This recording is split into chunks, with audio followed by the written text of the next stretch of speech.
I am the god of light. I create a divine civilization. Hey! Look who's back for more adventures. We love having you here to continue this story that keeps us all awake. Important note, all of this is pure fiction, so don't try any techniques you hear here in real life. Your neighbor might call the cops. This amazing novel and all its rights belong to the original author. We're just the ones giving it voice and drama. Are you enjoying the show? Prove it by subscribing to our YouTube channel and leaving that like that motivates us so much. And if you want VIP access to exclusive content, our Patreon is waiting with things you won't find anywhere else. Chapter 251 The Power of Legend. Alright. Liliana, being a saint-level expert who had experienced countless incredible events, immediately seized the opportunity, sat down on the spot, closed her eyes, and began to meditate. Wu Wei leaned against the wall with his arms crossed, quietly watching her, but his thoughts drifted away in an instant. Don't be fooled by his casual and nonchalant manner. Upgrading Sister Nana wasn't a spur-of-the-moment decision. On the contrary, he had been pondering this issue for a long time. As a god, the strength under his command had been stretched thin for quite some time. An 8th-level legendary was an absolute powerhouse for Guildmaster Wood and others, someone they had to look up to, but for a god, it was nothing. Apart from minor deities like the Lord of the Dead who had been suppressed to the point of having their divine core shattered, what normal god didn't have 7 or 8 legendaries under their command? Let alone legendaries, they would at least have 1 or 2 9th-level demigods. And this was just a 10th-level true god who had just entered the realm of gods. If it were a god at the level of the old god of light, what was a legendary? A level 7 war angel is merely a basic soldier, and a level 8 legendary is at best a squad leader, the kind of character who wouldn't even have a name in a novel. In the perilous void, his current strength is simply insufficient to protect himself. Forget about the enemies of the old god of light, even a newly ascended minor god could easily kill him. Battles between gods are always simple, brutal, and direct, allowing no room for luck. The only way to protect himself is to quickly increase the strength of his subordinates. But he only has 2 holy spirits at most, and even if they were both upgraded to level 8, he would only have 2 archangels. Even adding his only holy believer, the Holy Maiden of Light, Katarina, only makes 3. Augustus and the Holy Maiden of Light have recently experienced a significant level gap, and to avoid leaving any hidden dangers, they are no longer suitable for further upgrades. Unfortunately, increasing the number of holy spirits and holy believers in a short time is unrealistic. This forces him to settle for second best and turn his attention to the fanatical followers. Although fanatics are not like saints, there is still a very small chance of them betraying their faith. Humans also consume far more divine power to level up than angels, and there has never been a precedent of cultivating someone into God's confidant. However, extraordinary times call for extraordinary measures, and this risk is worth taking. Among the fanatics, Liliana is exceptionally talented, possessing powerful bloodline strength, and is already a level 7 saint, undoubtedly one of the most suitable candidates. Previously, lacking divine power, he had the will but not the power. Now that he has divine power, those who need to level up should naturally do so. Otherwise, if a crisis truly arises and only one legendary powerhouse is needed to save the day, even if you were willing to spend divine power to level up his subordinates, it might not be enough time. Like today, if he hadn't acted decisively, immediately returning to the divine kingdom to repair his godhood after obtaining the heart of the earth and having Saint Luke enter the transformation pool to begin leveling up, how could he have made it in time? While waiting for Liliana's successful leveling up, Wu Wei glanced at his own divine power pool. The Mage Association sent 3 rank 7 saints and 2 rank 8 legends to support the effort. Based on the appearance fee of 30 magic stones per rank 7 expert and 150 magic stones per rank 8 expert, the Mage Association should have paid him 390 magic stones. Unfortunately, a problem arose when it came time to pay. The Mage Association's stockpile of magic stones was insufficient. Even though President Wood shamelessly borrowed from other mages within the association, he could only scrape together 287 magic stones, short by 103. Wu Wei wasn't too surprised and offered to use monster cores as payment. Unfortunately, the Mage Association used all the monster cores in its stockpile, plus all the sea beast cores collected after the battle that belonged to the association, which, after conversion, could only be used to pay 9 magic stones, leaving a shortfall of 94. President Wood had no choice but to give him an IOU, promising to repay it within a year. Wu Wei was somewhat disappointed. However, There was no point in forcing it, so he could only agree 287 magic stones were no small amount, and with a pile of monster cores, after absorbing them all, the divine power in his divine power pool increased by 5,931 points. Even after deducting the 729 points spent on upgrading Liliana, he still had 5,202 points left. Adding to this the remaining points from before, Wu Wei experienced the dilemma of sudden wealth for the first time. This is so perplexing. So much divine power, how should he use it? Should he use it to enhance his subordinate strength, to maintain and repair his divine kingdom, or to solidify his faith? As his thoughts drifted, Wu Wei seemed to already see himself commanding millions of angels, kicking other gods, and beating the old god of light's mortal enemy. Divine life should be this exciting.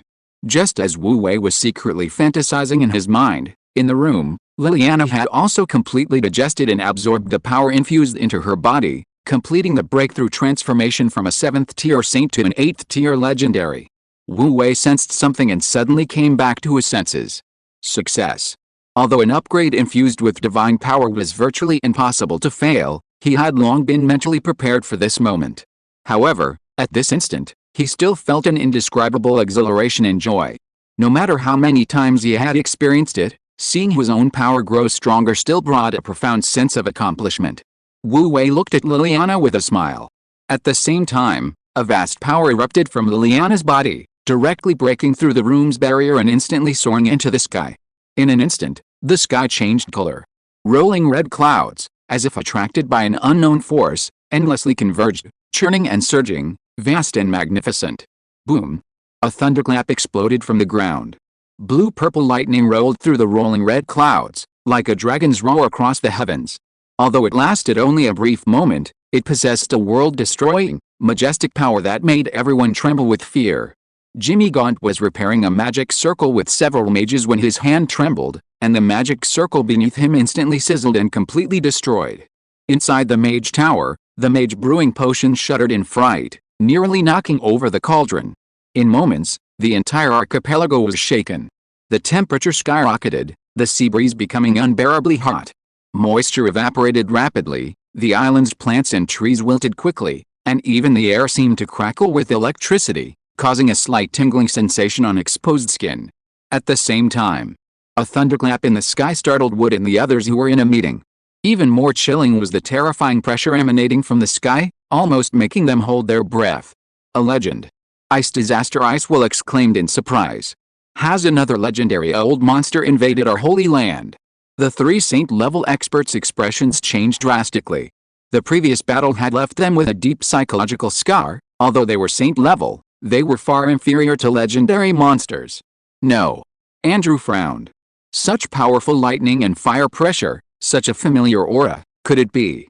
The 3 saint-level experts exchanged glances. Their figures blurred, and in the blink of an eye, they appeared in the sky.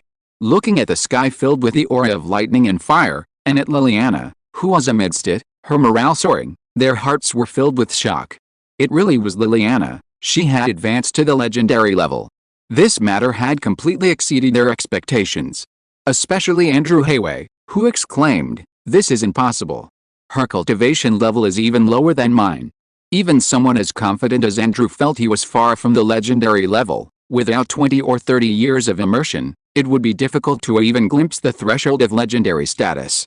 President Wood and Ice Disaster both agreed.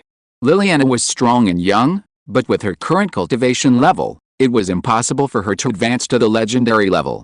This power, Sensing the tremendous change within herself, Liliana let out a delicate shout and suddenly burst forth, like a hurricane, instantly soaring into the sky. Whoosh! Indigo lightning and crimson flames surged from her body, and she felt an indescribable, overwhelming power coursing through her like a tidal wave, filling her chest with an unbearable, surging feeling. Boom! Thunder roared across the sky, and flames dyed the night sky red. Liliana was like a rapidly flying meteor, circling the main island of Patrick. In just a few dozen seconds, she had completed a full circle of the vast island. Refreshing. Truly refreshing. Rapidly channeling her power, Liliana couldn't help but feel a sense of exhilaration, as if the world were vast and she could roam freely at will. Before, just a short while ago, She had suffered the torment of the seal for many years. Every time she unleashed even the slightest bit of power, she would suffer the painful backlash of the seal. Now, not only has she completely broken free of the seal, but her power has also increased several times over. Most importantly, her control over this power, and even her understanding of the entire world, seems to have risen to a whole new level. That wonderful feeling of suddenly understanding everything is indescribably pleasant, and she is completely captivated by it. Whoosh! Swish! Once again circling the island, the intense wind pressure and surging power fluctuations almost made the air tremble. Even the sea and the buildings on the island trembled like an earthquake as she passed through at high speed. Wow, wow! What's going on? The sleeping mages and travelers were all awakened. They ran outside and looked at the shooting star flying at high speed in the sky, each one terrified and dumbfounded. Shooting star! A shooting star flew right over our heads. The young mage on night patrol pointed at the sky for almost an inch. Before he could finish speaking, his companion slapped him on the head. "Pa! What kind of eyesight do you have? That's not a shooting star, see? That's the Flame Queen, Miss Liliana." "Miss Liliana? Wow! It really is. This is too powerful, too terrifying. Warning, warning, unidentified flying object, please land, otherwise." Just as Liliana was circling the island for the third time, a mechanical warning voice came from the magic watchtower above the island's city wall. But before the warning voice could finish, Liliana threw a punch high in the sky, and the surging lightning and fire power instantly blasted the top of the magic tower apart. Boom! The exploding lightning and fire power and broken tiles bloomed in the night sky, a magnificent scene. "Stop being so noisy, I've had enough of you for a long time." Before she finished speaking, another punch landed. One after another, the magical watchtowers, emitting constant mechanical warning sounds, began to explode into fireworks amidst the roar, illuminating the entire night sky. My magical watchtowers. President Wood, who had just run out of the house, witnessed this horrific scene. His face contorted in pain, and he hurried to Wu Wei, who was watching with admiration nearby. "Brother Wu, what happened?" "Oh, nothing, it's just that Liliana just leveled up, her energy is too high, she's not used to it yet, she needs to vent." Wu Wei waved his hand dismissively, speaking nonchalantly. "Ah. But you didn't have to demolish my sacred watchtowers, did you?"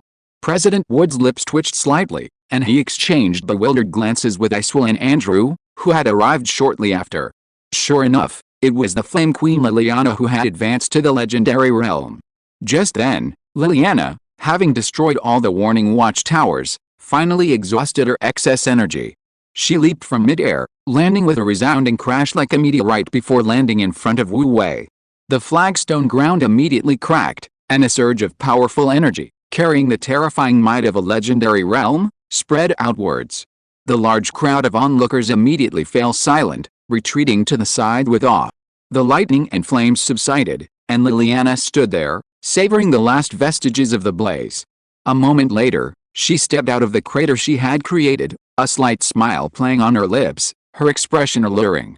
She walked straight to Wu Wei, giving him a complex look, then noticing President Wood and the others standing beside him. Her eyes flashed with a seductive glint. "President Wood's here too. How about it? Why don't the three of you spar with me? It'll give me some experience with the power of a legendary realm." As she spoke, a suffocating fighting spirit immediately emanated from her. If Liliana, when fighting with all her might, was like a rampaging female tyrant, then now she was practically a legendary ancient beast. Wood, Icewell, and the usually arrogant court mage Andrew, dared not challenge her, shrinking back in fear. They were joking. The three of them had almost been brutally killed by the level 8 beast Cyril when they joined forces earlier. Now, Liliana's chilling aura surpassed even Cirrus. If they dared to be disrespectful at this moment, they would be courting death. "No, we won't go. These three old guys can't handle this," President Wood said with a forced smile. "How about Miss Liliana goes to the next island? If you're happy, you can even demolish it." Frankly, President Wood and the others had no doubt that Liliana could easily demolish an island with her bare hands if she wanted to. Such a terrifying being was simply not someone they could afford to offend. Chapter 252 Brother Wei. Please accept my bow. This ice disaster. Icewell swallowed hard, hesitated for a moment, but still couldn't help raising his hand weakly to ask, "Miss Liliana, I wanted to ask, how do we go from saint rank to legendary rank all at once?" Of course, if you don't want to answer, that's fine too. The difference in strength between the two sides was too great, and the usually arrogant Ice will only dared to speak cautiously and flatteringly. At the same time, President Wood and Andrew's eyes lit up, looking at Liliana with expectant eyes. At their level, the greatest pursuit in life was to leave the saint rank and achieve legendary status. "There's nothing I can't say," Liliana recalled, feeling somewhat like she was dreaming. "It's just about believing in the Lord of Light, then working for him, accumulating merits. After divine grace descends, you can level up. I don't know the specifics, you should ask Wu Wei." "What?" Ice Disaster and the other two saint rank big shots looked at each other in disbelief. The path to legendary rank was that simple? Then, they looked at Wu Wei with incredibly expectant eyes. Sincere faith and honest work will be rewarded. After giving them a few perfunctory replies, Wu Wei waved to Jimmy Gunter and said, Jimmy, stop watching the show. Come over here quickly. You've done an even greater service this time, it's your turn to level up." "Huh?" Jimmy Gunter walked over weakly, looking completely bewildered. "What service did I do? I can level up too." His words had barely left his lips when a beam of light descended from the sky upon Jimmy. The light was sacred and majestic, seemingly possessing boundless and terrifying energy. In an instant, just a fleeting moment, a powerful aura surged from Jimmy Gunter, causing the surrounding air to tremble slightly. The unique pressure of a saint-level expert spread in all directions as if it were tangible. Level 7. Andrew, Guildmaster Wood, and Ice Disaster were all dumbfounded. Back then, each of the three of them had endured countless hardships to finally reach level 7. Jimmy Gunter, without any effort or struggle, advanced to level 7 in an instant. Their most precious possessions, pride and self-respect, seemed to crack violently in that moment. Countless onlookers were dumbfounded. The scene before them was simply unbelievable. How long has it been? How long has it been? Jimmy Gunter, feeling his own power, burst into tears, choking back sobs. "Everyone says Jimmy Gunter, am a wastrel. Everyone says I'm useless. All of you, open your eyes and look. Jimmy, old Jimmy, am a saint-level expert. Wood, Andrew, Ice will, open your dog eyes and look at me." Wahahaha! Jimmy Gunter unleashed a series of maniacal laughs, so loud they made ears ache. The aura and pressure of a saint-level expert swept outwards without restraint. Wood and the other two's faces darkened. "So what if you're a saint-level expert? Why use the three of us as stepping stones to humiliate yourself? Brother Daniel, you didn't achieve much this time, but considering our relationship, I'll help you level up to level 6. Leveling up too quickly would be overwhelming." Wu Wei beckoned Daniel Litton over. Boom, divine light descended again. Without a doubt, Daniel Litton broke through 2 levels in one go, becoming a glorious level 6 quasi-saint. Considering his age, this achievement was extremely rare, even in historical terms. "Thank you, my lord, for your grace." Even with Daniel Litton's composure, he couldn't help but kneel down in excitement and pray to the God of Light. Big brother, I want to level up too," Black Litton said. "I want to become a great bard." All right, everyone gets a share. Everyone come over here. Lawrence, and those 2 mages whose names you call, take them out in one go. And those warriors, come over here." These northern warriors were Wu Wei's loyal guards. They fought desperately in this battle, and almost everyone was injured, with some even missing limbs. This was also a chance for them to show off. Wu Wei showed no favoritism. He gave all the guards who participated in the battle a level up. As for those missing limbs, those were trivial matters to the great God of Light, and they were instantly restored. As for Black Litton, Wu Wei's little brother, he naturally got special treatment, leveling him up to level 5 in one go. There was no way around it. Wu Wei had just amassed a huge amount of divine power and was rolling in money. Feeling the powerful energy within him, Black Litton couldn't help but exclaim excitedly, Big brother, I'm a level 5 bard now. Thank you, big brother. At this great moment, I can't control myself. I'm going to sing one of those rock songs you taught me before, Life in Full Bloom." Black Litton turned his harp sideways and began playing rock, swaying his head and singing Life in Full Bloom. This rock song was already a passionate and highly infectious tune. With the magical power of a level 5 bard, it unleashed an unprecedented level of infectiousness. The rugged northern warriors roared wildly, howling and swaying along with him. Even the usually reserved and calm mages were restless, their bodies brimming with the exhilarating passion of life. The entire crowd erupted in excitement. Little Dai, what are you standing there for? Don't just listen to the songs, we're just waiting for you, come over here. Wu Wei, with his sharp eyes, spotted Princess Hage, who seemed somewhat out of place in the crowd. I can level up too. Princess Hage looked at Wu Wei with astonishment. With his help, she had subdued the remnants of the sea monster army and even the ferocious beasts era. She thought she had already received enough favor. Nonsense, you're my slave girl, one of our own, of course you'll get it, Wu Wei said nonchalantly. Besides, your status is different now, you command an army and have a sea monster mount. If your personal strength wasn't enough, you wouldn't be able to control this situation. Without a doubt, another divine light descended. Princess Hage was instantly elevated to the 7th level of saint rank without any suspense. As a direct descendant of the Hage family, according to the established trajectory, her advancement to level 7 was a certainty, and even level 8 was highly probable. However, to advance to level 7 at such a young age was unprecedented, even within the noble Hage family. Miracles descended one after another, shocking the entire magic Holy Land and plunging it into a frenzy of celebration. Meanwhile, Wu Wei's accumulated divine power reserves were rapidly decreasing. But he didn't care, divine power, once accumulated, would inevitably be used.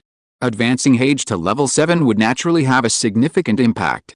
At this moment, even the previously aloof saint-level expert, Ice Calamity Iceville, could no longer maintain his composure, abandoning all restraint and fawning over Wu Wei, brother Wu Wei. Huh? Wu Wei gave him a strange look. No. Iceville's smile became even more humble, almost bowing and scraping. Brother Wei, let me inquire, do you need a lackey to serve you? How about me, would I be suitable? Saint Archmage Andrew angrily rebuked. Iceville, what are you doing? Don't you have any dignity as a saint-level expert? In this world, level 7 is called saint level because of their status. Even powerful dukes, kings, and even emperors treat saint-level experts with utmost respect. If you go to some rural areas like Earl's territories, any saint-level expert will be worshipped as a god. Iceville's fawning was simply shameful. Unfortunately, Iceville ignored him, and Wu Wei had even less reason to pay him any attention. Wu Wei thought for a moment, then took out a cup of wine from his storage ring and handed it to Iceville immediately understood and cast a small ice spell, quickly chilling the wine for Wu Wei. Wu Wei took a sip, it was refreshingly cool, just right, and he praised with satisfaction, not bad, Iceville, you're very clever. From now on, you're under my protection. Brother Wei, please accept my bow. Iceville was overjoyed and immediately knelt down to acknowledge him as his elder brother. Not bad, little Iceville, you have a bright future. Wu Wei patted his shoulder casually and said, if you believe in my lord and serve him wholeheartedly, not to mention level 8 legend, even level 9 demigod, level 10 is possible. Thank you, elder brother, thank you, my lord. Andrew Hayway, standing to the side, trembled with anger, his face turning green. Disgraceful, utterly disgraceful. We can't stay here any longer, Wood, let's go. But before he could finish speaking, President Wood began to act, smiling obsequiously as he approached Wu Wei, flattering him, our magic association will need your help in the future, brother Wei. Wu Wei glanced at him, sure thing. Do you still have any magic stones in your warehouse? President Wood's face turned green. No, really no. We still owe you a batch.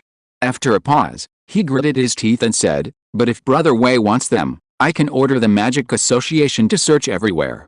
Alright, I'll protect your Magic Association from now on.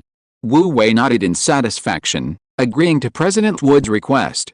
On the surface, he acted like a second-generation god, a spoiled brat.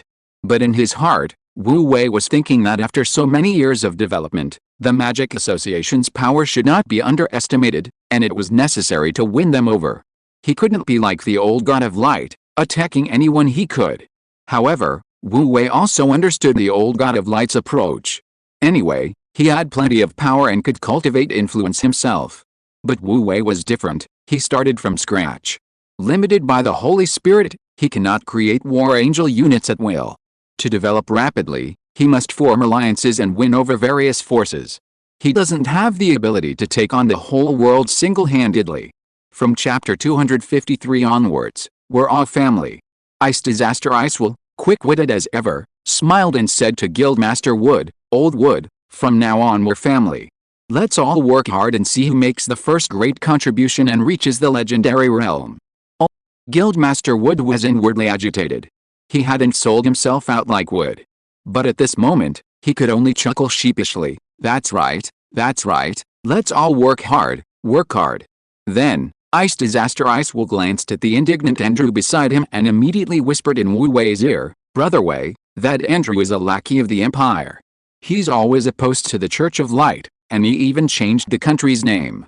Heretic, absolute heretic. Brother Wei, say the word, and Wood and I will come and kill him, clean house. Andrew Wei nearly fainted from anger, his face darkened, and he was about to say something when, suddenly, Prince Charles, the third prince of the Empire, who had been observing everything from the crowd, rushed out and roared righteously, That old dog, the Emperor, is debauched, shameless, and vicious.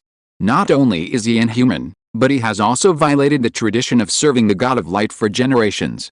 My teacher, Andrew Wei, and I have been enduring humiliation and living a life of ignominy, all for the sake of one day overthrowing that tyrant's rule.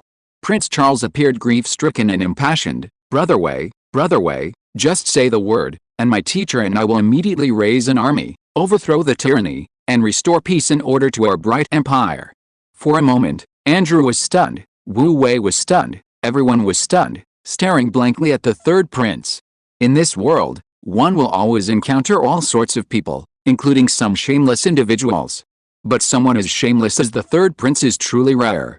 Just recently, he had fought Wu Wei to the death, and even before the war began, he had tried to abandon the main force and flee. But in the blink of an eye, he transformed into a stoic and passionate fighter.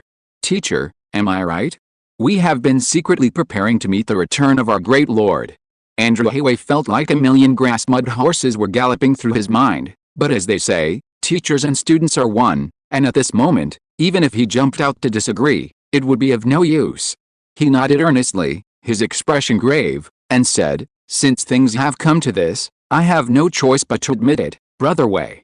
We've been waiting for you for a long time. Just give us the word, and we'll take action immediately. Hush! A chorus of boos erupted around them, especially from the poor mages led by Lawrence, who were utterly ashamed of themselves. Truly worthy of nobility, truly worthy of royalty. Their shameless, opportunistic skills are something none of us can match. Herr Wu Wei chuckled inwardly, but it was perfectly normal for the third Prince Charles to jump out. The third prince, chosen to walk the path of magic, might appear dazzling like a superstar, but in reality, his future and position had already been decided. He was destined never to truly control the imperial power, but rather to be its guardian. Without Wu Wei as a variable, he would have accepted his fate, diligently cultivating magic, becoming a saint-level being, or even a legend. And then, he would have lived a peaceful life as a guardian of imperial power.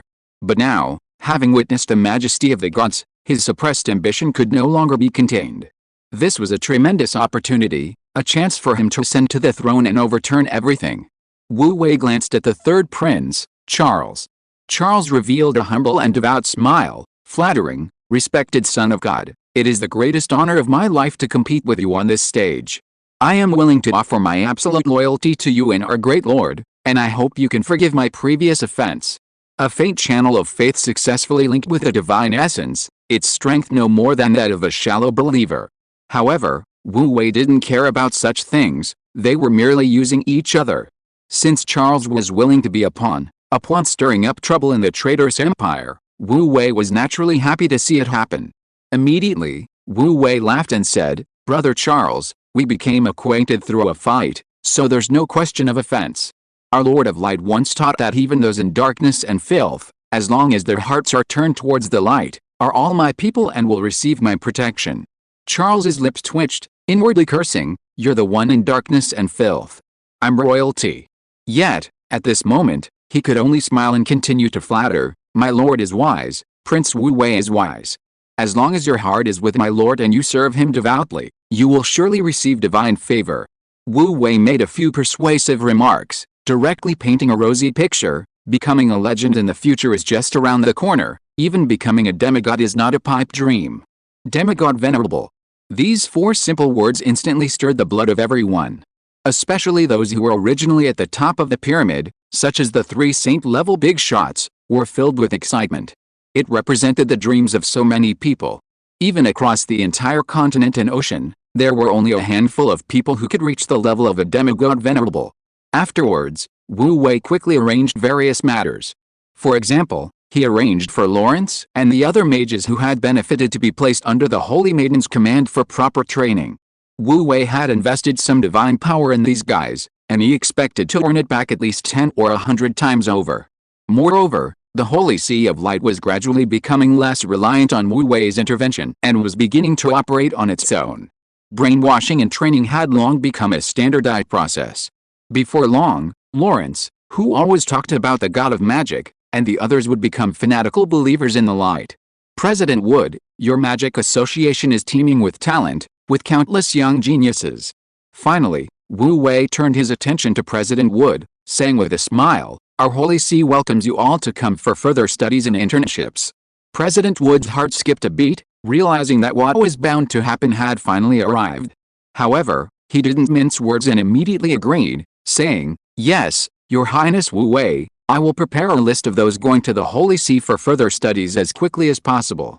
He sighed inwardly. This was probably the best possible outcome. At least the newly returned God of Light was much more reasonable than before. It just meant they'd have to be brainwashed and exposed to the atmosphere of the Holy See. Before, his group would have been branded as heretics in no time, either besieged or burned at the stake. However, he also believed in the students' determination to pursue the Temple of Truth, their ability to discern right from wrong, and their capacity to distinguish between God and truth, honed by their training at the Magic Academy. Wu Wei nodded in satisfaction. It seemed President Wood was a smart man. However, Wu Wei could guess some of his inner thoughts without using divine magic. Hell, let's wait and see the final result. Chapter 254 The Growth of the Saintess. Shortly after, at the Thornhold Cathedral. At dusk, sunlight streamed through the stained glass windows into the prayer room, casting dappled shadows. The carved shields and crosses adorning the walls, illuminated by the light, gained an air of antiquity and age. After restoration, the shrine within the prayer room had regained its solemnity and sanctity, with red draperies hanging around it, adding to its grandeur. Inside, white candles were lit, their bright light dispelling the gloom and illuminating the dozen or so people seated before the shrine. These people were none other than the core members of the Church of Light, led by the Holy Maiden of Light, Katarina. The battle to attack the neighboring Black Rock territory had been raging for several days, and they had only just withdrawn from the battlefield. Their armor was more or less damaged, the priests' robes were no longer pristine, and many even bore traces of blood, appearing somewhat disheveled. However, their spirits were extremely high, showing no signs of fatigue. "Your Highness, today's battle went very smoothly. We've successfully captured another city. I think it won't be long before we take over the entire Black Rock territory," said Landon, the captain of the Saintess's guard, his expression excited. "Your Highness, our missionary work here is also progressing well," said the priests, led by Susan, Harry, and Ivan, their expressions equally excited. "Of the 3 cities we've captured so far, nearly half the population has become followers of our Lord, bringing the total to 70 to 80,000. Over the next 2 days, we plan to continue our free clinics and almsgiving, spreading the Lord's light and striving to convert the remaining civilians into followers as well." "You've all done very well," said Saintess Catherine, sitting at the head of the table, holding the staff of dawn. Her pure white saintly robes radiated holy light, making her seem like an angel descended to earth, divine and incomparable. After a period of training, she had completely shed her original naivety and immaturity, becoming mature and composed, her actions increasingly methodical and convincing. She looked at everyone with a smile in her eyes and cautioned, "The more critical the moment, the more cautious we must be. Although the Earl of Black Rock Fortress is stubborn and self-willed, even a rabbit will bite when cornered. To protect himself, he might do something crazy. Everyone must not be careless." Hearing this, the crowd, still basking in their victories, immediately became serious and alert. "Her Highness is right. The closer we get to the end, the fiercer the Black Rock Fortress Earl's counterattack will be. We must be extremely cautious to avoid losing everything." Nighthorn, who had already taken command of the Templar Knights, chimed in. I propose we postpone the attack. Starting today, we'll send Pegasus Knights to patrol the skies daily, putting psychological pressure on Blackrock Fortress and delivering a message to the Earl, ordering him to surrender within a specified time. I think that's a good idea. Pegasus Knights Commander Isabella nodded in agreement. I can also have our knights tear off a few low-level holy light scrolls under the cover of night and set off some fireworks to let them experience the consequences of not surrendering. Everyone agreed, thinking it was a good idea. If the Blackrock Fortress Earl didn't cooperate, they could replace the holy light scrolls with attack scrolls and teach that Earl a lesson, letting him know the power of the Holy See. Very well, Saintess Catherine nodded slightly, about to say something, when suddenly her expression changed. She abruptly closed her eyes, and her brows furrowed with pious solemnity. Upon seeing this, the prayer room fell silent. Everyone instinctively shut their mouths, watching the Saintess of Light with expectant eyes. They were very familiar with this scene. Whenever the Saintess of Light reacted this way, it meant that their Lord had sent a divine decree. Sure enough, a moment later, the Saintess of Light opened her eyes and solemnly announced, Our Lord has decreed that an angel will descend to proclaim a divine will.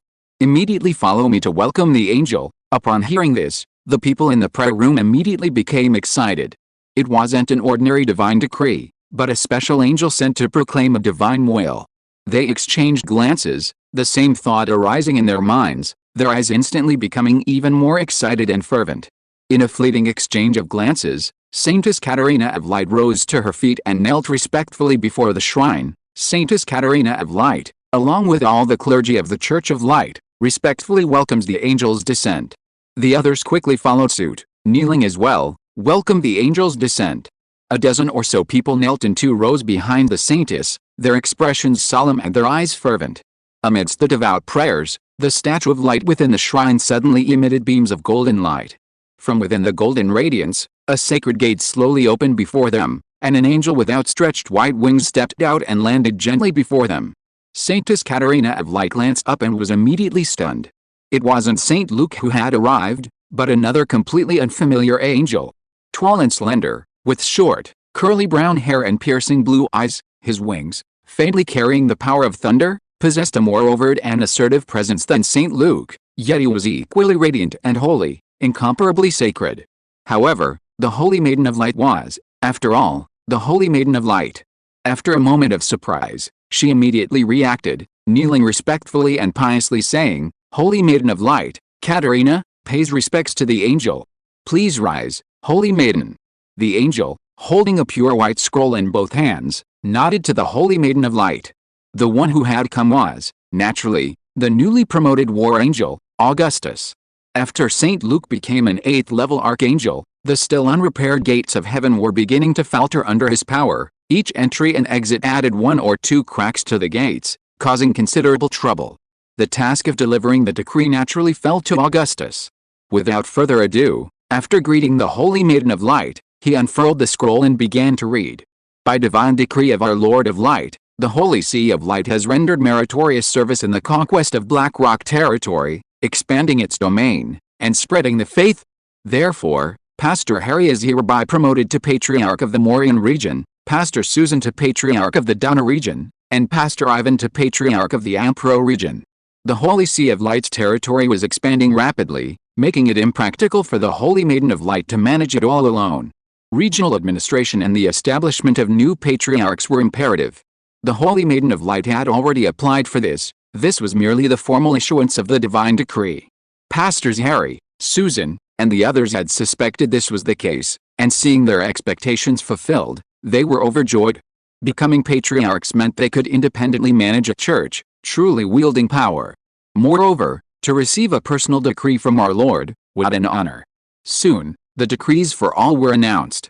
Just as everyone thought the divine decree had been read, Augustus's voice continued, by special divine grace, all principal clergy of the Holy See are promoted 1 level, and the monthly quota of sacred wheat for ordinary clergy and reserve clergy is doubled. As his words fell, more than a dozen beams of divine light suddenly descended from the sky, landing on everyone. Brilliant and dazzling, incomparably holy. The divine light merged into their bodies, and everyone's spirits lifted instantly, their auras rising dramatically, advancing 1 level in a mere moment. Those like Land and Ivan, who were already at level 4, directly became level 5 Grand Knights and Grand Priests.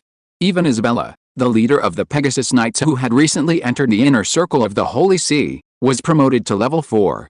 Everyone was completely unprepared for such a benefit, and was both surprised and delighted. After recovering, they immediately prostrated themselves on the ground, praying loudly, praising their Lord, and thanking him for his blessing. Saintess Katerina of Light has led the Holy See effectively, and our Lord is very satisfied. She is hereby promoted 2 ranks. Augustus continued reading without pausing. As his voice fell, an incredibly thick divine light descended from the sky, landing on the Saintess of Light. Saintess Katerina of Light trembled, her aura suddenly breaking through its shackles and undergoing a transformation. A powerful and holy aura soared into the sky, instantly piercing through the roof and reaching the heavens. In an instant, the sky churned with wind and clouds. As if an invisible force had dispersed the clouds overhead, a soft holy light slowly bloomed within the Thorn Territory Cathedral, spreading outwards like a light veil. Because it was nearing dusk, the sky was already somewhat dim, making this radiance of holiness and light all the more striking. Inside the church, the busy priests and knights unconsciously stopped what they were doing, staring dumbfounded at the sudden scene. Outside the church, the believers praying in the sacred square were also stunned, just watching the white light get closer and closer. The gentle white light brushed over them, and instantly, everyone felt refreshed, as if all the day's fatigue had vanished. Some patients who had come to the church for treatment due to injury or illness even found that their injuries or illnesses were cured instantly. This white light actually had a healing effect. Everyone stared wide-eyed in shock. The Church of Light had been in decline for many years, and this was the first time they had ever seen such a scene. For a moment, they didn't even realize what had happened. Inside the cathedral, in the prayer room, the Holy Maiden of Light, Katerina, felt the surging power within her, and her azure eyes instantly burst forth with a bright divine light. She could feel that in that instant, her strength had undergone a qualitative change. Level 7, Holy Priest. Stepping into the holy rank was a completely different concept from before. Even the most ordinary healing spell, in her hands now, could transform the mundane into the miraculous. Combined with the Saint Rank Priest Staff of Dawn and the Saint Rank Robe Light of Dawn, her current strength far surpassed that of a typical level 7 saint. In a one-on-one fight, her attack power might not match those saints renowned for their combat prowess, but on the battlefield, her role was unmatched by any other profession. Thank you for your blessing, my lord. The Saintess of Light, Katerina, bowed deeply to the statue, her forehead touching the ground, utterly devout. Katerina will certainly work even harder, fighting for my lord in all directions, spreading his glory. Rise, my lord has seen your efforts and will naturally not fail you. Augustus's attitude towards the Saintess of Light was quite favorable. Although it was his first time meeting her, his years of experience had given him an exceptionally keen eye for people. He immediately recognized the Saintess's unwavering will, her cautious yet bold approach. She was undoubtedly a talent. If she accumulates enough merit while alive, she will ascend to the divine realm as a holy spirit after death, and her status will definitely not be lower than that of Saint Luke. She is a prospective archangel. Such a person naturally deserves his respect. Augustus closed the scroll in his hand and presented it to the Holy Maiden of Light with both hands. This is a gift from God. Keep it safe. Thank you, angel. The Holy Maiden of Light, Katerina, respectfully accepted the divine decree. Augustus offered a few more words of encouragement before turning and returning to the divine realm through the open gates of heaven. After the divine light emanating from the gates of heaven completely dissipated, the Holy Maiden of Light, Katerina, straighten up again. Pass down the order, launch a general offensive tonight. Before the first rays of dawn illuminate Black Rock City tomorrow morning, I will make it the territory of my lord. She held up the divine decree in her hand, her azure eyes sweeping across everyone's faces, her eyes shining brightly, full of vigor and high spirits. Yes, your highness. Everyone responded in unison, their solemn eyes filled with undisguised excitement and fervor. Our lord is so generous. How can they possibly betray him? Tonight, Black Rock Fortress will surely change hands. Chapter 255 The Sea Clan is shocked. Deep within the Western Sea, on a vast seafloor plain, lies a crystal palace. Constructed entirely of deep-sea crystal, its luster is exquisite and translucent, its beauty breathtaking. Even the fish skin magic lamps fixed to the corridors are inlaid with pearls and coral, displaying the utmost luxury. This is the location of the Western Sea Royal Court, the Palace of Muga the Raging Waves. While the sun glitters on the surface of the sea, this crystal palace, nestled deep within the ocean, remains as dark and silent as ever. Only a few rays of sunlight pierce through the layers of seawater, casting dappled patterns on the palace walls.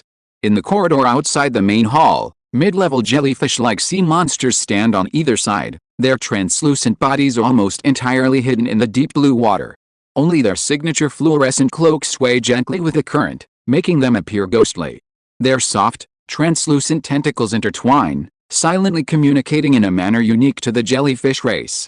Was that Prince Karen who just went in? Prince Karen is the Prince of the North Sea. He must have something very important to discuss with our king, right? Probably. Prince Karen looks travel-worn, as if he rushed here from a great distance. The official who came with him also looks grim. I have a bad feeling. Don't say anything. What if the officials find out? While the servants outside the hall were whispering amongst themselves, inside the main hall, the West Sea King, Muga Raging Waves, looked at Karen Glacier standing before him with his head bowed, and the high-ranking Siren General, Hark, kneeling beside him. His expression gradually turned cold. So, you failed again. His usually nonchalant face was now completely expressionless, like the calm before a storm. Cold sweat involuntarily beaded on Karen Glacier's forehead. As a prince of the North Sea royal family, a high-ranking siren, he considered himself to have a strong enough mental fortitude. However, at this moment, under the oppressive aura of the West Sea King, he couldn't help but feel his heart tremble. He clenched his fists tightly to barely control his emotions and prevent himself from losing control and kneeling down. Beside him, the Siren General Hark, kneeling on the ground, was trembling with fear, his clothes already soaked with cold sweat. At this moment, where was the imposing manner he had displayed when forcing Ilm's Reef to take the Godslayer potion? He swallowed hard, managing to squeeze out a few words through clenched teeth with great difficulty. Yes, yes. Those old bastards from the Mages Association have somehow brought in reinforcements. Shut up. Muga Raging Wave snorted coldly, instantly crushing the seashell wine cup in his hand into pieces. A violent force instantly swept through the entire hall. The power was terrifying, like a raging sea, with howling winds and towering waves, carrying a devastating force that even the air itself seemed to vibrate with a hum. Even though it was only released and then withdrawn, the Siren Heart couldn't withstand the close-range impact. His body trembled, and he coughed up blood. Karen Glacier also paled, feeling like a small plant caught in a raging storm, staggering back several steps before barely managing to stay upright. Even the crystal windows in the main hall couldn't withstand the force, cracking open with a series of cracks before shattering completely. Your Majesty, please calm your anger. The jellyfish-like siren standing outside the hall trembled in fear and immediately knelt down with a thud. Shards of the shattered crystal windows rained down, cutting many servants' faces and bodies, yet they dared not move an inch. Over the years, Muga's imposing presence had become deeply ingrained in everyone's minds. At this moment, they were so stunned they could barely move, their thoughts almost completely blank. Deathly silence. The entire main hall was shrouded in an eerie stillness. Everyone was too terrified to utter a sound, trembling like prisoners awaiting their final judgment. Not even ordinary generals like Hack, or even princes of the North Sea royal family like Karen Glacier, dared to show their faces. After an unknown amount of time, the chaotic energy currents within the main hall gradually subsided, and Muga finally regained his usual composure. However, recalling what Karen Glacier and Hack had just reported, a chilling expression crept onto his otherwise expressionless face. Brother Arthur, Brother Arkham, activate the Divine Intervention and Shadow Transformation Magic Array. I have urgent business to discuss. He suddenly took out 2 scales from his storage ring and crushed them, his tone more solemn and serious than ever before. Immediately. Right now. As soon as his voice fell, the 2 scales instantly dissipated into the seawater like mist, and a mysterious power merged into the seawater, slowly disappearing into the depths of the ocean.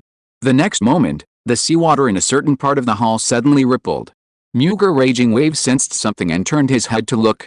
He saw the light of a magic array shining on the crystal floor, and a majestic and upright figure slowly emerged from the seawater. The figure looked to be no more than a young man, with long silver hair exactly like Karen Glacier's, and an extremely similar and beautiful appearance. However, his temperament was completely different from Karen Glacier's. If Karen Glacier gave off a feeling of simple coldness, This person's aura was one of ferocity, like the rugged glaciers of the far north, unconsciously conjuring images of extreme cold and bone-chilling winds. Especially with a silver-blue crown on his head, seemingly sculpted from ice crystals, his imposing presence only amplified the awe-inspiring aura. However, this figure wasn't a physical entity, but a phantom formed of energy, clearly the effect of the shadow-shattering magic array Muger Raging Waves had mentioned. Father. Seeing him, Karen Glacer's expression brightened, and he breathed a sigh of relief. So this person was the legendary king of the North Sea, the strongest member of the Glacier clan, Arthur Glacier. Karen, you're not. Seeing his son's state, a hint of surprise flashed across Arthur Glacer's calm and dignified face. However, he only spoke halfway before his expression shifted, instantly understanding, the mission went wrong. Karen Glacier quickly nodded. Arthur Glacier understood and looked at Muger Raging Tide, just for this. More than that, Muger Raging Tide said, we'll talk about it when Arkham arrives. As he spoke, the seawater in another part of the main hall rippled. The two looked over at the same time and saw another magic circle light up, and a figure slowly emerged from it. It was the legendary South Sea King, Arkham Storm. His hair was slightly disheveled, and his light blue scales were covered with scars and bloodstains, making him look like he had just come from the battlefield. However, even so, his tall and powerful figure and handsome features were still outstanding, and he exuded a unique charm. However, compared to Arthur Glacier and Muger Raging Tide, although this South Sea King's aura was also very strong, he lacked some of the majesty and domineering presence, and instead had a more gloomy air. Mughal, you're usually so calm and collected. What's gotten into you? You know I'm busy attacking the East Sea Royal Court, yet you still summon me here in such a hurry. Arkham Storm glanced around the hall and couldn't help but ask. I just received some news, and I think it's necessary to discuss it with you all, Muger Raging Wave said, looking at Karen Glacier. Nephew Karen, briefly explain what happened. Upon hearing this, the three Sea Kings' gazes immediately focused on Karen Glacier. Karen Glacier felt a chill run down his spine. He cleared his throat, barely managing to control his emotions as he repeated what he had said earlier. When he mentioned the mission going wrong, the other two Sea Kings remained relatively calm. After all, plans sometimes fail, and if they couldn't even accept and handle something like this, what kind of Sea Kings were they? However, when Karen Glacier mentioned the appearance of the Archangel, the expressions of Arthur Glacier, the North Sea King, and Arkham Storm, the South Sea King, instantly changed. After Karen Glacier finished speaking, their previous calm and composure were gone, replaced by solemnity and disbelief. So, Arthur Glacier, the North Sea King, his throat dry, finally managed to utter the guess he dared not even consider, the God of Light isn't dead. He no longer possessed the majesty and awe he had displayed upon his arrival, but instead carried a hint of fear and unease. Karen Glacier had never seen his father show such an expression before, and he was stunned. Father. However, before he could voice his doubts and anxieties, a terrified voice came from beside him from Arkham Storm, the South Sea King. Damn it. Since that little girl, Dishvana, has he hooked up with that so-called son of God, she'll definitely beg him to save that old stubborn man in the East Sea. If the God of Light discovers our plans because of this, we're all doomed. He'll definitely send out an army of angels to suppress and wipe us out, just like before. The South Sea King's face was pale, and his mind involuntarily recalled the records he had read in the history books. Whenever a sea emperor among the Siren race ignited the divine fire and ascended to godhood, the God of Light would send out an army of angels to suppress him. The last time, he even slaughtered the entire ocean, almost wiping out a high-ranking Siren race. Afterwards, he divided the ocean into 4 parts and explicitly forbade the Siren race from having any more sea emperors or level 9 demigods. Each suppression and purge was written in blood and tears. Each painful lesson left them with a huge psychological shadow. If they hadn't thought the God of Light was dead, how dare they have plotted against the sea god's temple? Once the God of Light learns of their plans, history will surely repeat itself, and the oceans will once again be stained with blood. Seeing the South Sea King's increasingly unstable emotions, the North Sea King, Arthur Glacier, calmed down slightly. Arkham, calm down. Things may not be as bad as they seem. However, his words of comfort had no effect whatsoever. The South Sea King, Arkham Storm, not only failed to calm down but became even more agitated. I told you that little brat, Deshava, couldn't be allowed to live. If we had killed her long ago, none of this would have happened. What do we do now? We're finished. The siren race is finished. Enough. Mughal raging waves suddenly interrupted him. He looked coldly at the South Sea King, his face expressionless. There's no turning back now. The plan is already halfway done, we can't turn back now. Hearing this, the South Sea King, though still agitated, finally shut his mouth. North Sea King Arthur Glacier's eyes lit up, and he couldn't help but look at Mughal raging waves. You've always been the most resourceful among us. Have you thought of a solution? A solution is hard to say for now, but there is indeed a way out, Mughal raging waves calmly analyzed. According to historical records, the God of Light has a forceful style. He not only suppressed our sea monster race but also severely suppressed mages. In this matter, according to his usual style, he should have sent a large number of angels to suppress both sides. But in fact, he actually lent angels to help the mages, which is completely out of character for him. Moreover, I don't know if you've noticed, but the strongest of his subordinates this time is only a 4-winged dark angel, equivalent to an 8th-tier legendary. The North Sea King and the South Sea King's attention was drawn to him, and they unconsciously began to think along with his train of thought. Could it be? Arthur Glacier, the North Sea King, suddenly brightened up, that he has no one left to command. That's right, that's what I suspected too. A glint flashed in Mughal raging waves' dark green eyes. Although the God of Light isn't dead, something must have happened to him. This is our only chance. Only by seizing this opportunity to enter the Sea God's temple and obtain the inheritance will we have a chance. Otherwise, once he recovers, our sea monster race will surely perish. The South Sea King also realized, I understand. I'll go back now to redeploy the battle plan, intensify the attack, and strive to take down that old stubborn fellow in the East Sea as soon as possible. Good. Count me in too, the North Sea King added. We must speed things up, Mughal raging wave said, his eyes sharp.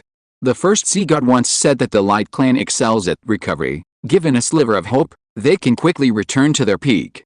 If we want to gain any chance, we absolutely cannot give them a moment to breathe.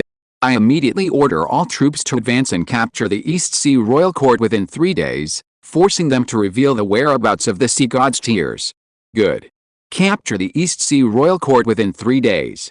Having finally seen a glimmer of hope in their desperate situation, the 3 Sea Kings' auras intensified once more, like unsheathed swords, their sharpness fully revealed.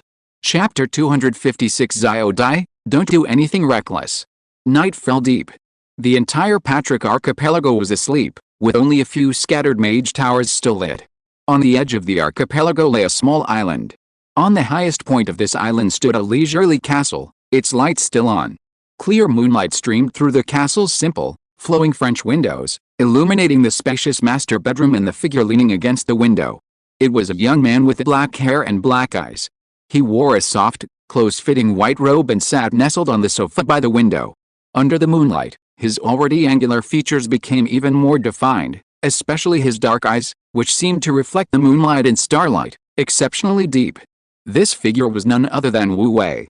During the Truth Conference, President Wood lost one of his islands. Because the battle started so suddenly, there wasn't time to deal with the matter. After the battle, President Wood transferred the ownership to Jimmy Gaunt as agreed, and then Jimmy Gaunt transferred it to Wu Wei. Now, Wu Wei also owns an island.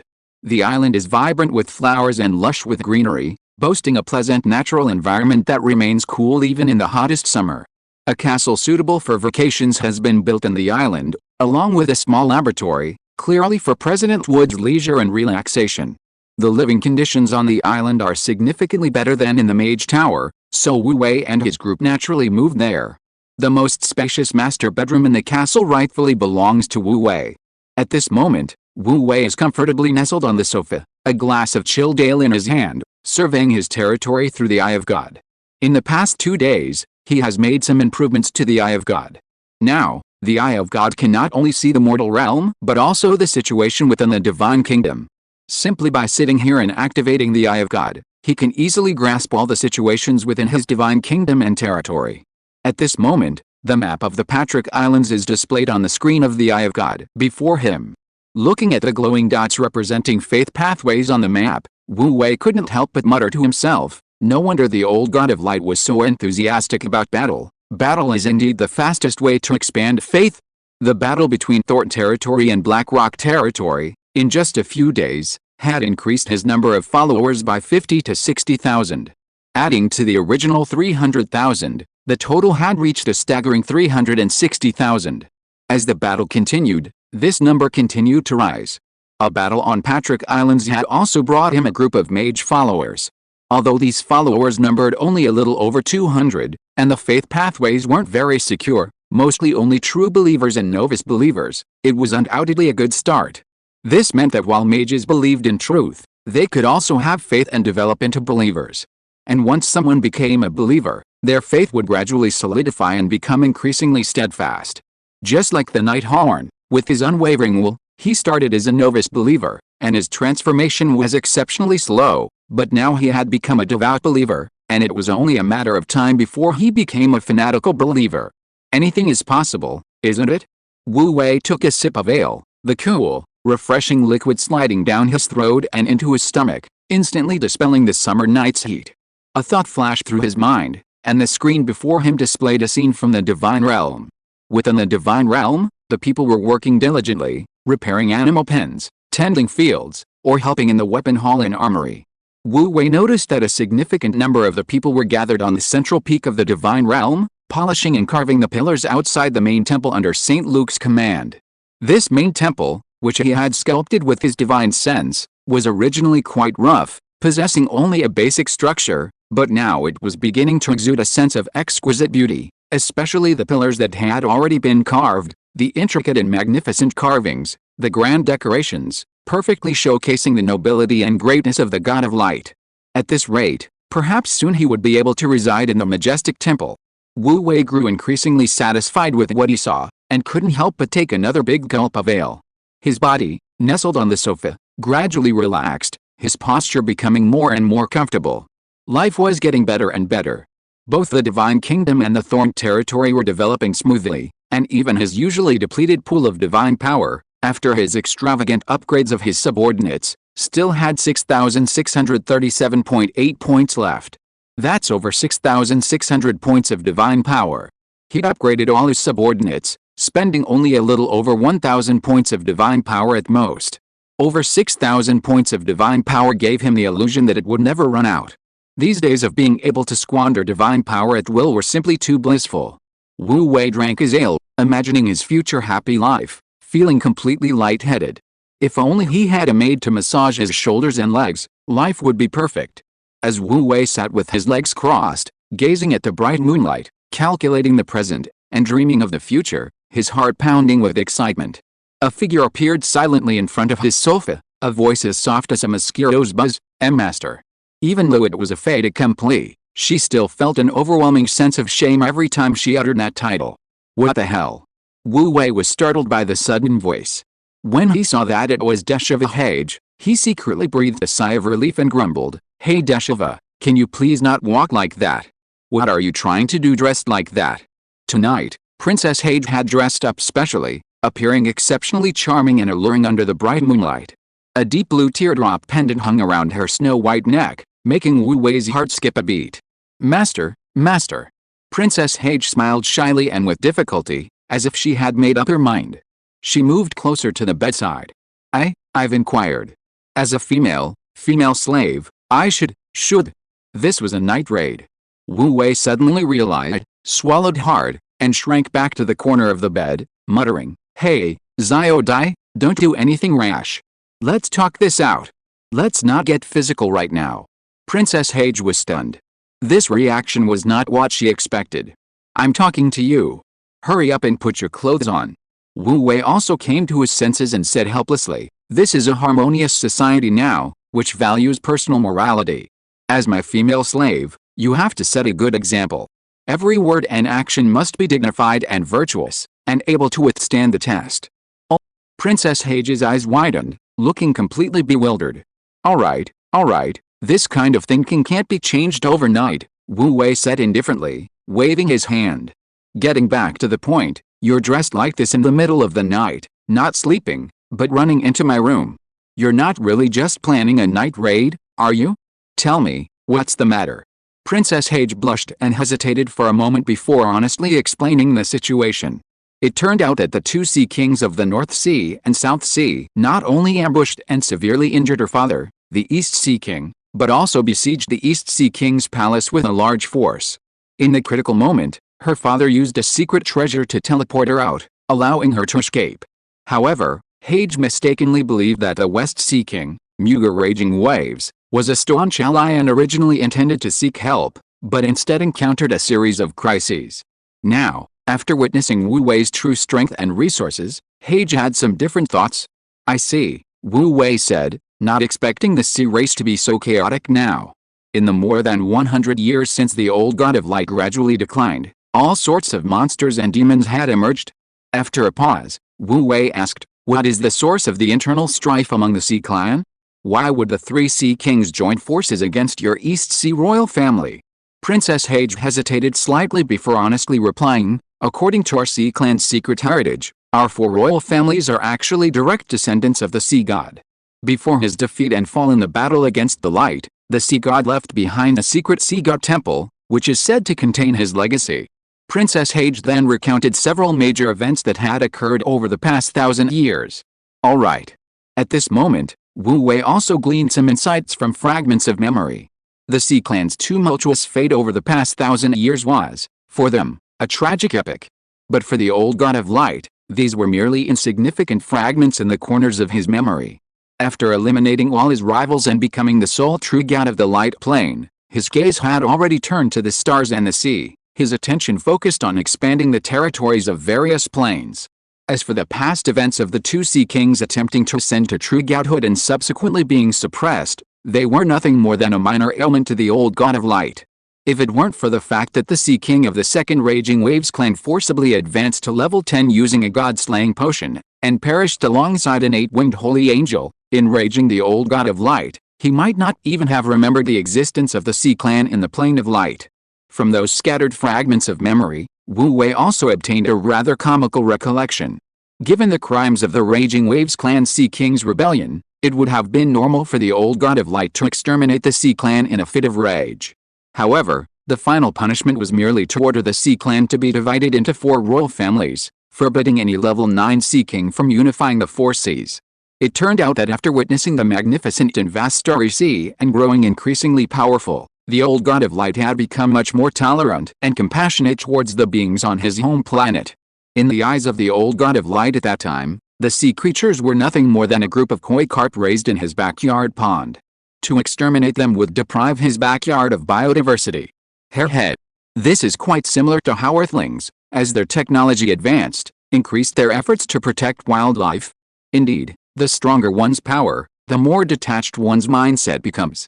This is probably why the Church of Light initially treated all enemies as heretics, readily exterminating and burning them alive, but later gradually relaxed its control over mages, elves, and sea creatures. Master, Princess Sea Song said anxiously to Wu Wei, "Master, if the 3 Sea Kings breach my East Sea King's palace, obtain the sacred artifact, the Tear of the Sea God, and enter the Sea God's temple to receive the Sea God's inheritance, they will definitely pose a threat to you. I hope you can send troops to save my father." Wu Wei half closed his eyes, beginning to think. It must be admitted that the sea creatures, whom the old god of light regarded as wild koi in his backyard, still posed a significant threat to Wu Wei at present. The high-level sea monsters possessed highly evolved bloodlines, especially the 4 royal families, who were undoubtedly descendants of true gods. While the direct descendants of the 4 royal families were few in number, their potential was immense. Take Princess Hage, for example. Even without Wu Wei's intervention to help her level up, she was guaranteed to reach level 7 in the future. With full resource support, reaching level 8 Sea King wouldn't be difficult, and there was even a small chance of successfully reaching level 9 Sea Emperor. If this race were an enemy, it would be a very difficult situation for Wu Wei. However, if he could utilize them and make them part of his power, it would be extremely helpful at this stage. If the 3 Sea Kings are targeting your father simultaneously, Wu Wei frowned. The situation is dire. Rushing there now might be too late. No, Princess Hage said firmly. Before I left, my father secretly gave me the key to the Sea God's temple, the Tear of the Sea God. If our East Sea Palace has already fallen, and they find they can't open the Sea God's temple, they'll probably already be at our doorstep. The Tear of the Sea God, Wu Wei glanced at Princess Hage's neck. The azure tear-shaped pendant was quite striking. He casually used a minor divine spell and discovered that the tear of the sea god was no ordinary object. It seemed to contain a mysterious divine inscription array, one that even Wu Wei found difficult to decipher without damaging it. "Saving your father is no problem," Wu Wei said calmly. "However, as you know, I serve the great god of light. And your sea race seems to be stirring up trouble." Master, please understand," Princess Hage suddenly tensed, hurriedly explaining, "this is merely a small group of ambitious sea creatures causing trouble. Please, Master, save my father." Since birth, she hadn't actually lived under the shadow of the god of light, but the traditions and legends passed down through generations of her clan told her how powerful and terrifying the god of light was. Wiping out the entire sea race would be as easy as lifting a finger. Now, she had even witnessed the might of the archangel's descent. After a pause, as if making a decision, she solemnly said, "If Master is willing to send troops to save my father, I am willing to persuade my father and the Hage clan to forever pledge allegiance to the great Lord of Light." Princess Hage then made this promise with a most solemn oath of the sea monster race. These were the words Wu Wei truly wanted to hear. Wu Wei, this god of light, is all bark and no bite. He really needs to expand his power. If you are listening to this novel on a channel other than Fanfic World, it means it was downloaded and re-uploaded without effort. We warmly invite you to visit our channel, Fanfic World. There you will find the original version of this story and many other novels of various genres. We look forward to seeing you dive into a world of incredible novels. Chapter 257. Let's get on the pirate ship together. Meanwhile, above the Patrick Islands, not a single cloud could be seen. The bright moonlight adorned the ocean and islands, and all was silent. Even the sound of the tide seemed to have softened. The continuous fierce battles and arduous repair work had left almost everyone on the Patrick Islands exhausted, and they were all now fast asleep. Creak. A slight turning of the door echoed in the still night. A room in the center of the main island, reserved for guests of the Holy Land's directly affiliated academy, was pushed open by a middle-aged mage in a fiery red robe, exuding an aura of authority. "Master, you've finally arrived." Inside, a young man with flowing blonde hair and a magnificent robe immediately greeted the mage. This man was none other than the current third prince of the empire, Charles Prince Hall. The mage who entered was his mentor, the Imperial Court's holy archmage, Andrew Hayway. Andrew didn't speak immediately upon entering.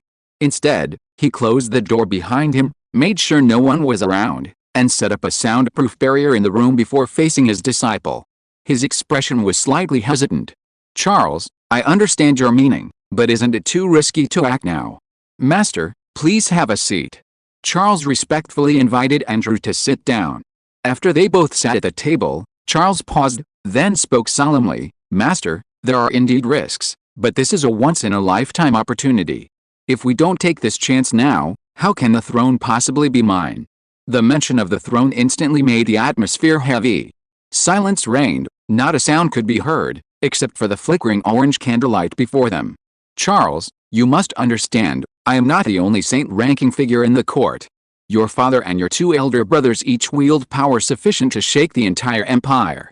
Especially your father, although he is old and frail, I cannot fathom his depths.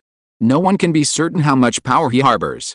If we act now, we will face not only your two elder brothers, but also your father and the pressure of the entire empire." Andrew's eyes were grave as he exhaled a deep breath. The struggle for the throne, in any era, is a path fraught with thorns and bloodshed. Moreover, although Charles is the third prince, he has two older brothers, an older sister, and a younger sister. Leaving aside his powerless sister and sister, his two elder brothers are older than him and have long cultivated deep roots within the empire and court, accumulating far greater power, all in preparation for one day gaining the upper hands in the struggle for the throne.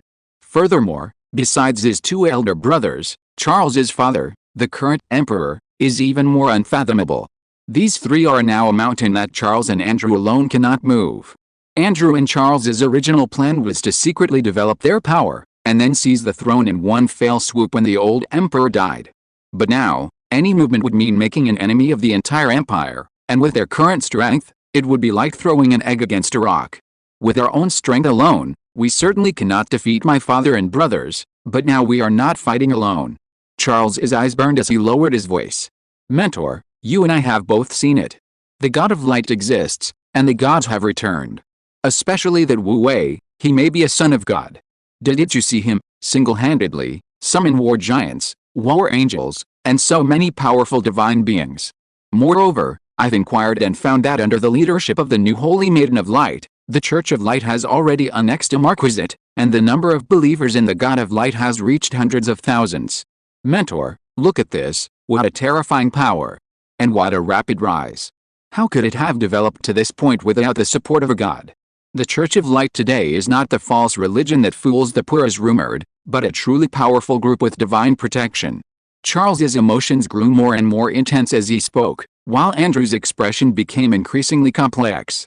It seemed that what was about to happen could change his and Prince Charles's decision, leaving him wavering and unable to make a choice. Mentor, there's no turning back. Charles, seeing Andrew's reaction, raised his voice significantly. We've sworn eternal submission to the God of Light. You, me, and the current Church of Light are all in the same boat. Cooperating with the Church of Light, serving the God, and seeking his protection is our only way to survive. As long as what we've seen and heard is true, the divine power of our Lord of Light will surely once again envelop the entire world. At that time, I, Charles, will be the king of the entire human empire, and you will be the Grand Master of the entire human empire. Charles looked solemnly at his mentor. This is an opportunity that won't come again. Now is the perfect time for us to step onto the stage of history. Andrew was finally moved. His eyes trembled, and his heart burned with passion. Ultimately, Charles was right. There was no turning back now, there was only one path to follow. In that case, this time we must plan carefully and teach those people a lesson they'll never forget. Several days later, a luxuriously decorated airship floated above the vast blue sea. On the spacious outdoor deck, Wu Wei reclined in a grand chair, half closing his eyes as he basked in the sun. The airship moved swiftly, but the magical energy shield enveloping its entire body completely blocked out the airflow. Magical energy civilizations are not uncommon in the vast universe. They are adept at using their own power to effectively manipulate the energy of the universe's laws for their own use. For example, this force field shield formed by magical energy. If it were a technological civilization, only those capable of leaving the planet could barely grasp it at a basic level. However, magical civilizations also have significant weaknesses. For instance, cultivating magic requires extremely high talent, only a few can master advanced powers. It requires a long and arduous period of training to become truly powerful. Most importantly, magical power cannot be quickly replicated. Unlike technological civilizations, which, once they develop and master a type of warfare equipment, can rapidly mass-produce soldiers through production lines, and with simple training, even ordinary people can operate powerful weapons. This is the difference between different civilizations. The Divine Kingdom civilization that Wu Wei now possesses is also a unique civilization, relying on continuously developing followers to collect faith power, enabling rapid development and the suppression of opponents. Of course, the divine civilization also has weaknesses. Because of its core concept of a supreme god, it's a civilization that develops around the deity. All other life forms are merely tools to the deity. Therefore, if Wu Wei, the god of light, is killed, the entire divine civilization will immediately fall into disintegration and self-destruction, which is not good for its continuation. However, this weakness is not a problem for Wu Wei. If he were to unfortunately perish, what would the survival of this world have to do with him? In fact, Wu Wei quite likes the core divine civilization model, a civilization where everything develops around him. While pondering this, Wu Wei suddenly sensed a spatial fluctuation. Law, reconnaissance. Instantly, an obscure divine power fluctuation spread in all directions, and all fluctuations within a radius of several hundred meters centered on the airship were reflected in Wu Wei's mind. At the same time, on the side of the airship, an extremely subtle spatial fluctuation appeared and disappeared, cutting through spatial folds and silently approaching Wu Wei. If it weren't for Wu Wei's consciousness being connected to his divine spark, it would have been difficult to detect this stealthy approaching figure. Wu Wei said with a smile, "That sneaky fellow, you'd better come out obediently, or I'll banish you to a spatial rift, never to return." Space has always been one of the more advanced laws of the universe. Although the light god kingdom that Wu Wei inherited was in ruins, its application of spatial laws remained highly advanced. The most typical example is the gates of heaven, such a long-distance teleportation array, demonstrating the light lineage's mastery of spatial laws. Using divine power to cut open space and create a rift, throwing someone hiding in a special rift into it was not difficult for Wu Wei, who now possessed a vast amount of divine power. Who goes there? Lying on the deck, basking in the sun with a languid and alluring demeanor, the Flame Queen Liliana suddenly erupted, her overwhelming battle intent formed by lightning and fire rolling out, compressing the surrounding space until it crackled and popped. Her furious gaze swept across the surroundings with a palpable intensity, as fierce as an ancient beast, enough to terrify any enemy. The terrifying power of an 8th-level legendary expert was revealed in an instant. One of us, don't make a move." A somewhat aged voice cried out in a panic.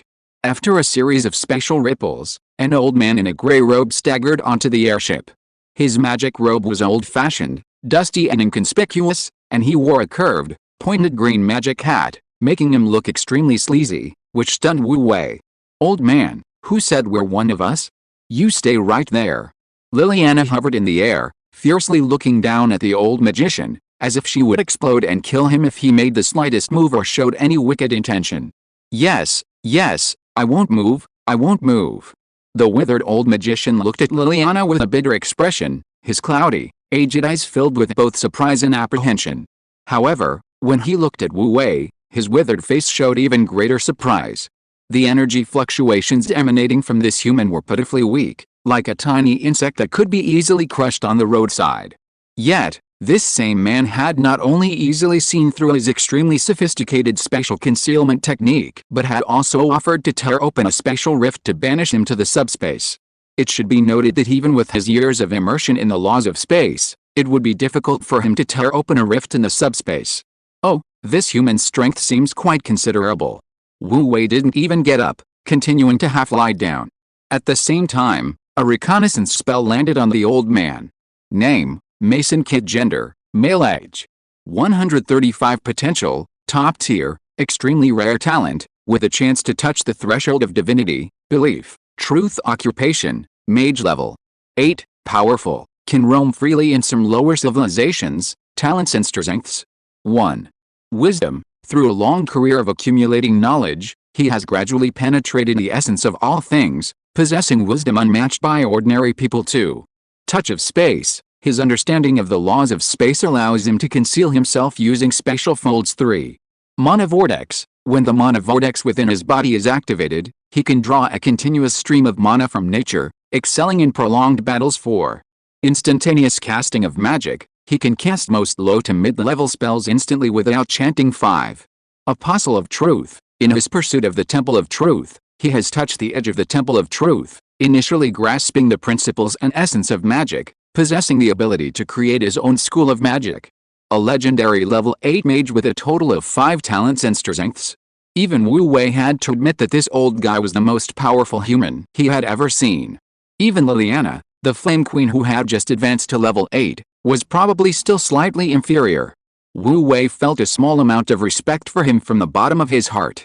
On the Light Plane, an indigenous planet where advanced technology and cultivation methods were intentionally blocked, he had managed to reach the level of a level 8 being through the accumulation of sporadic magical knowledge and his reinterpretation of ancient magic. He was truly a genius among geniuses. If this old guy had been born in one of those advanced magical civilizations, he would definitely be a force to be reckoned with. The old mage Mason, with his keen senses, immediately noticed Wu Wei's probing. However, at this moment, he could only let him be and put on a smiling face. "Young master, you must be the renowned Lord Wu Wei? Mason greets you. You must be Wood, Icewell's teacher." Wu Wei squinted and smiled calmly. "Your appearance at this time clearly indicates that you've already contacted Wood and the others and exchanged information, right? What, are you planning to stand up for your students?" "How could I?" Old Master Mason's eyes darted around, and he chuckled dryly. "I've already heard the whole story from Wood and the others. I came here specifically to thank young Master Wu Wei for helping our magic holy land overcome the crisis." Herr Wu Wei chuckled mockingly. He didn't believe a word the old man said. He must have some doubts about Wu Wei's identity as the son of God and had secretly come to probe. He immediately composed himself and said, "No need for thanks. Now you can confirm my identity. Young Master Wu Wei is dignified and wise, he must be that one." The old president, Mason, revealed a slight fawning smile. Please take good care of our magical Holy Land in the future. Since you will recognize me, Wu Wei's eyes narrowed slightly, and he said, submission or destruction, the choice is yours. What? Old President Mason was startled, a bead of cold sweat sliding down his forehead. Did those kids, Wood and his group, say that Wu Wei was easy to get along with? Did they have any intention of completely destroying the Magic Association? Could it be that the Magic Association, which had finally started to show some improvement, was about to revert to its ancient, rat-in-the-street state? Gulp. Old President Mason swallowed hard, forcing an awkward smile. Young master. Our Magic Association has no ambitions, we're just a group of truth seekers. Please be lenient. Haha, Wu Wei laughed, a relaxed laugh. Old man, just kidding. Who told you to sneak onto my ship without warning? Phew. Old President Mason exhaled, wiping away cold sweat with a dry laugh. Young Master Wu Wei, you're quite the joker, haha, haha. Alright, since you're here, Wu Wei waved casually. Let's go together.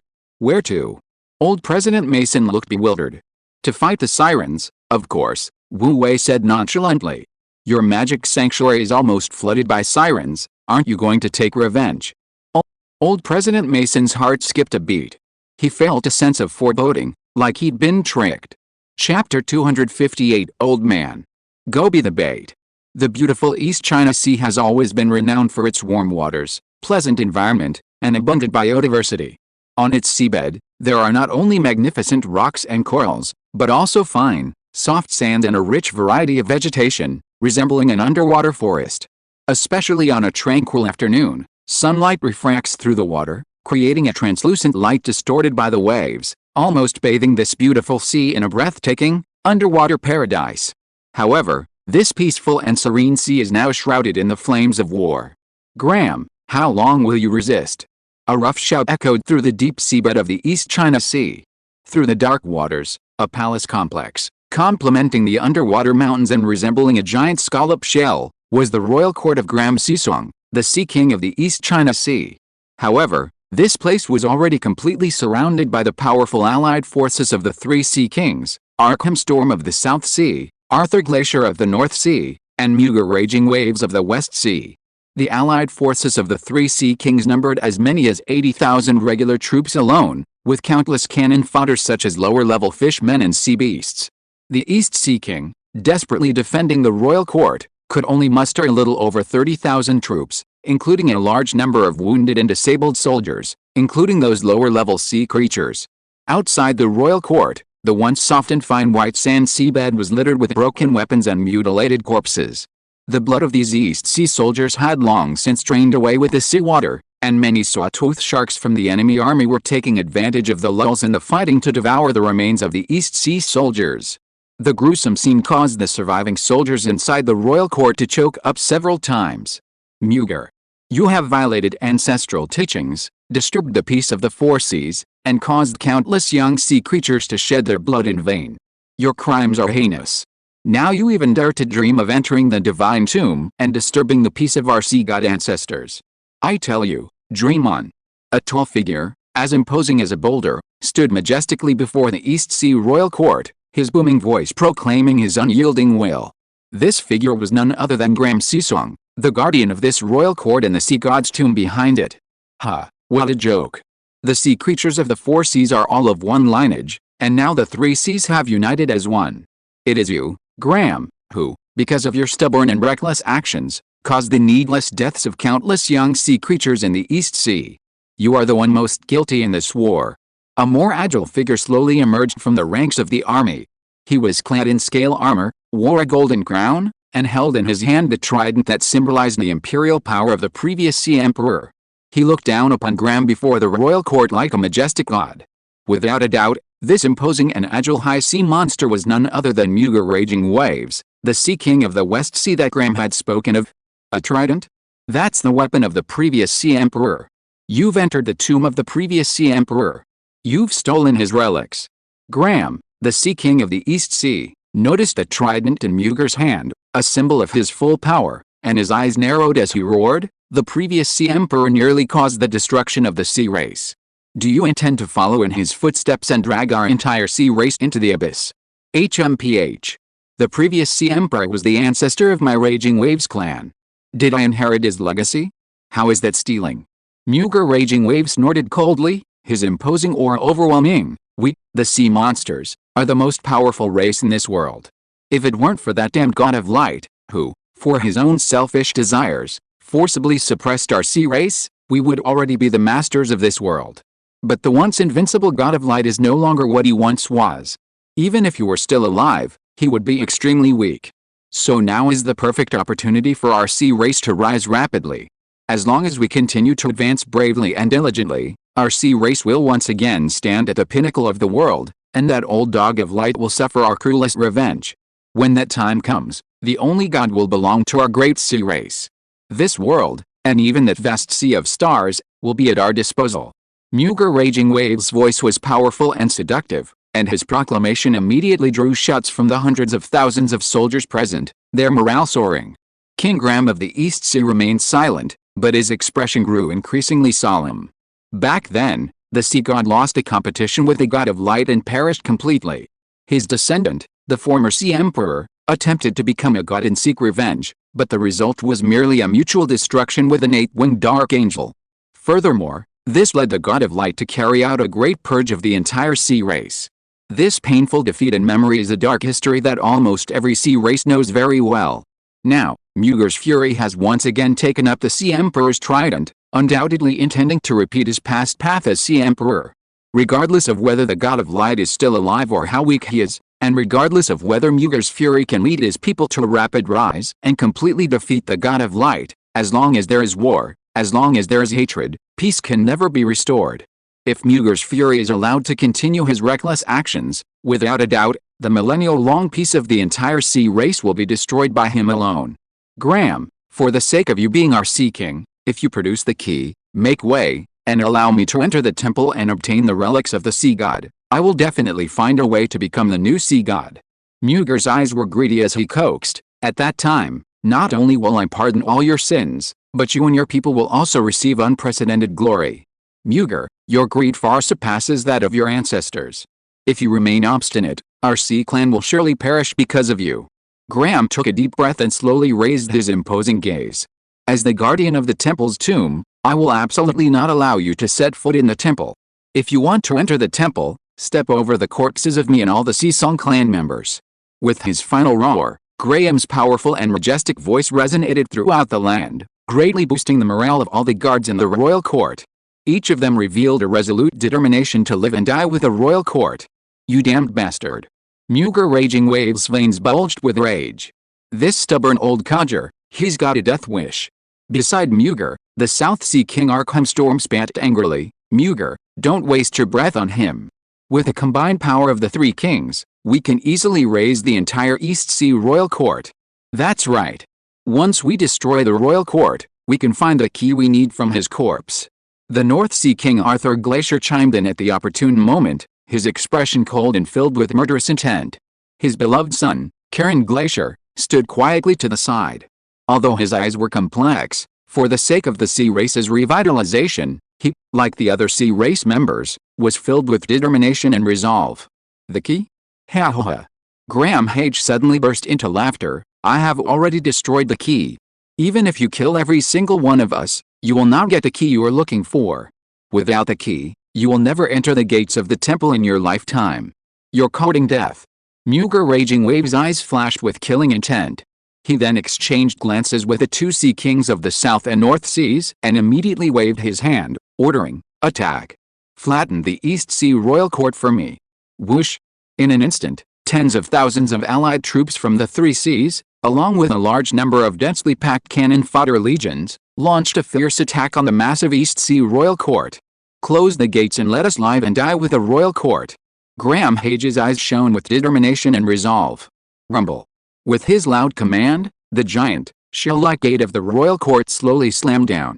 The entire massive Royal Court, built against the mountainside, instantly transformed into a giant seashell, with not a single gap except for a few scattered firing ports.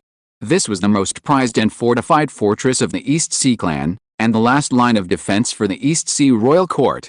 However, this time the enemy was simply too numerous. Countless enemy troops and sea beasts, carrying a large amount of heavy siege equipment, launched a frenzied attack on the East Sea Royal Court. The East Sea Royal Court's limited manpower and firing ports were simply insufficient to effectively suppress such a large number of enemies.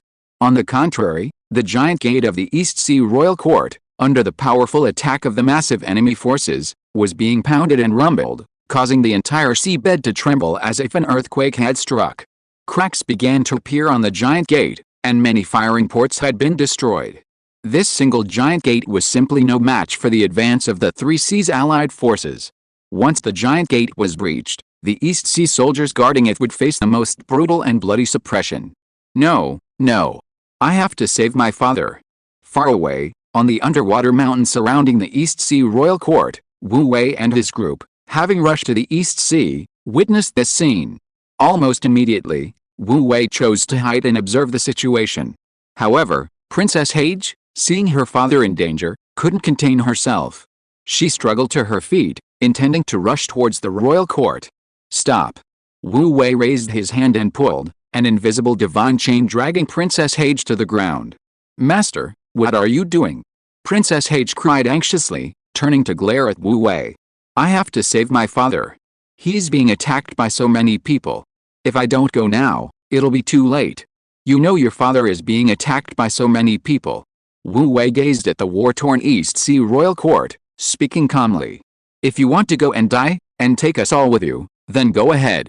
Seemingly finally realizing this, Princess Hage's expression turned serious. But, she collapsed weakly to the ground, gazing at the chaotic East Sea Royal Court in the distance, her heart heavy as if weighed down by a massive stone. That was her own father. If she had to watch him die a horrible death at the hands of the enemy, she would rather rush over now and die alongside him in the depths of her homeland. Little Dai, I understand your feelings, but the more anxious you are, the more you should avoid acting rashly. Among the group, Liliana, also a woman, approached and patted Princess Hage on the shoulder, comforting her. There are just too many enemies over there. Blindly rushing over will only be a death sentence. At this moment, the area in front of the royal court was densely packed with the combined forces of the three sea kings, their sheer numbers enough to make anyone's scalp tingle. Moreover, these troops were all elite forces, including many high-ranking generals of level 6 and even level 7, especially the three sea kings, each of whom had reached a legendary level 8. With such overwhelming military power, even the fearless Liliana felt a chill in her heart. If Wu Wei hadn't insisted on coming, she wouldn't have wanted to wade into this mess. Miss Liliana is right, there are just too many enemies. Old Chairman Mason stood on the edge of the mountain, gazing into the distance with an air of composure. Tisk tisk, I never expected that the three sea kings, who are supposed to be keeping each other in check, would actually unite today. If we don't come up with a solution, sending our small force there would be no different from sending ourselves to our deaths. A solution? There must be a solution, right? Princess Hage seemed to have suddenly found hope. She rushed to Wu Wei in a panic, pleading, Master, you always have so many ideas, please think of a way to save my father. Wu Wei crossed his arms, feigning thoughtfulness. A solution? Well, it's not impossible. He didn't finish the sentence, but Princess Hage already understood. This master wanted something in return. Without a word, Princess Hage knelt down with a thud. Master, if you can save my father, from now on I will obey your every command. Wu Wei, you were always supposed to obey me. Princess Hage, Wu Wei, please save my father. Princess Hage composed herself and solemnly swore again, if you can save my father, I can swear on behalf of the entire Hage clan that afterwards, all of us in the Hage clan will submit to the Lord of Light and be his servants forever. This condition has already been stated before. Your Hage clan is already mine. Wu Wei said calmly. Then what exactly do you want, master? For a moment, Princess Hage was somewhat confused. A barely audible voice reached Princess Hage's ears. Princess Hage, instantly, her face turned red. Those three sea kings actually dared to attempt to overthrow our Lord of Light. They're courting death. Wu Wei ignored Princess Hage's reaction and instead climbed to the edge of the underwater mountain range, casually pointing out, however, Hage's father's royal court is as hard as a tortoise shell. This war won't end anytime soon, and the enemy won't easily withdraw their troops, otherwise it would give Hage's father a chance to catch his breath or break through. So, if we can lure out a small group of enemies and then defeat them one by one, We can definitely gradually relieve the pressure on the royal court and even gradually dismantle the enemy's offensive. Hey, kid, that's a good idea. Old Chairman Mason came over and supported him. Now is the crucial moment for the siege. Those 3 sea kings will definitely not withdraw a large number of troops, so we only need to use a small bait to lure them out and eliminate them at the same time, constantly depleting their elite forces, right? This tactic is pretty good, isn't it? Wu Wei looked at the old chairman with a smile. Not bad, not bad. The old chairman nodded repeatedly. You're quite the schemer. No, resourceful. All right, since you agree, then you'll be the bait. Wu Wei patted the old chairman's shoulder with a heavy heart, nearly causing the latter to spit out a mouthful of blood on the spot. What? You want me to be the bait? Chapter 259 times Space Shackles. Old Master Mason seemed to have misheard, his entire body agape in disbelief and shock. Wu Wei, do you take me for a god? There's a massive army there. If a mere mage like me goes there, I'll just sink to the bottom of the ocean and never come back. He was joking, of course. Even highly mobile knights and swordsmen were far less mobile than the sea creatures in the sea, let alone a mage like him who wasn't particularly athletic. Besides, there was such a large sea creature army ahead. Going there wasn't just a ploy to lure them in, it was practically suicide. Although he was skilled in special laws, how many times could he use them? And the sea creature army wasn't stupid. Senior Mason, bait? Do you even know what bait is? You just need to lure them in. I'm not asking you to fight. Wu Wei glared at him, pointing to his companions behind him. Besides, if you don't go, are you suggesting I, Zio die, or that stupid sea monster go? The giant beast Syrah, unjustly labeled a stupid sea monster, lowered her head in a pitiful manner. This human in front of it was simply too dangerous to mess with. Oh, right, and what about Sister Nana? Wu Wei pointed to Liliana, but Sister Nana has no grudge against those sea kings and sea monsters. What use would she be? So, this bait will have to be you, Mason, the old man. Liliana nodded repeatedly in agreement. Old Master Mason glanced around, his old face falling. Entrusting him with such a dangerous task was practically a death sentence. Mason, don't worry too much. I'm not asking you to lure the enemy, I'm not trying to harm you. Here, I'll lend you that sea monster. It's an 8th level ancient beast, incredibly powerful. With its assistance, you'll be absolutely safe. Wu Wei patted Mason's shoulder with a smile, looking completely confident. But Mason, chosen as bait, and the giant beast Syrah were both utterly terrified. An ominous premonition began to swirl in the hearts of the man and the beast. Alice, well, that's all we can do now. Unable to change their unfortunate fate, the old guild master Mason could only sigh and agree to the matter. After a brief discussion, a preliminary plan was born. Rumble. The seawater churned, the seabed trembled, and the entire East Sea Royal Court suffered extensive damage to its gates under the ferocious attack of the Three Seas Alliance. The defending soldiers were killed and wounded incessantly, and the situation was once on the verge of collapse. Graham Sisong, you are utterly powerless to stop my allied forces. Why do you still struggle in your death throes? Do you really want the entire Sisong clan to be wiped out because of you? Muger Raging Waves looked down with disdain at the war-torn East Sea Royal Court. In his eyes, the East Sea Royal Court was completely under his control, and the Sea God Temple beneath the Royal Court, and the divine seed within it, were already his for the taking. Mughal, don't be too happy. Graham's booming voice echoed from the Royal Court. My Sisong clan, even if we fight to the last man, will never let you take a single step near the Temple of the Sea God. Stubborn fool. Muger's face immediately turned cold. Quickly, break through this hard shell for me. Now. In an instant, more troops from the Three Seas Alliance, wielding heavy siege weapons, attacked the heavy gates of the East Sea Royal Court with even greater ferocity.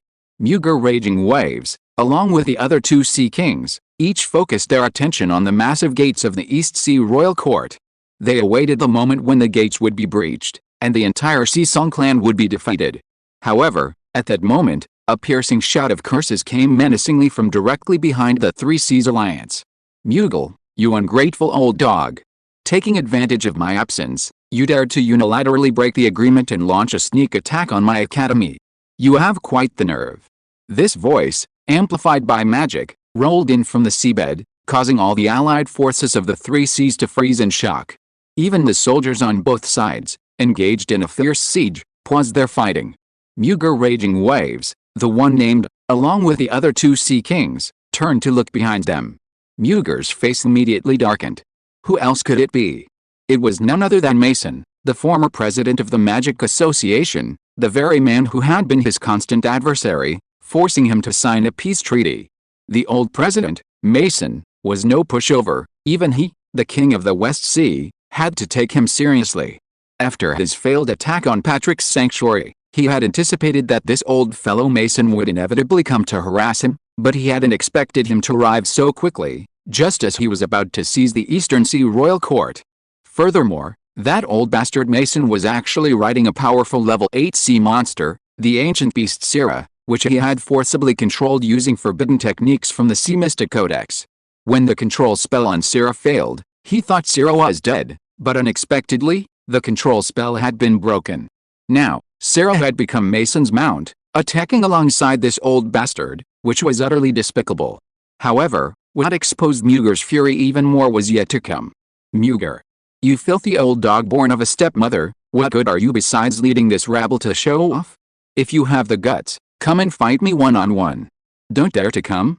Coward. Then call me Grandpa Mason. I was wrong, and maybe I, Mason, will let you go. The old guild leader Mason cursed more and more fiercely, and Muger's fury grew darker and darker, trembling with rage. The other two sea kings looked incredibly embarrassed, while the hundreds of thousands of sea creature soldiers present were utterly stunned.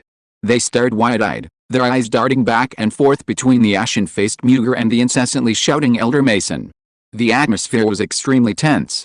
None of the sea creatures present had expected that Muger, the now invincible quasi-sea king, would be so verbally abused by a mere human elder, and with such vile language no less. It was truly astonishing and utterly humiliating. Not only Muger and the many sea creatures present, but even Elder Mason himself was somewhat bewildered by the insults. Most of these foul curses were misunderstandings he had been given, even he found them offensive, let alone Muger. Elder Mason had no doubt that if he were to fall into Muger's hands now, he would suffer a terrible death. However, with a bigger picture at hand, he could only secretly wipe a cold sweat from his brow and continue unleashing his most vicious curses at Muger, who was about to explode. Mughal, you grandson. Your Grandpa Mason is right here. If you have the guts, come and fight me one-on-one. Let's settle this personal feud privately. What? Still too scared to come? How did your parents give birth to such a useless thing? You bastard. Muger Raging Waves could no longer bear such vicious curses. He roared angrily, and his terrifying aura instantly transformed into a wave of energy that surged outwards. He was now burning with rage, and he no longer cared about the East Sea Royal Court he was attacking. He immediately leaped out of the sea, ready to pounce on the cursing old Chairman Mason. No. Brother Muger, you mustn't let anger cloud your judgment. North Sea King Arthur Glacier immediately pulled Muger Raging Waves back. The bigger picture is at stake. This is a crucial moment in our attack on the East Sea Royal Court. As the commander of our allied forces, you mustn't lose your composure. Yes, Brother Muger, how can we command without you? South Sea King Arkham also joined in, turning his gaze to Mason, who was hurling insults. His eyes were sinister. This human dares to so blatantly disrespect us high-ranking sea monsters. He's utterly despicable. Let me go out and stretch my muscles for Brother Muger, and while I'm at it, I'll take care of that old bastard. Then I'll trouble you, Brother Arkham. Muger nodded grimly. Please, Brother Arkham, make sure that old dog is torn to pieces. Don't worry, I'll have the Sawtooth Shark crush every bone in his body, and then bring you his head. Having said that, Arkham Storm, the Sea King of the South Sea, gestured with one arm. My royal guards, follow me. The next instant, Arkham Storm, riding a magnificent Sawtooth Shark, led over 500 equally strong and powerful South Sea guards, all charging towards Elder Chairman Mason. You think you can bully the few with the many? Bah. Muger, you old beast, you just wait. Elder Chairman Mason dared not confront so many people head-on. He left behind a harsh threat, commanding Syrah beneath his feet to turn and flee. It's a joke, an 8th level Sea King, plus over 500 elite guards, not to mention this old mage. Even Syrah, this ancient behemoth, would be trembling with fear upon encountering him, having no chance of a direct confrontation.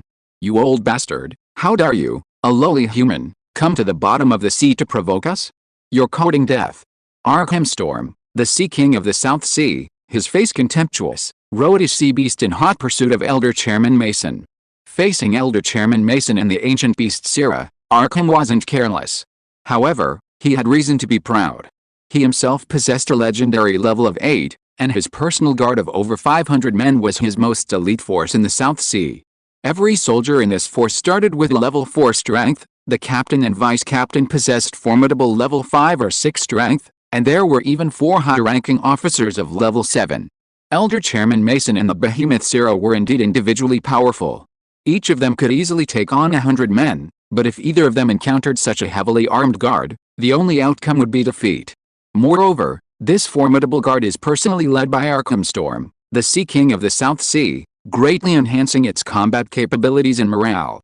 If Arkham were to surround and annihilate Chairman Mason and the Behemoth era, the casualties would likely be less than 30%. Arkham, you're no better. If you've got the guts, catch up, or you'll be eating my ass. Facing the pursuing Arkham Storm, Chairman Mason resolutely continued his vicious cursing tactic. With the help of the Behemoth era, he was quite agile in his escape. After several chases, Arkham behind him became enraged, shouting incessantly, "You old bastard! You're asking for death? Stop talking nonsense, wait until you catch up before you spit it out. Chase him. Don't let this old bastard get away." Guildmaster Mason cursed as he fled, occasionally using pre-placed magical traps and summoned water elementals to harass Arkham's guards. During this process, Arkham's guards suffered heavy casualties, further enraging Arkham Storm, the South Sea King, and his army. They hated the old human man before them with a passion, wishing they could tear him to pieces immediately. After a chase, Guildmaster Mason and his pursuer, Arkham Storm, plunged into an underwater trench. The underwater terrain has many similarities to land terrain. The seabed also has mountains and valleys, and this was a large underwater trench resembling a valley. Unlike the underwater plains in front of the royal court, this trench lacked fine sand but was filled with various kinds of seemingly lifeless coral reefs. Between the coral reefs grew various kinds of seaweed and woody plants without veins, only branches that grew straight towards the sea surface. At first glance, it looked like a primeval forest on land, with lush vegetation and vibrant life. Most importantly, it was far from the East Sea Royal Court, remote and desolate. Foolish old man, actually venturing into this canyon, he can't escape. South Sea King Arkham Storm sneered, waving his arm at his numerous guards. "Follow me, let's tear that human old man and that blind sea beast to pieces." The large force rushed into the underwater trench. In the deepest part of the underwater trench, Elder Mason and the giant beast Zero had been chased to a dead end. Here, 3 sides were surrounded by mountains thousands of meters high, and the path ahead was blocked by the canyon and mountains. Elder Mason could only escape by swimming upstream, but Arkham Storm had already led his guards close behind, and it was too late to escape. "How, old man, you and that foolish sea beast are cornered. Just surrender and die." Alama Storm's eyes were sinister. His guards were equally menacing, their faces filled with mockery and ridicule, as if the old human and the rebellious sea beast before them were already powerless corpses. Bottomed out. Despite being at his wit's end, Elder Mason showed no panic. Instead, he slowly turned around and chuckled calmly, "Arkham, you are the ones who are cornered." Arkham Storm was slightly taken aback. He subconsciously glanced around, then coldly sneered, "Just the 2 of you? A despicable old human and a foolish sea beast, you think you can annihilate us? How, what a joke. The 2 of them are indeed not enough, but what if we join them?" A nonchalant voice lazily sounded behind Arkham. Riding atop a sea beast, Wu Wei casually waved his hand, dispelling the divine barrier that had concealed their presence and aura. In an instant, Princess Hage, commanding hundreds of sea beasts and 1,000 sea race soldiers, along with another legendary powerhouse at level 8, Queen Liliana of Flames, revealed themselves from behind the deep sea vegetation. "Arkham, surrender. You have nowhere to run," Princess Hage commanded. The hundreds of sea beasts and 1,000 sea race soldiers who had previously surrendered to her immediately drew their weapons and scattered. In an instant, a massive encirclement completely surrounded Arkham and his personal guard. "Oh, that ugly level 8 freak, is that the Sea King?" Liliana lazily raised her eyes, a chilling battle intent erupting from them. "This time, I can finally stretch my muscles. WH what? South Sea King Arkham Storm's pupils widened instantly as he looked at the densely packed sea creature soldiers around him. An unprecedented sense of crisis began to rise intensely in his heart. How could there be so many enemy troops? He was always cautious, and when he arrived at this valley, he had clearly checked again and couldn't see a single unusual figure. But what was going on now? How could so many enemies suddenly appear? Did they use some secret technique to conceal their presence? Besides, apart from the fleeing Sea Song princess, that extremely weak human male must be the rumored Wu Wei. Could the imposing human female beside him be the Flame Queen Liliana he had heard about before? However, according to the intelligence he received, Liliana, among Wu Wei's group, was only at the 7th level saint rank, yet her current aura clearly indicated she had reached the 8th level legendary rank. Wait? And what about Princess Hage? Wasn't she only at level 5 before? How could she have reached the formidable 7th level saint rank in just a few months? This is impossible. Arkham Storm was filled with shock, but after scanning his surroundings, he couldn't help but sneer arrogantly. Hage, you little brat, you think you can make me, Arkham Storm, surrender? How? Dream on. With that, Arkham immediately spurred his mount. Everyone, listen to my command. Charge out with me. Arkham acted swiftly, leading his guards in a breakout towards the top. This was the sea, unlike land, where roads opened in all directions. They were indeed blocked in all directions, but as long as they concentrated their forces, they could definitely break out from above. Once he broke through the encirclement and returned with his army, it would be the death of these traitors. Arkham, isn't it a bit too late to escape now? Having finally completed his plan, Elder Mason regained his composure. He leaped off Sarah, plunging his radiant staff into the seabed. Instantly, a vast array of intricate magical runes shimmered beneath everyone's feet. Then, a semi-transparent, resilient barrier rapidly rose from these runes, completely sealing off the valley without a sound. Time-space shackles? This is time-space shackles. Old man, have you gone mad? You want to fight me to the death here? Chapter 260 Closing the Door and Beating the Dog. Arkham Storm, being a well-traveled king of the South Sea, recognized from the large magic circle beneath his feet and the translucent barrier that silenced all sound that this was no ordinary sealing formation, but a forbidden technique capable of completely sealing off space itself, the space-time shackles. The space-time shackles is one of the most difficult forbidden techniques in spatial magic. Its terrifying aspect lies not in its destructive power, but in its extremely powerful sealing ability. Once cast, it acts like a bubble, forcibly separating this space from the main space. The outside world cannot see inside the barrier, and everything happening inside cannot be transmitted outside. Most troublesome is that unless the caster actively releases the seal, or has the ability to forcibly break the sealing barrier from the inside, even killing the caster on the spot will not allow escape. In other words, unless the caster is willing to release the seal, those imprisoned inside, even after thousands of years, their remains weathered to ashes, will not be able to escape the spatial barrier. Fight to the death with you? Hell, Arkham, you're dreaming. I spent a full 10 precious magic stones to construct this sealing array and wipe you all out. Elder President Mason chuckled smugly. Oh, right, to use Brother Wu Wei's words, this tactic is called closing the door to beat the dog. Closing the door to beat. Arkham choked on his words, his already unpleasant face turning ashen with rage. He had indeed miscalculated. He never expected these humans and Princess Sea Song to be so cunning and audacious. Knowing that he and the other two Sea Kings were forming a united army, they still dared to implement such a bold tactic under such circumstances. It was precisely because of their overconfidence in their own strength, believing that the ocean belonged to their sea race, that they had pursued him to this extent.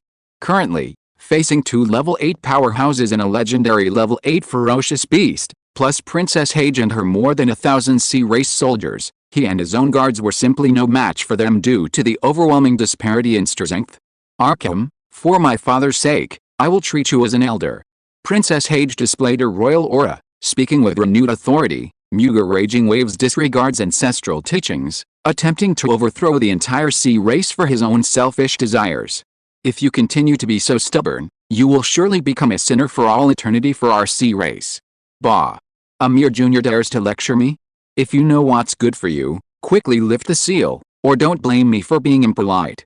Arkham glared coldly, his imposing manner undiminished despite the encirclement. At the same time, his eyes darted left and right, seemingly pondering a way to escape. Arkham, you may be willing to die with Muga raging waves, but do you want the entire South Sea clan to perish along with you because of your selfish desires? Princess Seasong ignored the arrogant Arkham and turned to his guards. My fellow South Sea clan, you also have families and friends. Are you really going to stand by and watch your families and friends be buried alive because of the arrogance and selfishness of these Sea Kings? The guards around Arkham, already demoralized under the pressure of the 3 level 8 experts, wavered further. Arkham saw this and his heart tightened. He cursed inwardly. If Princess Seasong continued, wouldn't all his guards be wiped out? Then, wouldn't he be completely powerless to resist? Shut up! Arkham roared, his fighting spirit surging. Don't listen to this bastard's nonsense. Everyone, follow me and break through the barrier. Charge out. Kill. Roar. Arkham's guards were already well-trained and highly capable. At Arkham's command, they immediately followed him, charging towards Princess Seasong. Arkham himself knew very well that he still had the strength to fight. With proper command, there might still be a sliver of hope. His elite guards also had a certain degree of confidence and were willing to fight alongside their Sea King to break through the siege. Truly stubborn and courting death. Don't blame us for being ruthless. Wu Wei turned and nodded to the 2 beside him. Liliana, who was already poised to attack, immediately met the charging Sea King Arkham. Princess Seasong was slightly heartbroken, but at this critical moment, she still resolutely issued the order to annihilate him. In an instant, the sea creature soldiers, who had been preparing for some time, unleashed a series of indiscriminate volleys at the charging guards. Whoosh! Whoosh! Whoosh! Large amounts of blood began to surface in the sea. Princess Seasong's sea creature soldiers were equipped with sharp, water-piercing crossbows, and in close combat, they had tough-skinned sea beasts to defend them head-on. Coupled with their overwhelming numbers, Arkham's guards suffered heavy casualties the moment the 2 sides clashed. On the other side, Liliana, wielding a steel whip interwoven with lightning and fire, fought fiercely and domineeringly, engaging the Sea King Arkham in a head-on battle to a standstill, causing Arkham considerable distress. Soon, Elder Mason and the giant beast Sarah, located on the other side, also joined the battle. Sarah is here. Quickly, hold it back. Seeing the giant beast Sarah turn back to attack, Arkham's higher-ranking officers were terrified and immediately tried to hold off the beast. Otherwise, if this behemoth were to charge into the Royal Guard's formation, they would be annihilated. However, with no one able to restrain it, Elder Mason immediately unleashed several destructive spells upon the Royal Guard, causing them to scream in agony and suffer heavy casualties. Elder Mason then joined forces with Liliana, and together they charged towards Sea King Arkham. Arkham, you bastard. Weren't you having a good time chasing me? Take this. Old Man Mason, you use your magic to entangle him, leave the rest to me. With the old mage's powerful firepower support, Liliana fought with increasing ferocity, while Sea King Arkham struggled more and more, forced into defensive posture, looking increasingly disheveled. At this rate, it would likely be long before Sea King Arkham Storm and his Royal Guard were defeated. However, Arkham was, after all, a Sea King, and he always possessed some unpredictable trump cards to protect himself. As he fought his way back to the edge of the barrier, a sudden, powerful strike sent both Liliana and Elder Mason flying. At the same time, he pulled a dark blue, curved dagger from his storage inventory. Not good. That's the sacred relic, the hair blade. Elder Mason, jolted aside, immediately recognized the strange weapon and cried out, "We were careless. That cunning bastard Arkham is trying to use the detonating artifact to blast open my sealing barrier." The sacred relic, the hair blade, has a long history. It was a relic of the previous Sea Emperor, gifted to the South Sea Storm clan. As a high-level sacred relic, its greatest strength lies in its ability to gather the power of water elements, making it indestructible. While the hair blade's sharpness could indeed carve into the sealing barrier, it could only penetrate it. Once the dagger was removed, the sealing barrier would repair itself. However, if the input of elemental power is increased during this process, causing the entire head blade to self-destruct, the power of the artifact's self-destruction would be enough to blast a large hole in the sealing barrier. This large hole will naturally repair itself under the enhancement of the array, but during the self-repair process, Arkham will have enough time to break through the sealing barrier and escape. We can't let him succeed. Quick! Stop him! Liliana knew things were going badly and immediately rushed to stop him with Elder Mason. Even the giant beast Sarah, which was sweeping across the area below, charged towards Arkham immediately. Foolish humans and traitors, trying to stop me? Hell, too late. Arkham immediately raised the high blade and thrust it towards the ceiling barrier in front of him. As long as he could escape, these humans and traitors would surely suffer a terrible death. The dagger pierced the ceiling barrier, and time seemed to stand still for a moment. Countless eyes from both sides converged on Arkham, as if the war would end the moment he plunged his dagger into the ceiling barrier. Alice, even the best plans can have flaws. I never expected Arkham to have such a trick up his sleeve. Wu Wei, who had been watching the battle intently, sighed casually. He thought to himself that at this juncture, timing, location, and support were all in place. If anything went wrong, he would have to rely on divine intervention. Wu Wei stepped forward, facing Arkham, the Sea King of the South Sea, and silently uttered a sentence. I say, an unexpected event is about to occur. His voice was soft. Even Princess Hage, not far away, didn't notice what he had done. But as soon as the words were uttered, a mysterious wave immediately permeated the air. Ugh! Wu Wei immediately felt dizzy. His mind went blank, as if his memory had suddenly gone blank. The intense emptiness and void seemed to reach his very soul, as if all his energy had been drained away. Unsteady on his feet, nearly collapsing, Wu Wei quickly used a wisp of divine power to repair and nourish his damaged soul, allowing him to gradually recover in a short time. Phew, that move was incredibly taxing. Wu Wei cursed inwardly. The move he had just used was a new ability unlocked after his divine core was repaired and advanced, the early stage of the advanced divine art, the Great Prophecy technique, specifically the mantra. To be precise, it was a beginner-level mantra. However, according to the records of the old god of light within his divine core, it was an extremely powerful divine art. Even as an early stage of the Great Prophecy technique, the mantra, it possessed unfathomable and formidable abilities. It was said to be a strange technique that used divine power to manipulate the strings of fate, interfering with the course of destiny. At higher levels, it could even control the laws of fate, indirectly or even directly altering the final outcome of an event. It could be said that this spell was one of the most powerful and heaven-defying abilities in the universe. However, casting such divine spells is extremely taxing. Even the most basic mantra spell nearly made Wu Wei faint. Ultimately, my soul strength is still too low. Casting a mantra spell on an 8th level Sea King is really a stretch, Wu Wei sighed inwardly. Although casting the spell on Arkham was quite a challenge, he was still full of anticipation about what the effect would be. After all, this was a strange divine spell that even he couldn't predict. At the same time, Arkham, who was wielding the high blade and stabbing it fiercely into the ceiling barrier, suddenly felt a surge of unease. An indescribable, strange emotion began to arise in his heart, as if something was about to happen.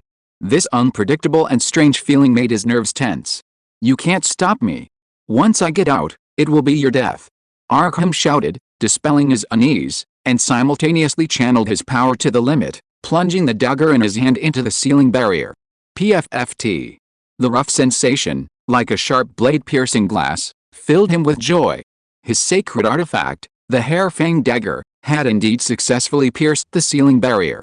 All he needed to do next was unleash its power, causing the dagger to self-destruct, blasting a hole in the barrier. Once he passed through the hole, the vast ocean would be his domain, and these despicable humans and those traitorous sea creatures would have no chance of catching him. However, just as the South Sea King, Arkham Storm, was joyfully unleashing his power to guide the dagger's self-destruction, the carcass of a sawtooth shark, seemingly appearing out of nowhere, hurtled towards him. The sawtooth shark was the symbolic mount of the Sea King's royal guard, each at least 7 or 8 meters long and weighing tens of thousands of kilograms. In the sea, a group of sawtooth sharks possessed astonishing impact force, making them among the most powerful of all sea beasts. The serrated shark that flew in seemed to have just been fighting a sea beast controlled by Princess Seasong, and was suddenly slammed into him by that sea beast. If he were to be hit squarely by this powerful serrated shark, not only would he fail to detonate the dagger, but the impact could very well cause an energy imbalance after he had gathered a large amount of energy, resulting in a severe backlash.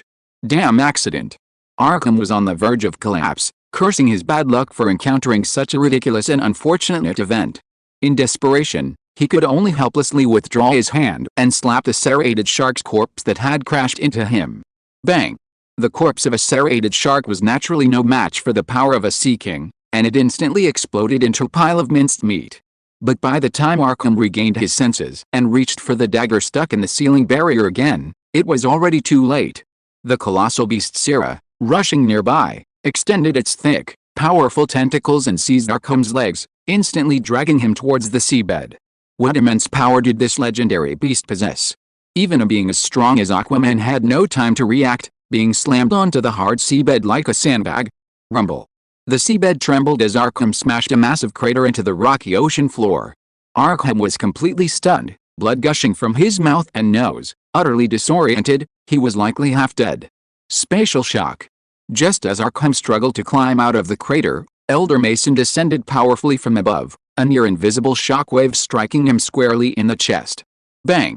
Arkham's chest scales shattered instantly, and he coughed up blood, collapsing backward into the crater like a rotting snake. The spatial tremors were like ripples on water, but these ripples, occurring on a spatial level, were far more powerful than ordinary tremors.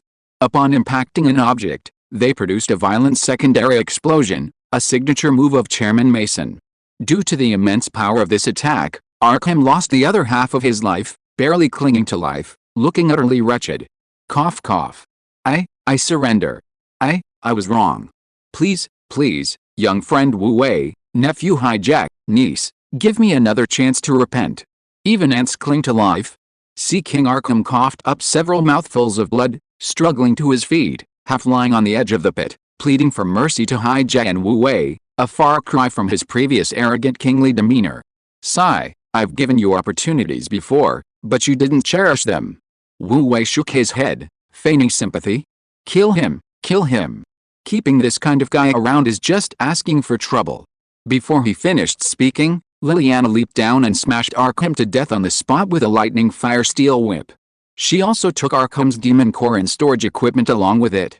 Looting corpses had become an unconscious habit for Wu Wei's companion, and her movements were practiced and fluid. Wu Wei took Arkham's demon core and saw it was worth 100 points of divine power. He secretly praised Arkham, thinking that even his demon core was far more powerful than that of ordinary species, befitting an 8th-level Sea King. As for Arkham's storage equipment, Wu Wei was certain it contained many valuable items. He would keep it for now and calculate its value later. Arkham is dead, my fellow countrymen of the South Sea. Will you continue to resist? Princess Hage glanced at Arkham's corpse, her brows furrowing slightly. She turned and addressed the surviving guards, loudly urging them to surrender. Follow me.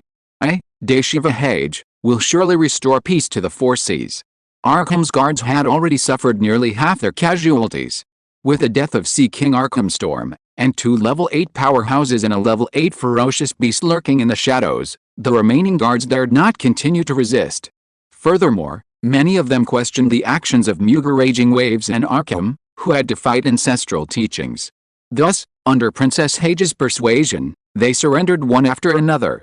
After a brief reorganization, these people formed a new unit and joined Princess Hage's camp. In an instant, Princess Hage's military strength increased significantly. Wu Wei, observing this, nodded secretly. His goal of grooming Hage into an empress was getting closer. Chapter 261 Poseidon's Trident. Why has Brother Arkham been gone for so long? Just as Wu Wei and his group killed Arkham Storm, the South Sea King, the North Sea King Arthur Glacier, who was fighting on the East Sea Royal Court's side, also vaguely sensed something was wrong. He casually conjured a storm of ice blades to block the East Sea Royal Court's counterattack, and took the opportunity to temporarily withdraw from the battlefield, flashing to Muger Raging Wave's side. Brother Muger, what's the situation with Brother Arkham now? His long silver hair fluttered in the sea breeze, and a hint of unease was faintly revealed in his eyes. Muger Raging Waves, the West Sea King, hovered in mid-air on a giant wave, calmly directing the battle. Hearing the North Sea King's question, he replied in a deep voice, "Contact was lost 10 demon moons ago. I've already sent people to check." As he spoke, the power of the ocean surged around him, and with a wave of his hand, he stirred up another raging wave, sweeping towards the East Sea Royal Court. Even without the South Sea King's hurricane, the raging wave under his control still exuded a terrifying power that made people's hearts tremble. As the waves crashed, the sea monster army of the Eastern Sea Royal Court was thrown into disarray, and the battle line steadily advanced another step towards the Eastern Sea Royal Court. Seeing his calm demeanor, Arthur Glaciers' unease lessened slightly. Brother Arkham is a legend after all, and he's at sea. In 10 demon moons, those humans shouldn't be able to cause much trouble. At worst, he can ask us for help, he shouldn't be. However, before he could finish speaking, he was abruptly interrupted. Muger raging waves, Arthur Glacier, I'm back.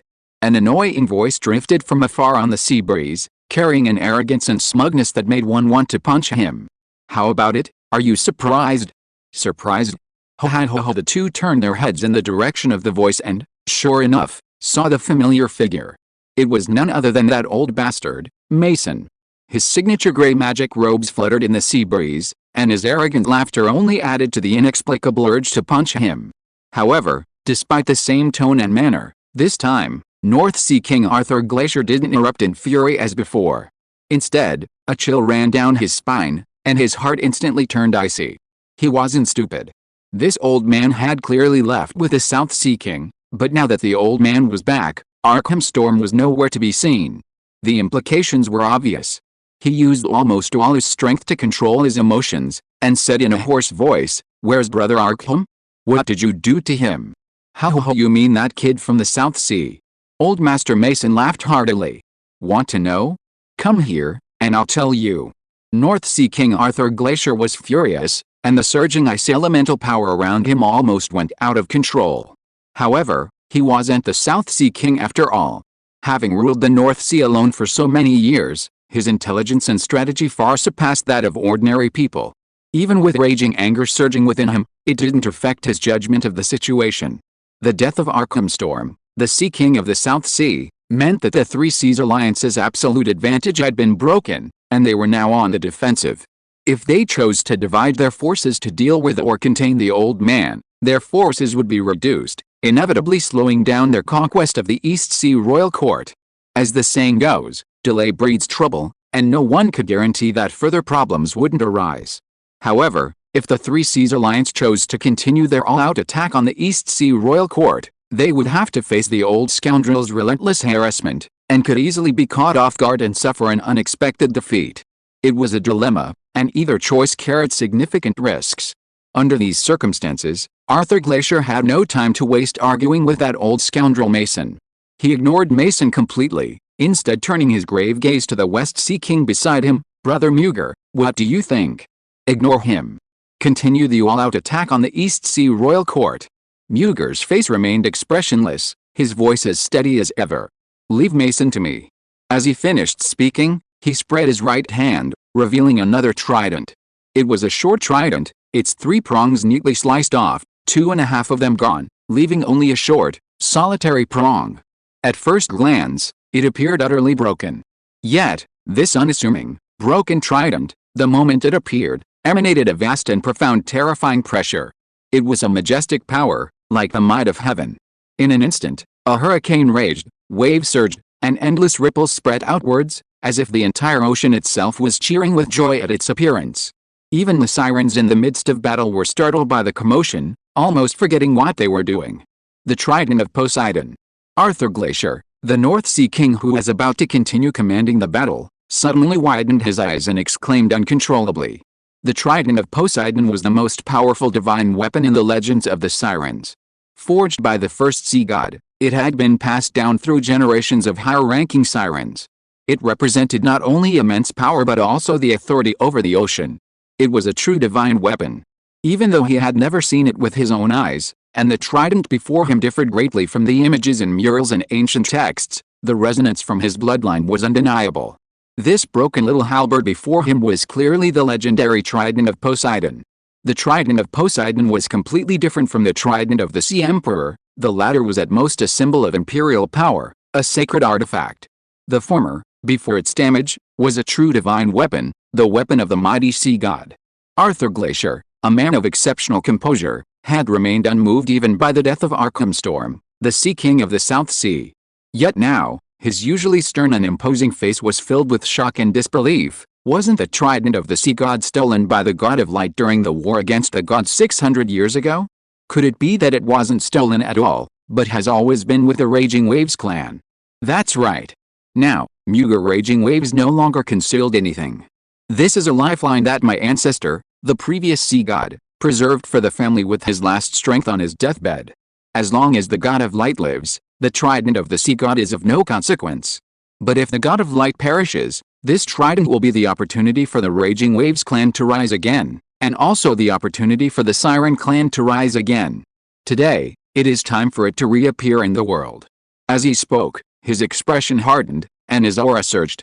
A surge of energy instantly swept out, the power of a peak level 8 legendary figure spreading out wave after wave. Combined with the terrifying aura emanating from the damaged artifact, the Trident of Poseidon, he seemed to have grown several meters taller out of thin air. His overwhelming power made everyone tremble and unable to look directly at him. The surrounding Siren generals were immediately terrified and retreated, not daring to approach him. Even Arthur Glacier, the Sea King of the North Sea, couldn't help but take a half step back, a hint of awe in his eyes. Holy crap! What the hell is that? Such a powerful aura. Elder President Mason, being quite far from Mughal raging waves, hadn't clearly seen the Trident of Poseidon, but he was still startled by the weapon Mughal raging waves suddenly pulled out and the sudden surge of power.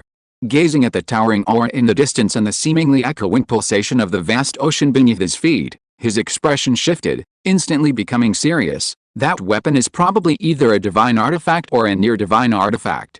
With it in hand, Mughal's actual combat power is likely not much weaker than a level 9 demigod. This place is no longer safe, we must retreat immediately. With that, he waved his staff, preparing to teleport away.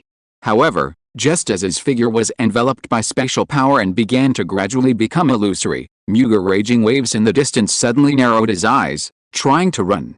Although the fluctuations in spatial power were subtle, how could they escape his notice, as he was almost one with the ocean beneath his feet, empowered by the Trident of Poseidon? In a flash, he raised the Trident of Poseidon.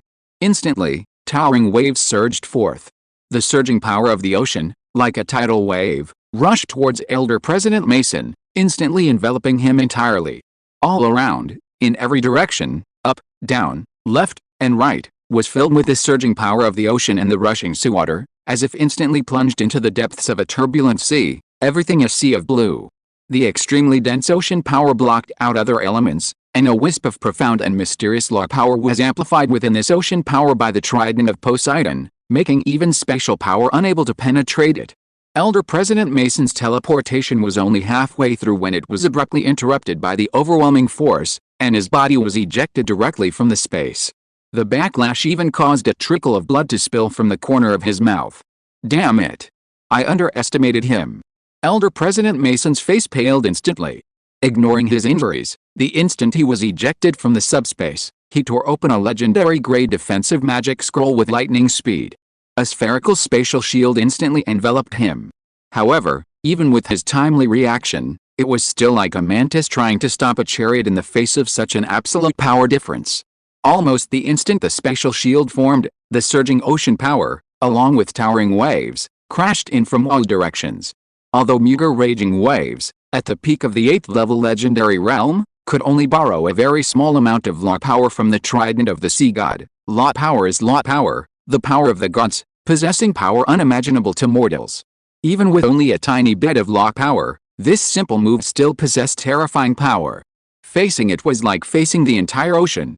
Under this terrifying power, the spatial shield, which should have easily withstood elemental attacks, was like a fragile soap bubble, almost instantly squeezed and deformed, its surface shimmering, on the verge of collapse.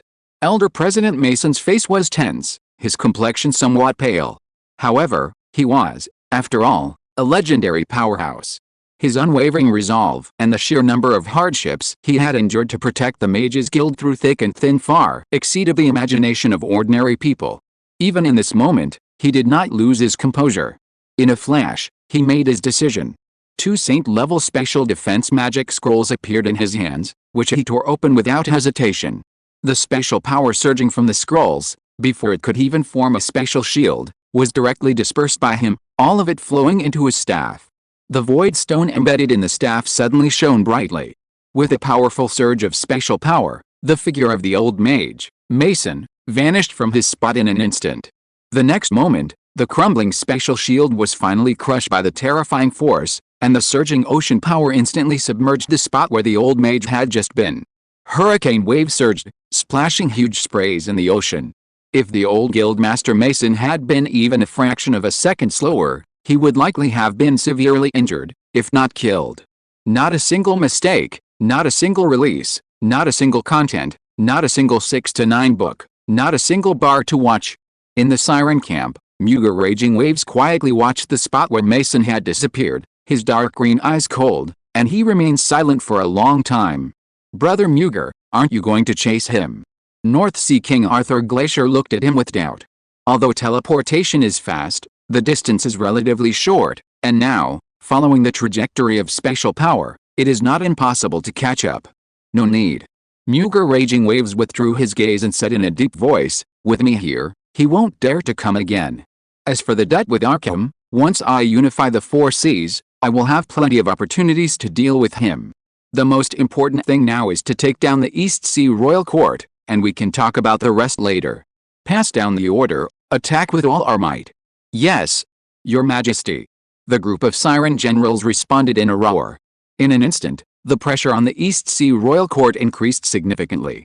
At the same time, in another sea area far away, Wu Wei and his group were sitting in a magic airship, chatting leisurely while waiting for someone. Speaking of which, Sister Nana, you're a legend now, after all. That Flame Queen title was something people called you when you first became famous at level 6, it's a bit inappropriate now. How about we change the title? What do you think of Thunderstorm Queen? Wu Wei joked. Not so good. Liliana rolled her eyes. Although she'd never really liked the title Flame Queen, Thunderstorm Queen wasn't much better, was it? Master, this is a local specialty. Please try some. Princess Deshava Sea Song brought over a plate of seaweed that looked like grapes, plucked a seaweed ball, and obediently offered it to his lips. Good boy. Wu Wei smiled as he looked at Princess Sea Song, who had completely adapted to her slave identity, and took a bite from her hand. It tasted like fruit, sweet and sour, not bad. Perhaps because Xiaodai fed it herself, it tasted exceptionally refreshing and sweet. Nearby, alchemist Jimmy Grunt and his assistant were engrossed in studying a piece of ore they had found on the South Sea King. The others were also busy with their own tasks, occasionally exchanging a few words. The atmosphere was quite relaxed and pleasant. Just then, a ripple appeared in the space on the magic airship. Wu Wei subconsciously looked up and saw a special passage suddenly appear, from which a familiar figure rushed out in a disheveled state. It was clearly the legendary special archmage, the old Guildmaster Mason. He was stunned for a moment. Old man, what happened to you? Don't even mention it, I almost didn't make it back. The old mage wiped the blood from the corner of his mouth with a gloomy expression, sat down next to Wu Wei, picked up the water glass on the table, and gulped down several mouthfuls before he could catch his breath.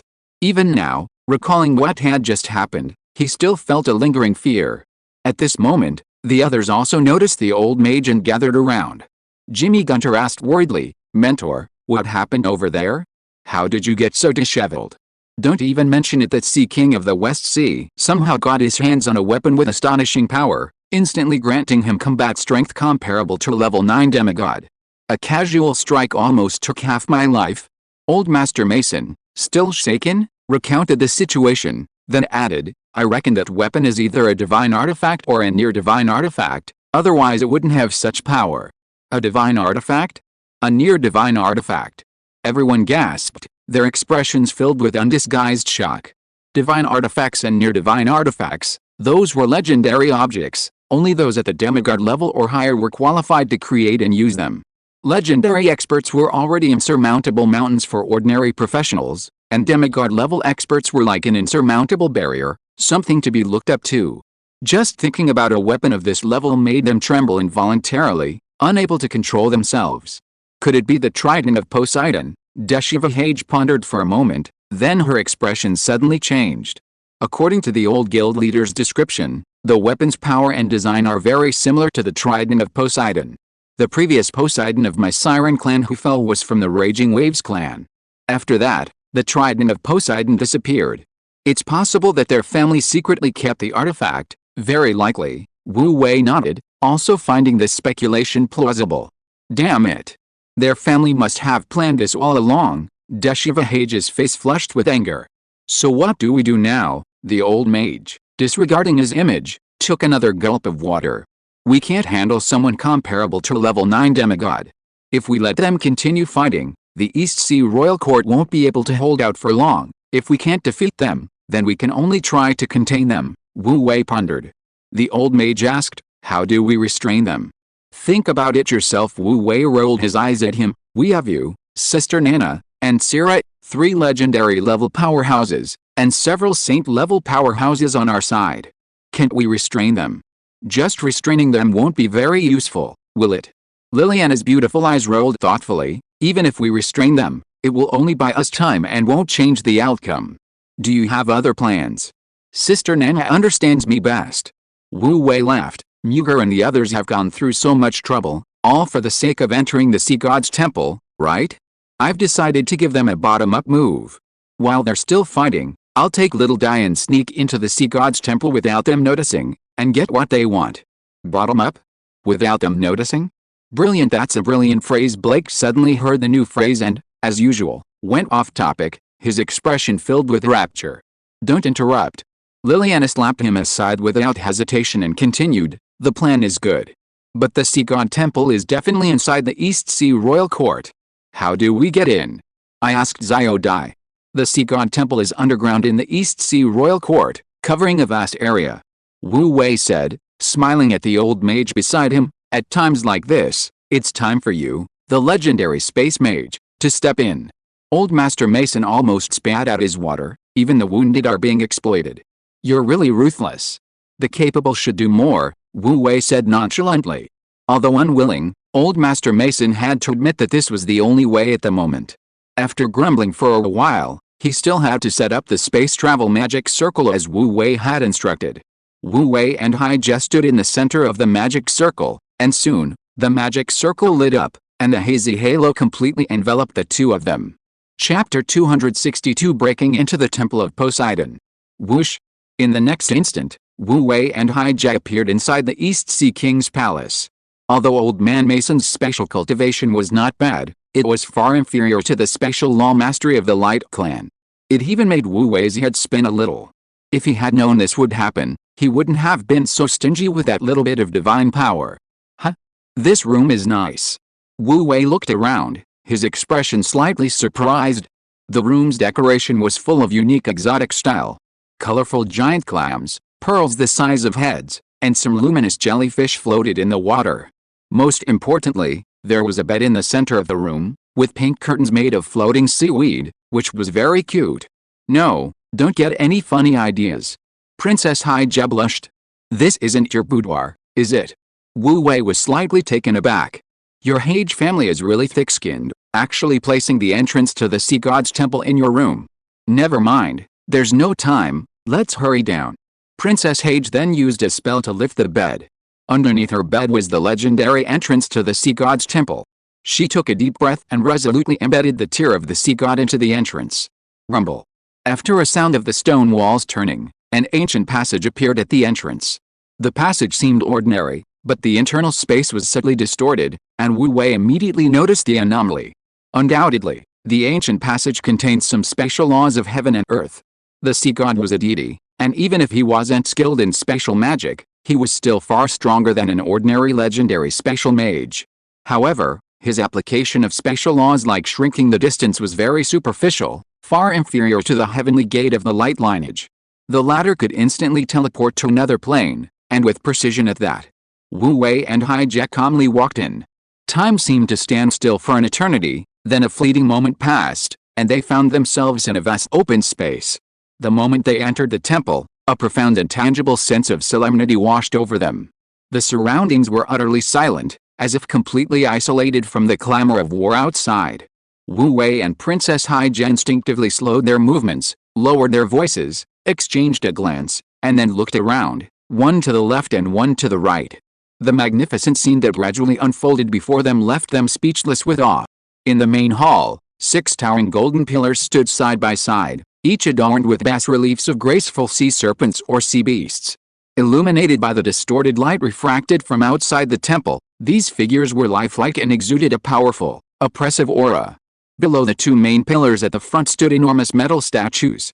The two metal statues were made of a material that resembled bronze, gold, or some kind of weathered hard stone. In short, Wu Wei and Haijia couldn't discern their material at first glance. However, the statue's appearance and imposing presence left a deep impression on them. The sea god was, after all, an ancient deity with considerable power. The two statues were 7 or 8 meters tall, both depicting high-ranking male sea monsters, but their physiques were far more robust than ordinary sea monsters. The statue on the left was covered in scales and held a trident, a symbol of the sea race, while the statue on the right held 2 curved swords symbolizing ocean currents and tides. In addition, the appearance of these two statues was truly ferocious to the extreme. If Wu Wei were to comment, they were even more ferocious than the legendary Yakshas and Asuras of Earth. So much so that when Wu Wei and Princess Haijia stood before these two statues, they instinctively felt a chilling aura of malevolence, and even the hairs on their backs stood on end. These two statues are so lifelike. How were they made? The craftsmanship was so realistic that even Wu Wei, an earthling accustomed to modern technology, couldn't help but exclaim in admiration. Truly a miracle. Princess Haijia gazed up at the magnificent architecture and lifelike reliefs, her expression filled with reverence. This temple dedicated to His Majesty, the sea god, must have incorporated the finest techniques of the entire sea race. We entered through a secret passage, so we arrived directly at the main hall. However, if we have the opportunity to explore this temple complex thoroughly in the future, we're sure to make many significant discoveries. Wu Wei immediately agreed. This sea god temple was vast, surrounded by a cluster of buildings characteristic of the sea race. A careful excavation here would undoubtedly yield many valuable items. For one thing, the sea god's burial goods alone would be plentiful.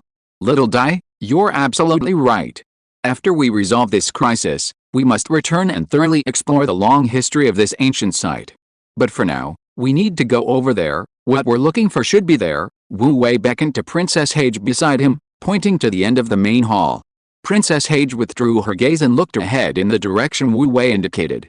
She immediately took a deep breath, her entire being becoming solemn. Deep within the dark hall stood a dark golden throne formed by 9 giant sea serpents coiled around it, upon which sat a majestic sea monster statue. This high-ranking sea monster statue was incredibly lifelike. It wore a crown, was clad in scale armor, possessed a chilling aura, and its gaze swept down with boundless majesty. So much so that when Princess Haijia first saw it, she mistook it for a real person and stood there, completely stunned. It seems the secret of the sea god is hidden there. Wu Wei and Princess Haijia exchanged a glance and stepped into the depths of the hall together. Who dares to trespass into the sea god's temple? Just as Wu Wei and Haijia approached the two statues, a thunderous shout suddenly boomed from above them. At the same time, 2 powerful divine senses instantly descended upon Wu Wei and Princess Haijia, as if trying to see right through them. Wu Wei and Princess Haijia immediately tense up. The heavy pressure made it almost impossible for them to breathe. They both subconsciously looked up and discovered that the 2 hideous sea monster statues had somehow come to life. The 2 statues trembled, scattering debris, and soon stood like 2 living warriors, menacingly blocking Wu Wei and Haijia's path. Their eyes shone with a dazzling light like magic stones, and their imposing, bronze-cast bodies exuded an invincible aura. Especially striking was the overwhelming pressure emanating from them, which rapidly surpassed the extreme levels Wu Wei had never anticipated. Level 9. The power surging from the 2 statues, the terrifying pressure they emitted, had reached a level Wu Wei had never seen before. Level 9. According to the remaining information left by the old god of light, Level 9 was known as demigod in this world. A Level 9 powerhouse could essentially communicate with a realm, and within a certain domain, could condense abilities comparable to a god. If, at this stage, one could accumulate enough faith power, they could even ignite divine fire, construct a divine spark, and truly ascend to become a god. It could be said that Level 9 was the limit that all beings in this world could reach, a preparatory stage before the birth of a god. Throughout the entire history of this plane, it was very likely that only a handful of people had reached this level. However, once they reach this stage, each possesses overwhelming power capable of destroying the heavens and the earth. Even the legendary behemoth Sira, capable of inciting the wrath of the sea god, is as weak as a child before such Level 9 powerhouses, utterly insignificant. This is an ancient alchemical artifact? A demigod-level puppet? Tisk tisk, truly incredible. Gazing up at the two extremely ferocious level 9 statues, Wu Wei inwardly sighed. Those powerful figures of the past truly lived up to their reputation. The wealth they accumulated was terrifyingly powerful, even a small portion of it was enough to frighten people.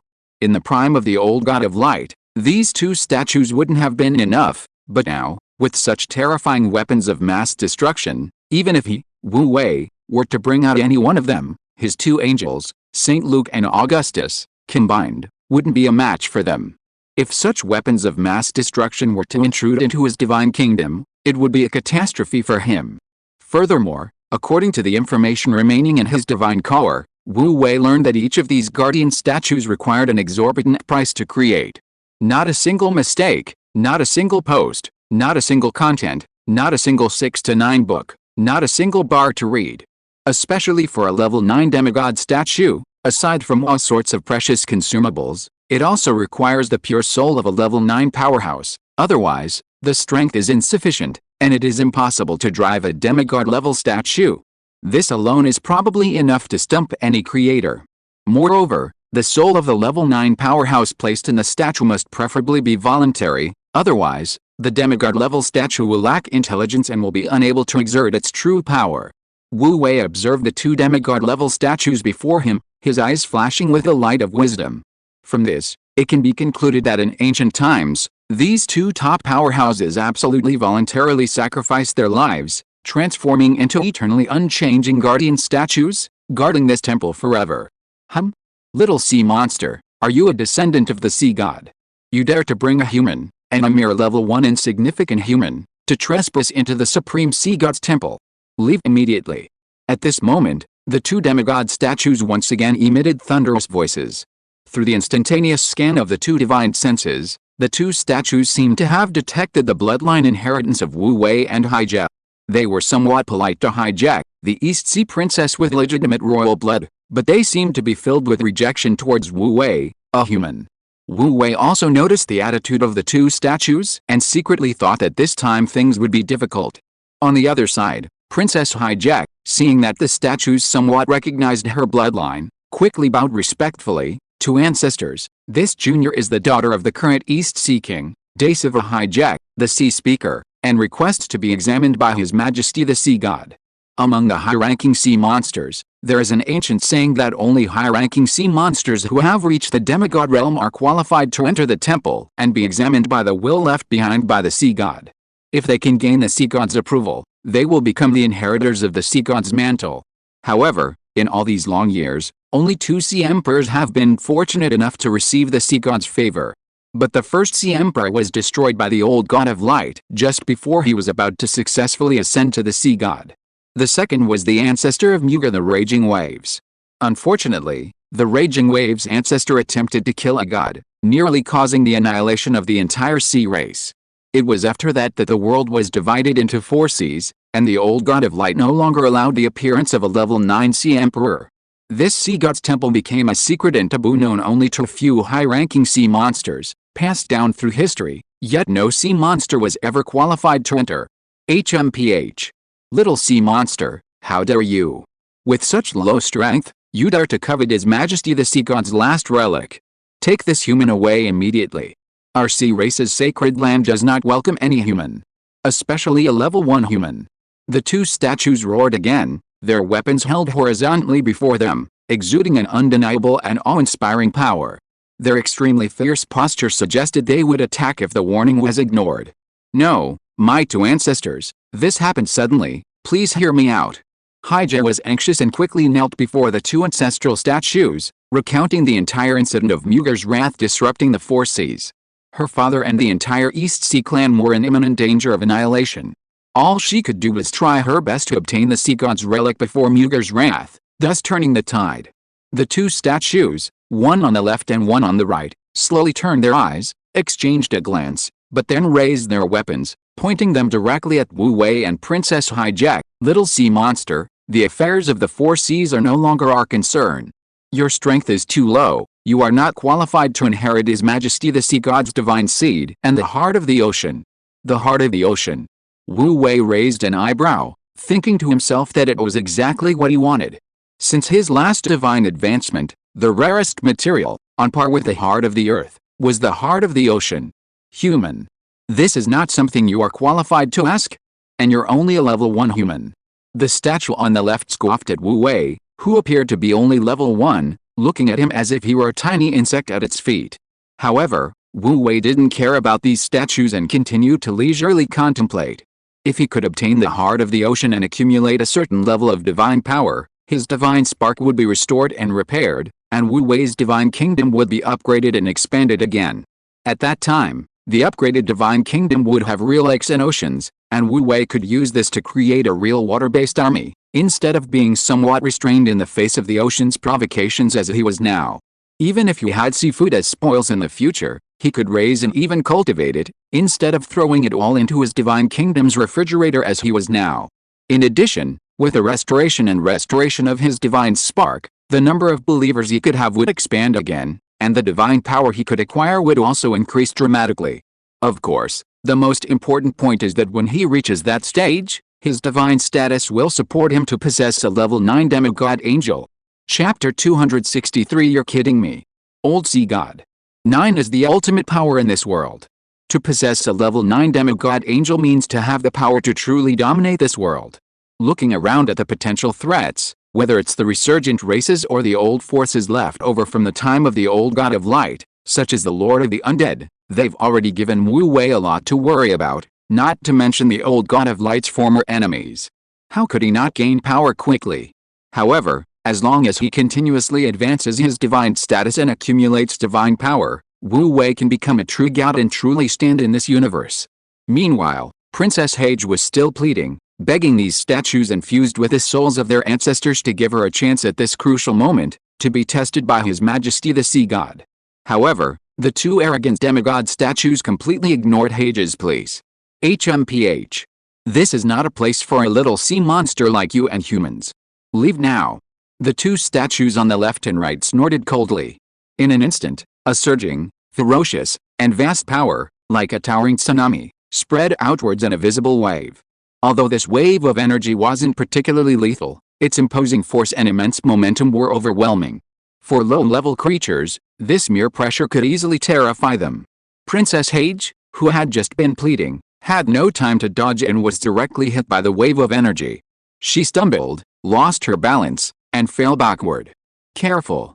Wu Wei reached out and supported Princess Hage's slender back, pulling her into his arms. At the same time, he turned his body to block all the incoming pressure. Boy, you're only level 1, yet you're not afraid of our pressure. The two demigod statues were both stunned, one on the left and one on the right, utterly astonished. They never expected that a mere level 1 human would be so utterly unfazed by the aura of repulsion emanating from them. It was truly a strange thing. Princess Hage slowly raised her slightly flushed face from Wu Wei's embrace, her expression also showing a mixture of surprise and astonishment. Wu Wei, however, remained unperturbed, smiling without replying. Normally, the pressure from a level 9 powerhouse would indeed be terrifying, but Wu Wei's essence was that of a god, his status far superior to these two statues. The shockwaves generated by this pressure were nothing more than a gentle breeze to him, having no effect whatsoever. Ahem, Fields, listen to me. Amidst the three pairs of astonished and puzzled gazes, Wu Wei cleared his throat and shouted loudly into the temple. The two demigod-level statues' eyes narrowed, their expressions immediately changing drastically. This ignorant human dares to address our god by name. But before they could react, Wu Wei had already shouted again. Fields, you old bastard, don't push your luck. If you let these ignorant lackeys block your way again, I'll turn this entire temple to ashes. Did you hear me? Get out here and see me right now. In an instant, an overwhelming and majestic aura erupted from Wu Wei's body. Layer upon layer of surging power accumulated into wave after wave of visible air waves, continuously spreading out in all directions. Time and space seemed to stand still, and the entire temple became solemn in that instant. Princess Hage looked up at Wu Wei, her pretty face pale. At this moment, it felt as if a huge stone was pressing on her heart, the heavy weight making her break out in a cold sweat, her heart almost stopping. If Wu Wei hadn't been holding her with one arm, she probably would have collapsed to the ground from instinctive awe. How is this possible? The two demigod statues, their majestic bodies trembling slightly, instinctively took 2 steps back. The two guardian statues, each possessing a soul, were also taken aback by the terrifying aura Wu Wei suddenly displayed. They never expected Wu Wei to possess such overwhelming power, as if he were the sole will of the world. If one were to describe it in a single word, this unparalleled, even irresistible, terrifying power was none other than the legendary supreme divine might. Indeed, it was divine might. While Wu Wei, possessing a fragmented divine core, was currently too weak to confront such powerful demigod guardians, he could suppress the entire scene with the divine might originating from a higher level of life. However, releasing this divine might was still a significant drain on his current strength, constantly consuming his divine power. There was no way around it, his divine core was fragmented, and he didn't even have a divine body. Bold human! How dare you blaspheme our God and disturb our sacred tomb? This is an invasion of our sacred tomb, a capital offense. After regaining their senses, the two demigod statues exchanged a glance, concluding that Wu Wei's actions constituted an invasion of the sea god temple. They immediately raised their weapons and slashed at Wu Wei and Haijia. This was an instinctive behavior originally set within the statues, the core function of these two guardian statues. As long as the safety of the temple was threatened, no matter who the intruder was, these two guardian statues would instinctively attack. However, at that very moment, a majestic shout immediately came from the depths of the temple. Stop! The two guardian statues froze, their movement stiffening instantly. Then, a violent shaking and rumbling sound was heard, crack, crack, crack. At the far end of the hall, on the throne coiled from the nine-headed sea serpent, the magnificent seated statue of the sea god began to tremble. Soon after, a semi-transparent blue figure swiftly flew out from the sea god's seated statue.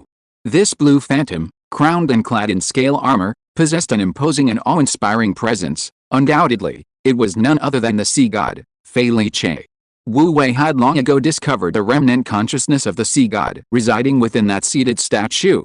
Now, seeing Fei Li Che finally appear, he immediately increased the output of his burning divine power, elevating the vast divine might he emitted to a level that suffocated all living beings. The divine might on the scene was like a vast ocean, like a prison. The descending remnant of the sea god, Fei Li Che, was instantly plunged into an icy abyss. His semi-transparent figure began to flicker and sway. It's you. No, it's you. In a panic, Fei Li Che knelt on the ground with a thud. Great God of light above, Fei Li Che is late in welcoming you. Please forgive me. Princess Hage and the two demigod statues present were immediately thrown into an uproar. Princess Hage's beautiful eyes widened, her gaze shifting back and forth between the lingering remnant of the sea god Fei Li Che, the ancestor of all sea monsters, and Wu Wei, speechless for a long time. The other two demigod-level guardian statues stared at Wu Wei in equal shock. They never expected that this human, with only level 1 strength, could make their supreme sea god kneel. Could he really be the great god who conquered the entire sea race in ancient times? Whether he was or not, even the revered remnant of the sea god knelt down. How could the two humble guardian statues dare to hesitate? With two resounding booms, the two heavy guardian statues knelt down one after the other. Their appearance is utterly humble. HMPH. Fei Li Che, you have quite the audacity to leave behind a remnant of your soul. Do you intend to rebel and restore the dynasty? Wu Wei, mimicking the old god of light's demeanor, coldly snorted. No wonder the sea race still harbors such treacherous intentions. In that case, you and your people will all turn to dust on the seabed. God of light, please calm your anger. What I have left now is merely my last remaining spirit, merely wishing to leave a little blessing for my people. I have no intention of restoring the dynasty or rebelling. Fei Li Che's remnant spirit was terrified and hurriedly knelt down to explain. According to his memories, the god of light was tyrannical and autocratic. Any disrespect or disobedience would immediately bring annihilation. Although this human before him appeared weak, his unparalleled divine might was filled with the aura of light, exactly like that of the one from back then. Clearly, this insignificant human must be an avatar of that powerful god. Thinking of this, Fei Li Che became even more humble. This sea god, once a defeated general and subject conquered by the god of light, left behind a seed of divinity and a lingering resentment before his fall, undoubtedly harboring a degree of selfishness. But once this selfishness is exposed, it becomes a heinous crime of treason. The entire sea race will be implicated because of this one selfish act. However, during Fei Li Che's explanation, he clearly felt that the power of the god of light was becoming increasingly profound and vast. almost like the endless starry sky at night. He himself was once a sublime god who had already reached the divine realm, and even he felt a profound sense of awe and reverence when facing this power of the god of light. Just how sublime must the true status of the god of light be now? Growing increasingly astonished, Fei Li Che's remnant spirit couldn't help but cautiously inquire, "Great god of light, could you tell me exactly where you've reached?" "How, want to know where I've reached?" Wu Wei, mimicking the old god of light's demeanor, coldly laughed. "The realm I've reached is beyond the comprehension of you insignificant sea monsters." "Fine, fine, for the sake of your old acquaintance, I'll show you what the vast universe truly is." With that, Wu Wei's thoughts stirred, and he used a wisp of divine power to construct a series of mirrored images, directly transmitting them to Fei Li Che's remnant spirit. Instantly, scenes of the old god of light conquering the universe, seizing planes, and the powerful fleets of countless archangels battling against various powerful races began to appear before Fei Li Che's eyes. These images, appearing directly in his consciousness, made Fei Li Che's remnant spirit feel as if he were actually there, and the surging emotions of horror reached an unparalleled level. The old god of light was indeed quite capable, Wu Wei thought to himself, secretly marveling. These were indeed the scenes the old god of light experienced, preserved within his fragmented divine essence. When Wu Wei first saw them, he was quite startled. These interdimensional battles, conquering the universe, were far more exaggerated and exciting than any science fiction blockbuster on Earth. However, Wu Wei had seen many of these remnant memories and was used to them. Just thinking about the achievements the old god of light had attained, and that he, Wu Wei, had the opportunity to reach or even surpass that deceased old god of light, made his heart surge with excitement. "Fields, you have been gone for so many years, the world outside has long since changed." The scene gradually faded, and Wu Wei's voice followed, "The universe is vast and boundless. Insignificant natives like you, only level 10, are countless in the universe, not worth mentioning." The scene finally ended completely, but the lingering spirit of the sea god Fields was still immersed in the afterglow of the scene, unable to recover for a long time. After a long while, Fields finally exhaled slowly, bowing respectfully before Wu Wei. "By the god of light, you are the only ruler of this world." "I, Fields, know my mistake. Over the years, my vision has been too short-sighted, almost leading my entire race into the abyss. I beg you, Lord, for forgiveness. I have no intention of making things difficult for you weak sea creatures. I have only come here to find something useful for my beloved female slave." Seeing that Fields was completely convinced, Wu Wei spoke up at the opportune moment. "Fields, if you and your people can understand the bigger picture, I can grant them long-term peace, and taking them to the stars and the sea in the future will not be a problem. However, if they harbor evil intentions and attempt to destroy my private garden, then I can only make this race disappear from this world completely." Especially the last sentence, which, upon hearing Fields' ears, was like a thunderclap, making his hair stand on end and his whole body tremble. "Great Lord of Light, please calm your anger." Fields' remnant spirit hurriedly knelt and begged for an explanation, fearing that Wu Wei might wipe their entire sea monster race from the world in a fit of anger. Unfortunately, the old sea god Fields had no idea that Wu Wei was deceiving him. In fact, at this moment, he could easily destroy the so-called god of light by simply sending out a level 9 statue. If he knew the truth, he would probably vomit blood. "Ahem, little Daisy, your luck has arrived." Wu Wei winked at Princess Hage in his arms. "Why don't you hurry up and bid farewell to your ancestors?" Princess Hage then realized what was happening and quickly apologized to Wu Wei. She then solemnly knelt before the remnant spirit of the sea god, Fields, daughter of the Sea King of the East Sea. Daisua Hage pays respects to the sea god ancestor. "Lord of Light, is this the little sea monster you spoke of?" Fields' remnant spirit received confirmation from Wu Wei's gaze before slowly rising and standing before Princess Hage. "At such a young age, your talent and strength are quite good. I can entrust my final wish to you without any regrets." With that, Fields' remnant spirit separated a radiant, warm bead from its body, then held it in its hand and slowly pressed it against Hage's forehead. "This is the culmination of my life's work. Use it wisely, and bring blessings and peace to our siren race." As the divine seed seeped into Hage's body, the lingering resentment of Fields began to dissipate. "Ancestor Sea God, please rest assured, I, Daisua Hage, swear here and now that I will absolutely guide our siren race onto the right path and will never fail your expectations." Although it was her first time meeting the sea god, in that brief encounter, Hage had already come to truly understand the profound dedication this ocean god had shown to the entire sea race. Now, watching the lingering image of Field gradually fade away, her eyes involuntarily welled up with tears. Child, serve the Lord of Light well, and warn my descendants not to harbor any disloyalty. The Lord of Light is the only ruler of this world, and only the Lord of Light can truly bring us prosperity. Perhaps because she had let go of her obsessions, or perhaps because she had reached the final moment, the expression of the sea god's lingering resentment began to soften. Like an old father, he raised his fading hand and gently patted Princess Hage's shoulder. Child, this temple's yours now. If you have the chance, go and see the stars and seas that the Lord of Light spoke of. Yes. Princess Hage nodded heavily. Tears streamed down her face, and the sea god's last lingering regrets vanished. Looking at the forlorn Princess Hage, Wu Wei felt a slight pang of emotion. In truth, the sea god Felice, who had fought with the old god of light for supremacy, was not an evil person, nor was the old god of light, who had defeated and conquered them, a bad person. It was simply that their ideologies differed. They both wanted to seek a future and development for themselves and their race. As the saying goes, survival of the fittest. The universe has only so many limited resources, and only the truly strongest can occupy the top of this life chain. Whoosh! Suddenly, a burst of energy pierced the air. Wu Wei turned his gaze and saw that before Hage could even feel it for long, the immense aura emanating from the sea god had already completely enveloped her. A shimmering azure light, like a giant cocoon of light, completely enveloped Princess Hage from the inside out. The sea god, after all, was a powerful deity who had broken through the shackles of mortals, ignited divine fire, and truly reached the divine realm.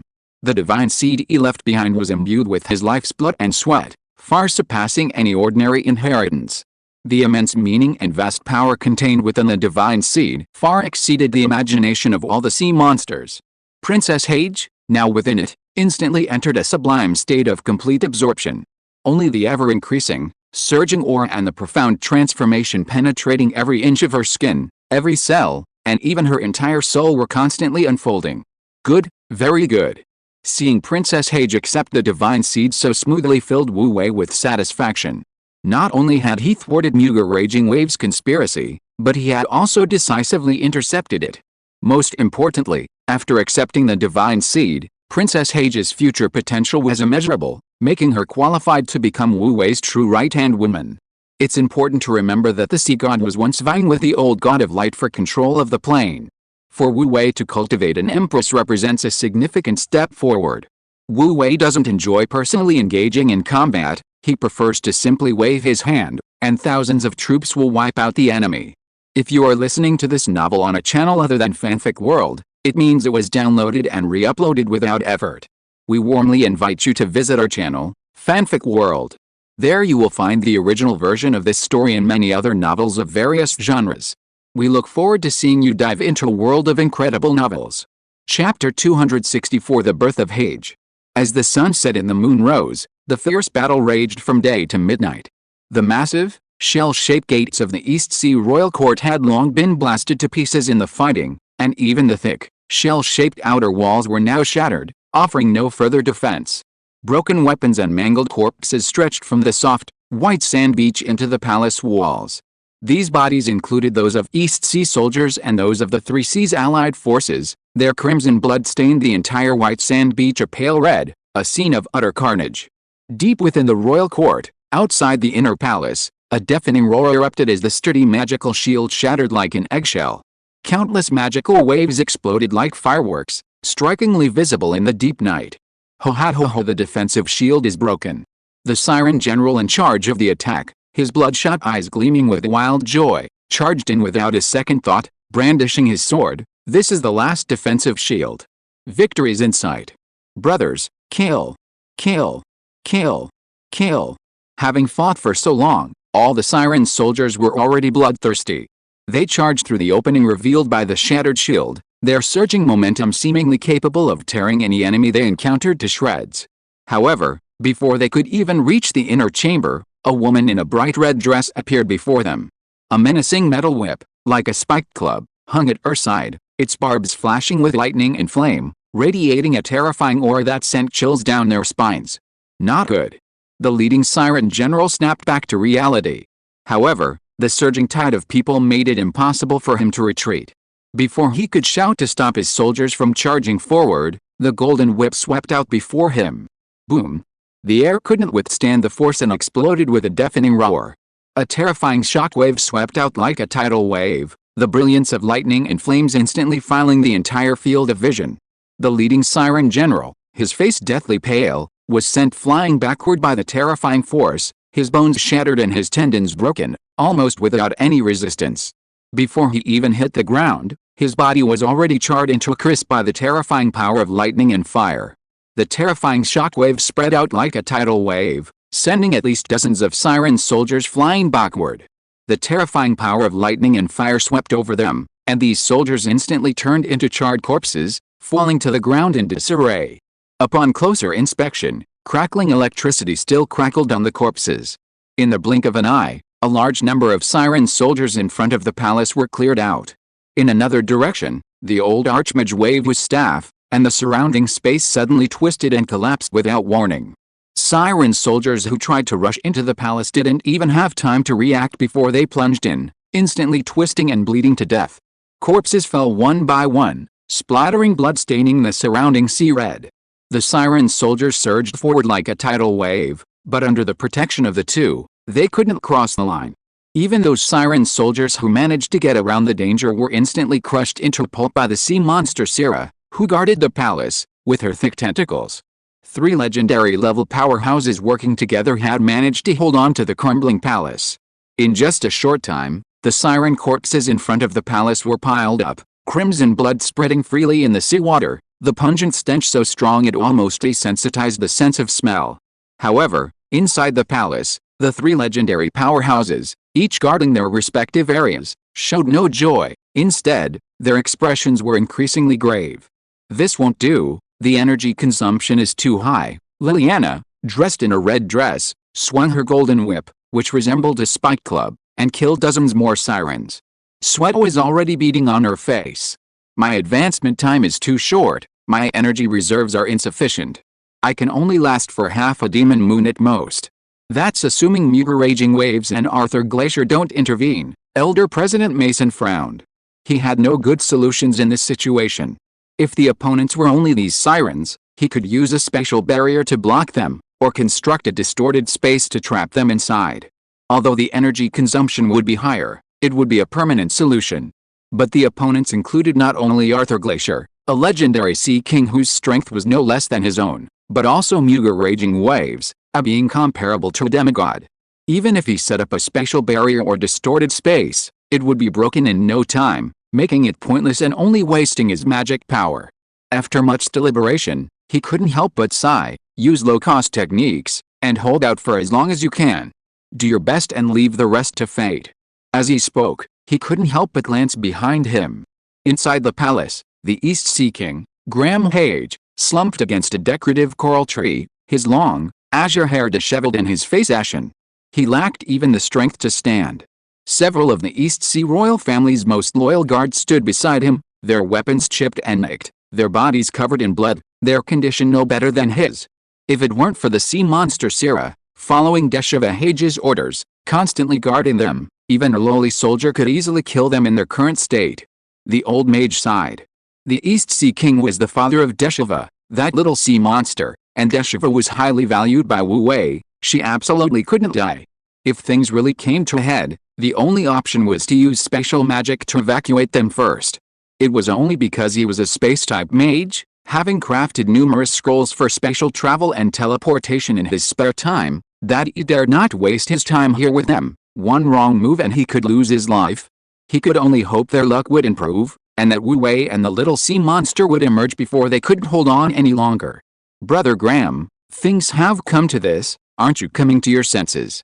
Just as the old mage and Liliana were frowning in worry, the voice of Arthur Glacier, the North Sea King, suddenly came from outside the encirclement. Liliana and the old mage looked up and saw that Muger Raging Waves, the West Sea King, and Arthur Glacier, the North Sea King, had somehow swum to the outside of the palace. Under the moonlight, Arthur Glacier's long silver hair, swaying with the waves, was particularly conspicuous. Normally, as the North Sea King, He would be the focus of everyone's attention, but at this moment, no one paid any attention to him. Everyone's gaze unconsciously fell on Mughal Raging Waves, the West Sea King, who was half a step ahead of him. Mughal Raging Waves was already incredibly imposing, possessing an aura of absolute dominance. Now, with the trident of Poseidon as a backdrop, his entire presence was amplified, his aura so terrifying it sent chills down one's spine. He was like a legendary absolute emperor, reigning supreme over all sea creatures, surveying the world below. With his arrival, even the surrounding seawater surged violently, as if cheering for their arrival. Liliana's beautiful peach blossom eyes narrowed abruptly, her muscles tensing to their limit, her right hand gripping the iron whip so tightly her knuckles turned white. The old mage's nerves also tightened instantly, a spatial magic scroll appearing in his empty left hand, ready to strike at any moment. Awaken? How ridiculous. Hearing Arthur Glacier's words, Graham Seasong, the East Sea King whose consciousness had been somewhat hazy, suddenly regained some clarity. He gave a bitter laugh, his gaze towards his two former brothers carrying a chilling and clear-headed look as if he had seen through everything. It is you who should wake up. If you continue to go your own way, the Siren clan will be led to destruction sooner or later. Mughal Raging Waves glanced at him upon hearing this, his expression unchanged, but his eyes held a hint of coldness. Brother Graham, I only call you brother out of respect for your age. Don't take it easy. North Sea King Arthur Glacier frowned, impatient, but remembering their years of friendship, he patiently continued to persuade him. Brother Mughal is a man of great talent and ambition. Everything he has done is for the revival of our Siren race. I believe that under his leadership, our Siren race will surely rebuild the glory of our ancestors. Brother, don't you want to see that day, rebuild the glory of our ancestors? Graham Seasong shook his head and sighed, his eyes filled with sorrow. Easier said than done. Which of the 3 generations of sea gods of our Siren race wasn't a man of great talent and ambition, a man of extraordinary ability? You think you're, cough cough cough, overwhelmed by emotion, he accidentally aggravated his injury and couldn't help but cough violently. Your Majesty, my king. Several guards beside him anxiously supported him, one of them even taking out a bottle of medicine to feed him, but he waved it away.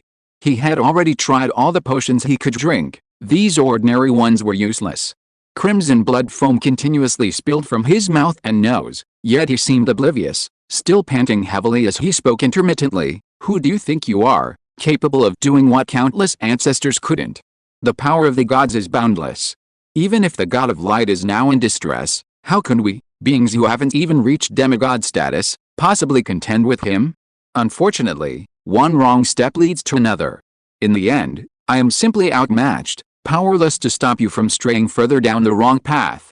I, Graham Hage, have failed my ancestors, and I have failed His Highness the Sea God who entrusted the responsibility of protecting our race to the Hage clan. At this point, the old Sea King, who had once dominated the East Sea, had dimmed his eyes, as if he could already see the Siren's doom, even his voice filled with sorrow. Stubborn to the end. King Arthur Glacier of the North Sea could no longer bear to listen. His face frosty, he turned away, choosing to ignore him. King Mughal Raging Waves of the West Sea, however, remained unperturbed.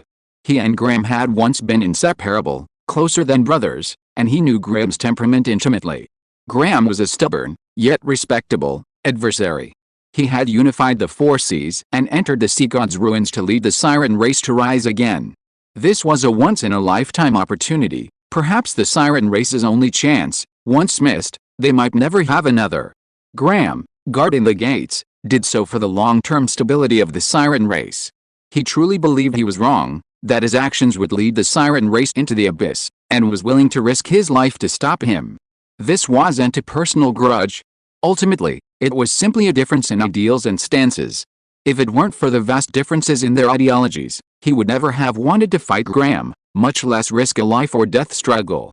Unfortunately, Mughal the Raging Wave sighed, since you remain obstinate, then I, the king, have no choice but to send you back to the embrace of the sea god. With that, he gripped the trident of the sea god tightly, and the immense power of the ocean surged into it. A trace of the lock power within this damaged artifact was instantly activated by him. The lock power is the power of the gods, and even at the peak of level 8, he still had to expend considerable mental energy to barely activate a trace. However, even this tiny trace made him seem like the master of this ocean, able to control life and death, and command the universe. A vast power surged around him, and unknowingly, his aura grew stronger and stronger, a chilling aura gradually erupting from his body. Damn it! Why aren't those two coming out yet? Liliana had already retreated to her bedchamber while the East Sea King and Mughal Raging Waves were talking, standing guard beside the West Sea King, Gram Sisong. Seeing the situation was dire, she gritted her teeth, her nerves stretched to the limit, and even her voice became irritable. Elder Chairman Mason, think of something. Don't interrupt. Elder Chairman Mason's expression was tense, and his tone was somewhat anxious. Seeing that Gram Hage seemed completely resigned, he quickly leaned closer and whispered, Sea King, listen to me. I have a teleportation scroll. I'll try to distract Mughal later. You and Liliana should seize the opportunity to leave. Unexpectedly, Gram Hage shook his head and refused. I appreciate your kindness, but the entrance to the Sea God's temple is right behind me. As long as I have a breath left, I will not leave. As for you, this is a matter for my Siren clan. There's no reason for you to be put in danger for it. While you can still leave, hurry up and go. Sea King, this. Elder Mason hesitated, his feelings incredibly complicated. Liliana, with her fiery temper, had no patience for their back and forth arguing and dawdling at this crucial moment. Seeing that the old Sea King was about to speak again, she impatiently interrupted him. I don't care whether you like it or not. My mission is to stop Mughal Raging Waves from opening the Temple of Sea God, and at the same time ensure your safety. If you're determined to die, I'll knock you out and carry you away. I don't believe you have the ability to resist. The East Sea King, Gram Sisong, was completely taken aback by her words and was stunned. Just as the three were speaking, the aura of the West Sea King, Mughal Raging Waves, had reached its peak. A powerful aura, almost comparable to a level 9 demigod, permeated the seawater, vast and majestic like the might of heaven, making one's scalp tingle. Brother, I'm sorry. Mughal Raging Waves lowered his eyes to look at Gram Sisong, his former elder brother, and slowly raised the trident in his hand. However, just as he was about to strike, the underwater mountain range in front of him suddenly trembled. The next moment, an unparalleled power suddenly broke through the barrier of the underwater mountain range and erupted, its terrifying force rushing straight to the surface of the sea.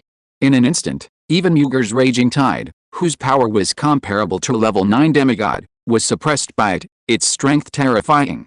Mughal's raging tide suddenly froze. How is this possible? Liliana, who was grabbing the arm of the East Sea King Gram Sisong, preparing to forcibly take him away, was also stunned upon seeing this. Elder President Mason's action of tearing the magic scroll also suddenly stopped. The two exchanged a glance, their eyes flashing with surprise. Could it be? Just as everyone was filled with doubt and uncertainty, in the palace, where what appeared to be an ordinary wall, light and shadow shifted, and suddenly an ancient and weathered stone door appeared. Rumble! The heavy stone door slowly opened to both sides, and a terrifying power was released with the opening of the stone door. Everyone subconsciously turned their heads to look, and saw a graceful figure swimming out from behind the door.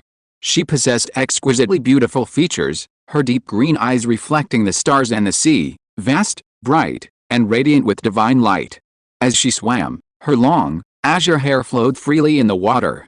The clear moonlight filtered through the shattered dome of the East Sea Royal Court, bathing her in a silvery glow. A terrifying aura, like divine might, emanated from her, subtly revealing a divine majesty. Like a sea goddess, vast and majestic, she inspired awe in all who beheld her. Chapter 265 Reversing the Situation. Deshiva. Gram Sisong, the Sea King of the East Sea, was still somewhat dazed, but upon seeing her, he snapped back to reality, his eyes widening in disbelief. The figure was none other than his daughter, Deshiva Sisong, the Sea Speaker. Not only him, but Liliana and Elder Mason were also stunned. Although they already knew what Wu Wei and Princess Deshiva Sisong had gone into the ruins for, and had mentally prepared themselves, perhaps even secretly imagining the scene upon their return, none of their imaginings could compare to the shock of what they saw before them. It was an aura far beyond that of a legendary powerhouse. In their understanding, only gods could exude such an aura. This is impossible. Arthur Glacier, the Sea King of the North Sea, stared at Deshiva Sisong in disbelief, his eyes almost bulging out of their sockets. You, how did you get in? No, how could you possibly? Overwhelmed with shock, his mind was a jumbled mess, and he was almost incoherent. Not only him, but even Mughal the Raging Waves, the Sea King of the West Sea, was stunned, feeling a tremendous shock to his mind. They had fought tooth and nail here just to enter the sea god's temple. But before they even stepped through the threshold, someone had entered the sea god's temple before them and emerged unscathed. No, judging from the current situation, it was more than just unscathed, they had clearly benefited greatly. Suddenly, Mughal the Raging Waves realized a possibility, his eyes widening. You've received the sea god's favor. That's right. Deshiva Sisong swam to the East Sea King, Liliana, and Elder Chairman Mason, shielding the three of them with her body. Seeing that her father, though seriously injured, was still alive, she secretly breathed a sigh of relief. Then she turned her attention to Mughal Raging Waves opposite her and said slowly, I have gained the sea god's approval and received the seed of divinity bestowed upon me. Before long, I will become the next sea god of the Siren clan. That's impossible. Mughal Raging Waves refused to believe it. The sea god's mystical scriptures left by our ancestors record that the sea god's temple is guarded by guardians. If anyone enters the temple with a strength below level 9 demigod, they will be expelled. With your strength, let alone gaining approval, you probably can't even enter the sea god's temple. If it weren't for this, he wouldn't have been so determined to obtain the heart of the earth and break through to level 9 to become a demigod. If it weren't for this, he probably would have already taken action the moment news of the God of Light's fall spread. If it weren't for this, Mughal Raging Waves kept trying to convince himself, as if that would negate everything before him. However, the facts were already laid bare before him, leaving him no room for disbelief. No amount of arguing would change anything but self-deception.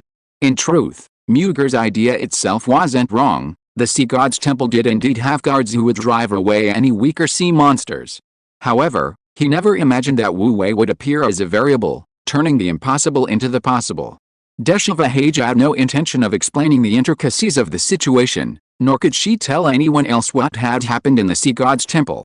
Seeing Mughal's reaction, she couldn't help but sigh. Uncle Mughal, you've always been the one who loved me the most since I was little. Many times, I relied on you even more than my strict and demanding father.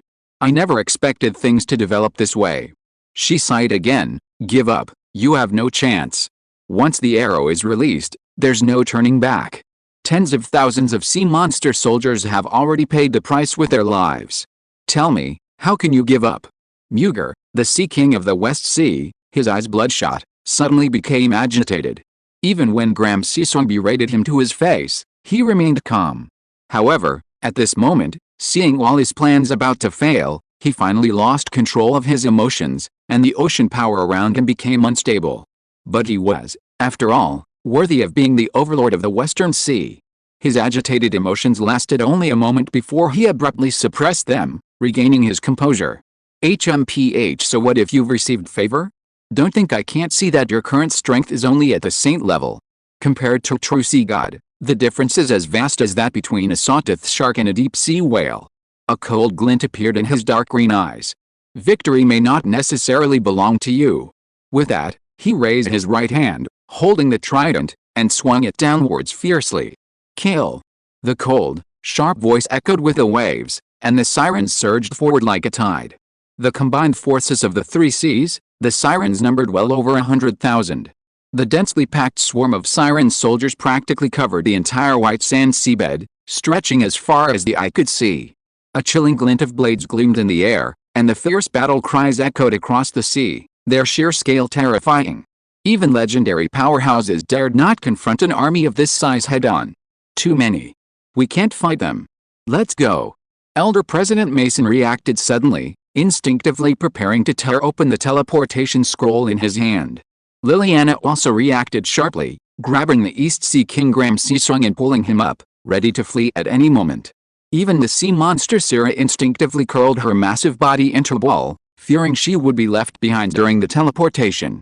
However, while the others were anxious and worried, Deshiva Sisong remained calm, instead sighing regretfully. Since that's the case, there's nothing we can do. As her words fell, her delicate, petal-like lips parted slightly, and a beautiful song suddenly began.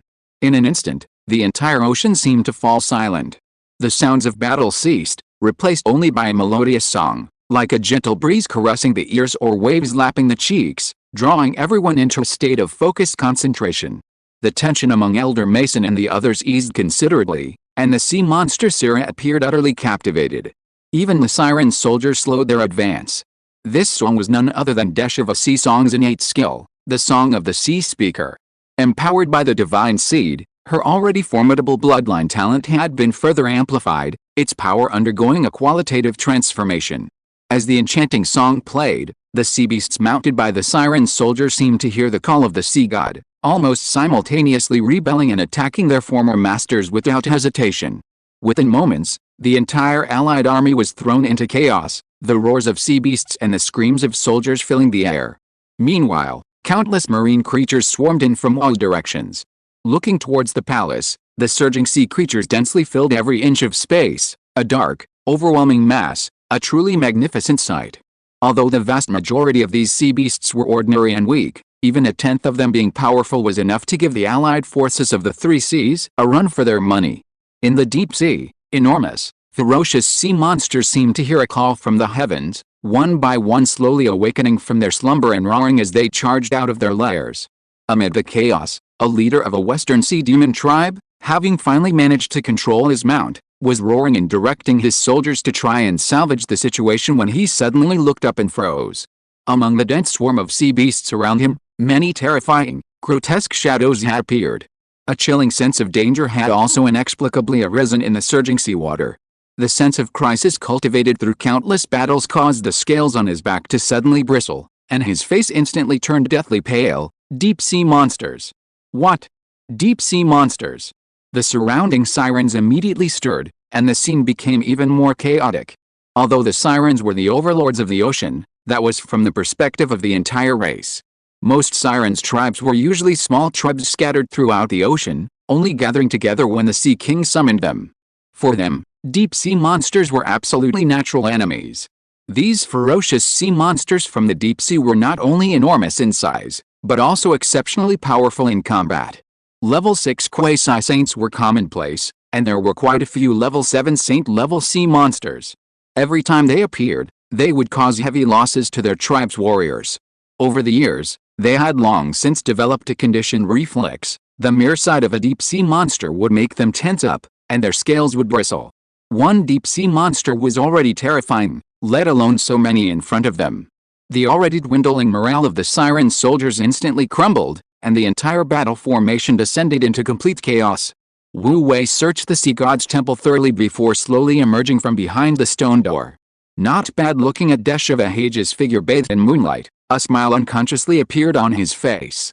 The first sea god truly lived up to his reputation as someone capable of competing with the old god of light for a plane of existence. The seed of divinity he left for his descendants was indeed wondrous. While Deshava was absorbing and transforming, he had studied it briefly and discovered that although this substance couldn't directly make high-ranking siren gods, it planted a seed of law within their bloodline. Once a descendant of the sea god who received this gift reached the peak of level 9, this seed would naturally take root and sprout, assisting them in quickly condensing their divine essence. And before level 9, the seed of divinity also provided an extremely significant boost to combat power. This method, compared to the direct upgrade through divine power infusion in the transformation pool, is naturally inferior.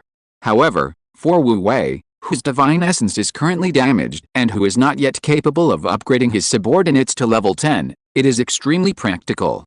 It wasn't in vain that he put in so much effort. Why are you only coming out now?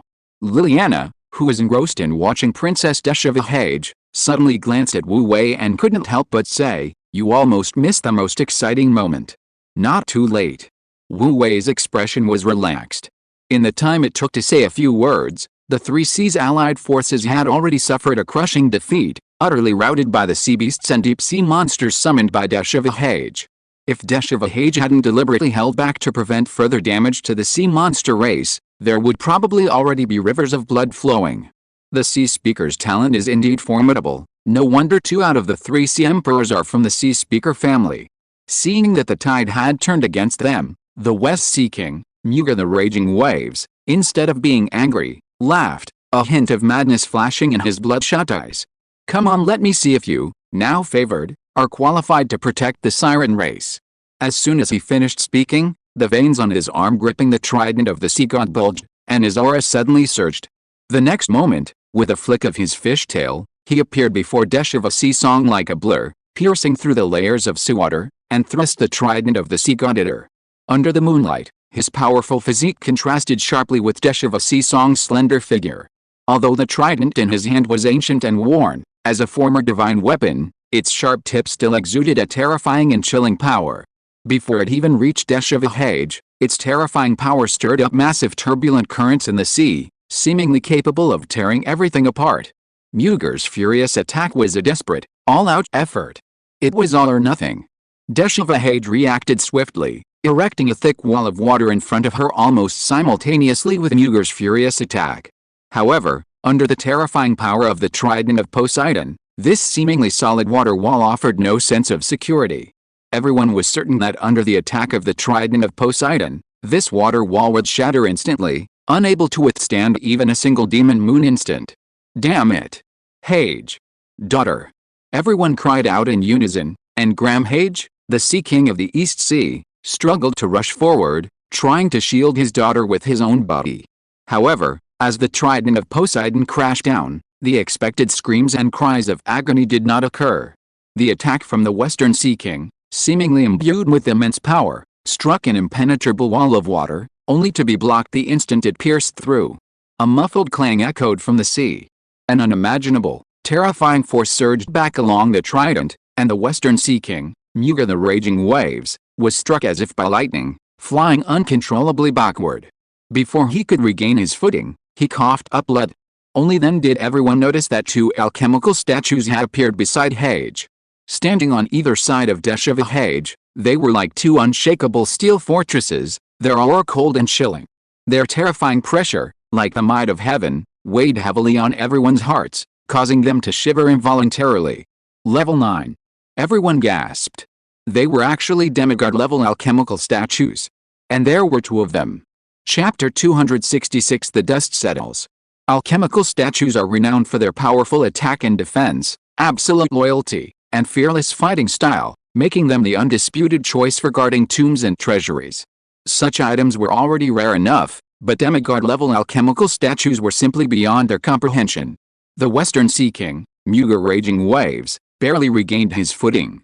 Looking up at the two alchemical statues, his expression changed drastically. Demigod-level alchemical statues. Could these be the guardians of the sea god's ruins? That's right. Princess Sisong calmly looked at him. Muger Raging Waves' face instantly turned deathly pale. He already knew there were guards within the sea god's temple, but he hadn't expected that while Deshava Sisong received the sea god's favor, she also possessed the authority to control the sea god's temple's guards. Even if he were already a level 9 demigod, let alone someone not yet at level 9, he definitely wouldn't last long under the combined attack of these two level 9 alchemical statues. Unbelievable. Unbelievable. Frustration, despair, and disbelief intertwined in his heart, leaving him in a state of utter chaos. Even the energy within his body surged, causing the surrounding seawater to churn uneasily. However, by this point, everything was already set in stone. Whatever he said or thought was too late. While Muger Raging Waves was momentarily stunned, the two puppet statues charged towards him. A terrifying aura accompanied by a fierce attack arrived simultaneously, like the immeasurable might of heaven, like a thunderous rage, its oppressive power beyond description. Muger Raging Waves had no time to think.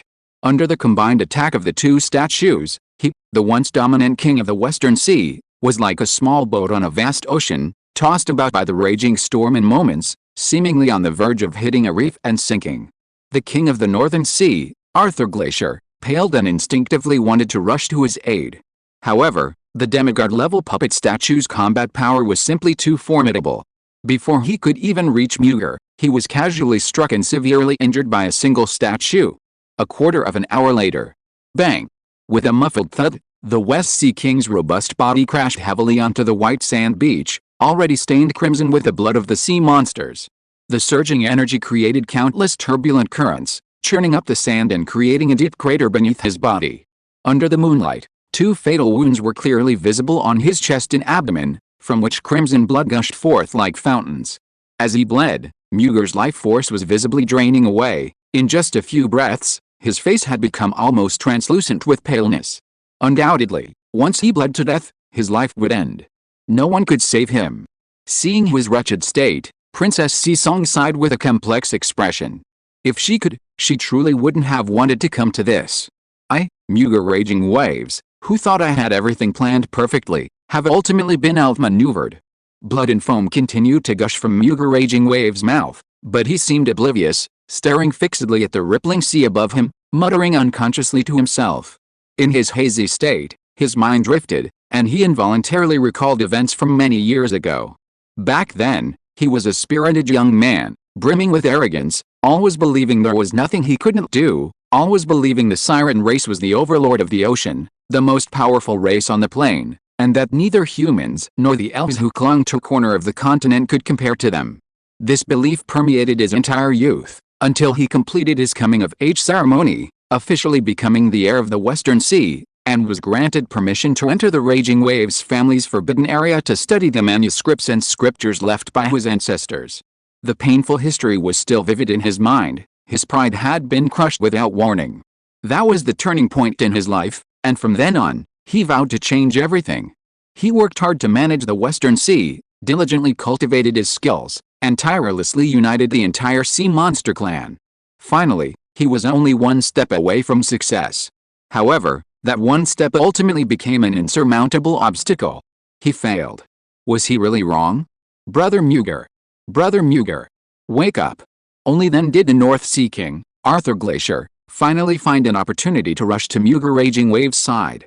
He knelt helplessly beside him, constantly taking out various hemostatic and healing potions from his storage ring and throwing them at him, trying to heal him. At this moment, all dignity and composure had been thrown to the back of his mind. He was as bewildered as a child, completely ignoring even his son Karen Glacier's worried advice. However, could the injuries inflicted by a demigod-level puppet statue be so easily healed? The wisps of lock power clung to the wound like a bone-deep infection, rendering ordinary healing potions useless. Within moments, Mughar's face was ashen, and he was on the verge of death. Sai, the East Sea King, Gram Sisong, had Deshava Sisong help him to Mughar's side. Seeing his condition, he couldn't help but sigh. You call me stubborn, but aren't you too? Do you regret it? Regret? Cough cough, how could I? Mughar's consciousness, which had been fading, seemed to awaken in a final burst of energy upon hearing this, a self-deprecating smile appearing on his pale face. He coughed for a while, finally managing to catch his breath. I admit I was outmatched, outmaneuvered. But for the future of the siren race, even if I had to do it all over again, I would still do it. Hearing this, the old Sea King fell silent. Perhaps others wouldn't understand why Mughal said this, but he did. And it was precisely because he understood that he remained silent.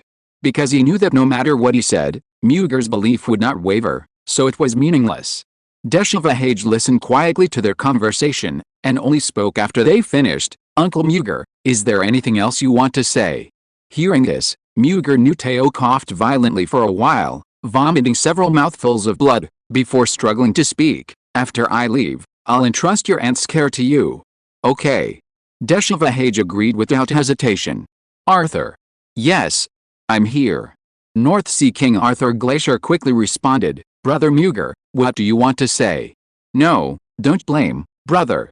Mughal Nuteo opened his mouth, trying to finish speaking, but his breathing became increasingly heavy, and the light in his eyes grew dimmer. Arthur Glacier's voice choked with emotion. I know. I won't. Mughal Raging Waves finally relaxed, turning his head with difficulty to look at Deshava Sisong, who stood to the side, exuding an aura of overwhelming power.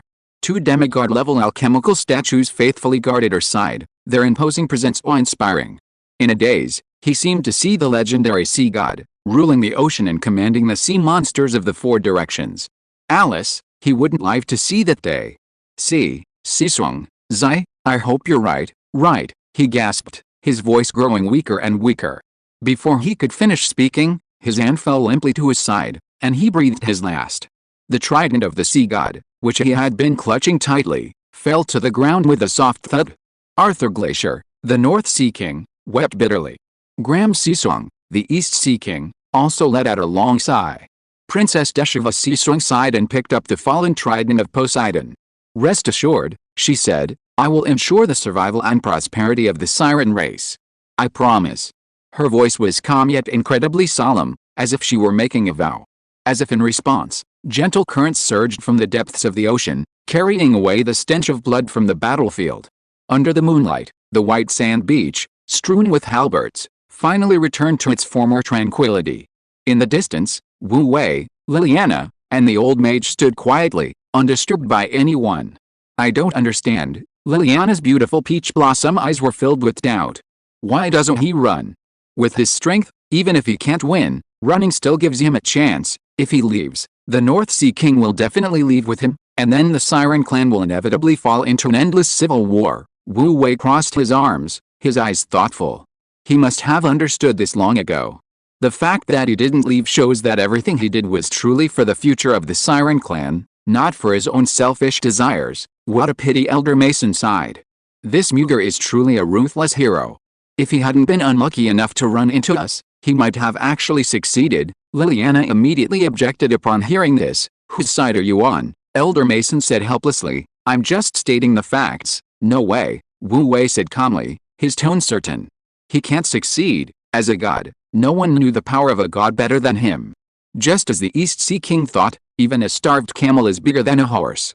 With sufficient divine power at his disposal, Muger's raging waves couldn't cause any real trouble. The only difference was the amount of divine power he expended. Muger's raging waves' actions were doomed from the start. Of course, it's undeniable that this guy was indeed a ruthless and ambitious figure. If he had another angel like this under his command, he would be even more formidable. Unfortunately, this was just wishful thinking on his part. Such ruthless and ambitious figures are forged in adversity, and subduing them is extremely difficult. Chapter 267 Divine Kingdom Upgrade. Muger Raging Waves' actions were doomed to failure from the start. Of course, it's undeniable that this guy was indeed a ruthless and ambitious figure. If he had another angel like this under his command, he would be even more formidable. Unfortunately, that was just wishful thinking. What a pity, Wu Wei couldn't help but sigh.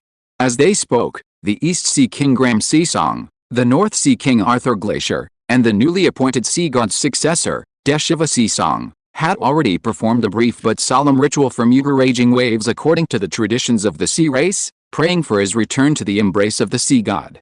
Seeing this, the sea monsters who had been stubbornly resisting gradually laid down their weapons and gave up their resistance. Thus, this war that had swept through the entire sea monster race finally came to an end. A moment later, the ritual ended. Deshiva Seasong stood up from the ground and picked up the sea god's trident again. Strands of the power of law seeped into her body through the damaged artifact, resonating with the divine seed in her spiritual sea. She could feel her strength increasing at an astounding pace. This was a rate of improvement she had never dared to imagine before.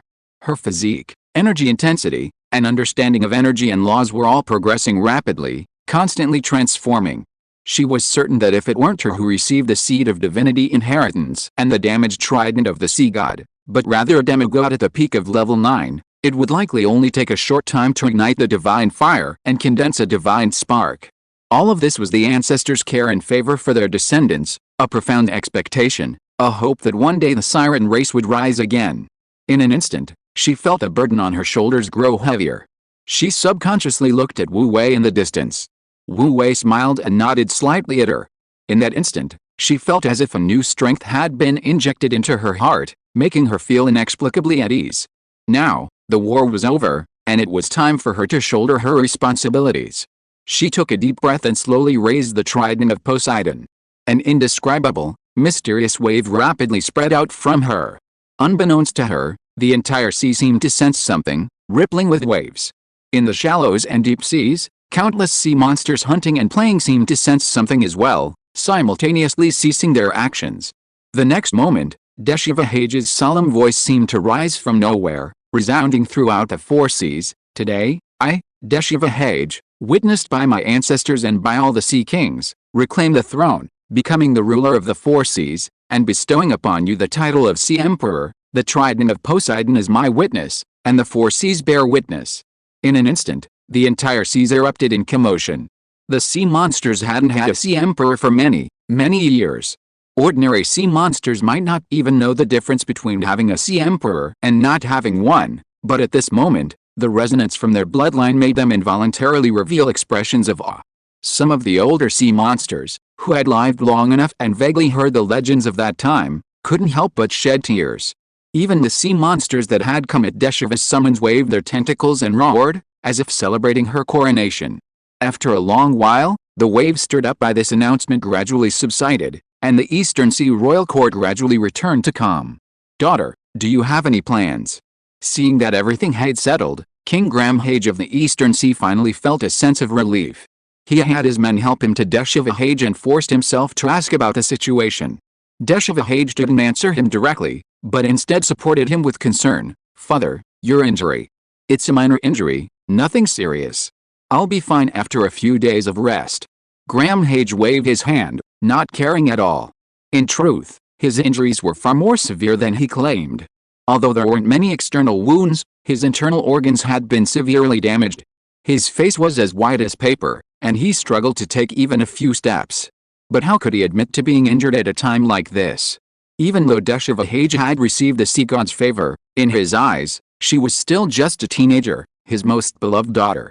How could he bear to let her face all this alone? Deshivahage's brows furrowed deeply. "Don't worry, his injuries are indeed nothing serious."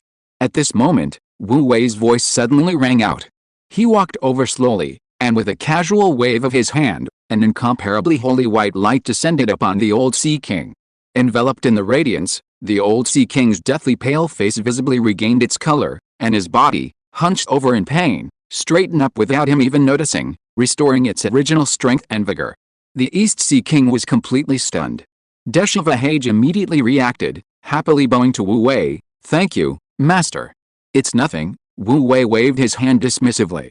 This healing spell only cost 3 to 5 points of divine power, a drop in the ocean for someone who now possessed several thousand points. Hearing their conversation, the East Sea King finally snapped out of his reverie. However, after glancing at Wu Wei, and then at Liliana and the old mage behind him, his doubts only deepened. "Hage, did you invite these people?" he asked hesitantly. "Not really, it's all thanks to Master." Seeing her father recover, Deshivahage's heavy heart lightened. She nestled beside her father, seemingly transformed back into the carefree sea princess, and lightly recounted the events of the past few days. Fearing to worry her father, she didn't dare tell him about being captured by human nobles and almost becoming their plaything. She only briefly mentioned her experiences after meeting Wu Wei, omitting her becoming a slave and simply stating that she had signed a contract with Wu Wei to serve him. Even so, Gramhage was still terrified and filled with regret. If he hadn't mistakenly trusted Mugur Nuteo, his daughter wouldn't have faced so much danger. "Daughter, you've suffered so much." The East Sea King tenderly stroked his daughter's hair, glancing at Wu Wei beside him, and couldn't help but sigh. In the past, knowing his daughter had signed a contract would have made him explode with rage. However, compared to his daughter's life, these things he used to care so much about had become less important. Oh well, his daughter didn't seem to have suffered any injustice, so be it. As for his beloved daughter wanting to lead the entire Siren race to join the God of Light, he was initially somewhat resistant. After all, the blood feud between the Siren race and the God of Light was no joke. However, after setting aside his personal feelings and thinking it over carefully, he felt that this might actually be the best outcome. Compared to his own insistence, his daughter's decisiveness and courage were perhaps the most crucial factors in saving the Siren race. He stroked his beloved daughter's hair again, then turned and bowed deeply to Wu Wei. "From now on, I entrust Deshiva and the Siren race to you." Of course, Wu Wei didn't refuse and accepted the bow with a smile. He was growing to like the East Sea King more and more. He was courageous, decisive, and clear-headed, making communication easy. If it were someone stubborn and inflexible, it would be a real headache. Thinking of this, he suddenly remembered something and turned to look at the North Sea King, Arthur Glacier, who had been silent since Mugur Raging Wave's death. Karen Glacier, who had been by her father's side, saw him lost in thought and quickly tugged at his sleeve. "Father." Arthur Glacier came back to his senses and, seeing everyone looking at him, realized what was happening. This was forcing him to take a stand. He sighed. "The victor is king, the loser is villain. I have nothing to say. The North Sea clan will submit to the Sea Emperor's command." Wu Wei nodded in satisfaction. In this way, the four seas were unified, and the Siren clan officially came under the command of the God of Light. From now on, he finally had his own navy. This meant that his power in the light plane had increased dramatically once again. Not only that, the two legendary powerhouses of the Siren clan, Gram Sisong, the Sea King of the East Sea, and Arthur Glacier, the Sea King of the North Sea, also became his subordinates. Now, he could command 4 legendary powerhouses, and he had also established a good relationship with the legendary space mage of the Mage Association. In addition, with the Archangel St. Luke, he already had the ability to influence the entire light plane. Of course, he would never be satisfied with this. His enemies were never the countries and nobles on the continent, but gods of the same level. Having the Sea Clan's navy was undoubtedly beneficial to Wu Wei's rapid unification of the entire light plane. Only by unifying the entire plane of light, and having an entire plane supporting him, could Wu Wei's kingdom of light truly begin. The outside world was dangerous, powerful creatures in the void turbulence, spatial storms, and even the enemies who had once routed the old god of light could all easily kill him. Only by unifying the plane of light could he barely escape his endangered state. Of course, it was too early to talk about that now. He needed to repair his divine core first. Leaving Deshevahage in the presence of the Sea Tribe, and bidding farewell to Liliana, Elder President Mason, and Daniel and the others on the magic airship, Wu Wei temporarily entrusted the magic airship and other items to Liliana and returned to his kingdom alone. Kingdom of Light. The Kingdom of Light, bathed in holy light, was as tranquil as ever. Wu Wei returned to his garden villa and took out a crystal-clear gemstone radiating a deep blue light from his stored ring. Although the gemstone was only the size of a fist, it contained a vast and powerful water-based energy. The heart of the ocean. This precious natural treasure is both the origin of the ocean's birth and a rare material born from the ocean's long process of life evolution. Such treasures can only exist or be found in certain precious life planes. Even on a cosmic scale, the heart of the ocean is considered a relatively precious treasure. Of course, the most important thing isn't its monetary value, but rather that it's perfectly suited to Wu Wei's current situation. This is because the divine spark Wu Wei inherited is still damaged and lacks materials such as the heart of the earth, the heart of the ocean, and the molten core for repair. Based on the deduction of the divine spark, using the heart of the ocean as the core material, along with some miscellaneous items and a large amount of divine power, he can repair part of the divine spark again. This is undoubtedly great news for Wu Wei. Restoring part of the divine spark will not only significantly expand the saturation number of believers, but also raise the limit of the divine kingdom's angel creation to level 9. Level 9 is a demigod level existence, only one step away from true God. In this plane of light, very few beings can reach this level. If Wu Wei could possess even one level 9 angel, it would be equivalent to a nation on Earth possessing long-range nuclear weapons, truly placing him among the powerful. Only at this level could one be considered capable of conquering the entire plane of light. An unexpected delight. An unexpected delight. Wu Wei looked at the heart of the ocean, feeling a surge of emotion. It was truly a case of searching high and low without finding it, only to have it fall into his lap effortlessly. Before even entering the temple of the sea god, there was actually the heart of the ocean left behind by the previous sea god. It was practically free. Besides this, Wu Wei also plundered 5 space crystals. While space crystals were far less precious than the heart of the ocean, they were still relatively rare treasures, and they could be used to repair the gates of heaven. With Wu Wei's current abilities, he couldn't build a new gates of heaven. The only gate to heaven, however, was in a dilapidated state.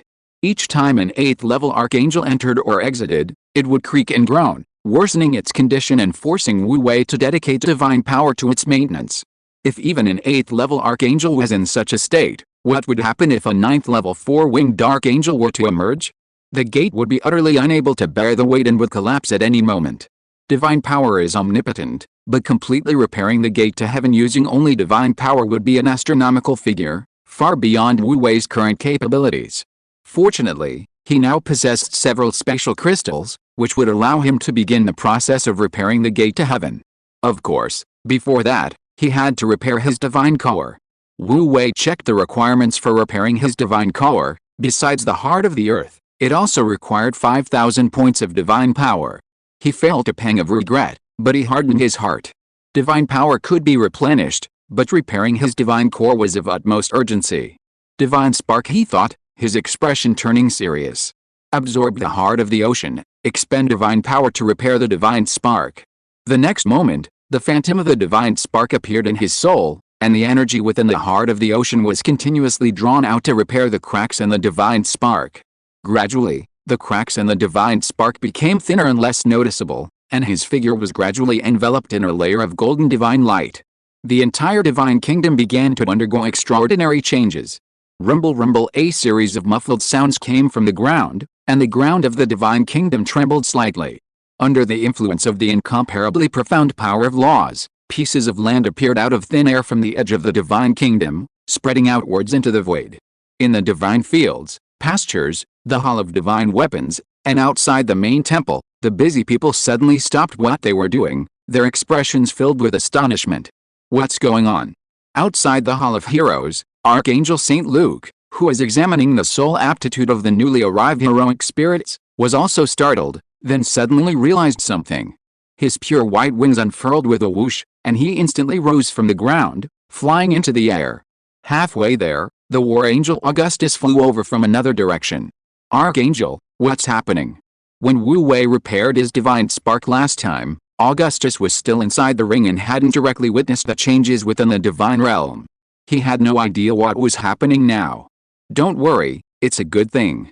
St. Luke pointed to the hillside villa. Look! Above the villa, a vast divine light gradually spread, until it enveloped the entire mountain top.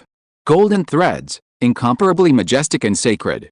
Compared to the last time, this divine light was even more vast and even more awe-inspiring. This is... Augustus's eyes widened suddenly.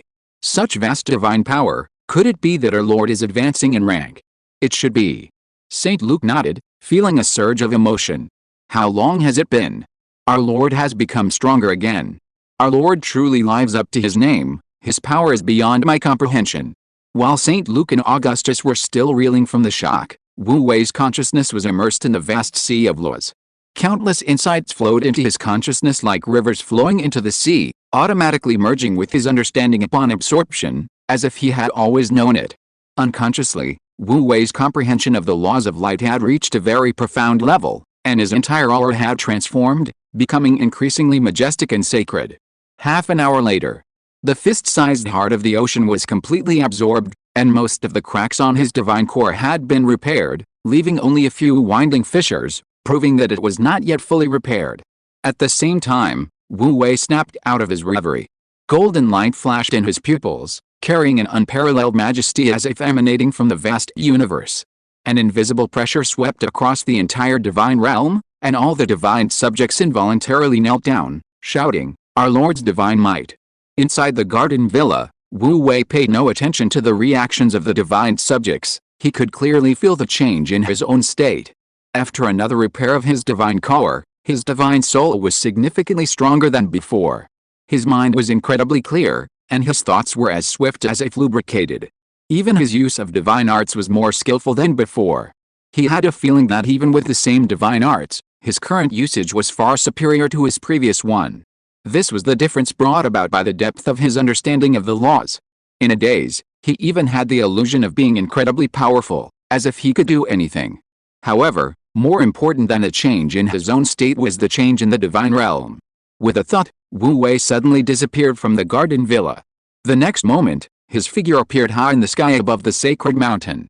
Looking around, the divine kingdom had expanded far beyond what it once was. The newly added land was dark and lush, a stark contrast to the original grasslands covered in grass. With a wave of his hand, he caused green grass to fill the new land. With a thought, Wu Wei visualized the basic structure of the divine kingdom in his mind.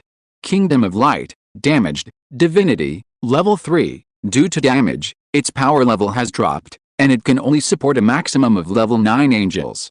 Please repair it as soon as possible. Area: 625 square kilometers. Crystal wall, strength level 8, damaged state, defense level reduced to level 7, only able to withstand level 7 energy attacks.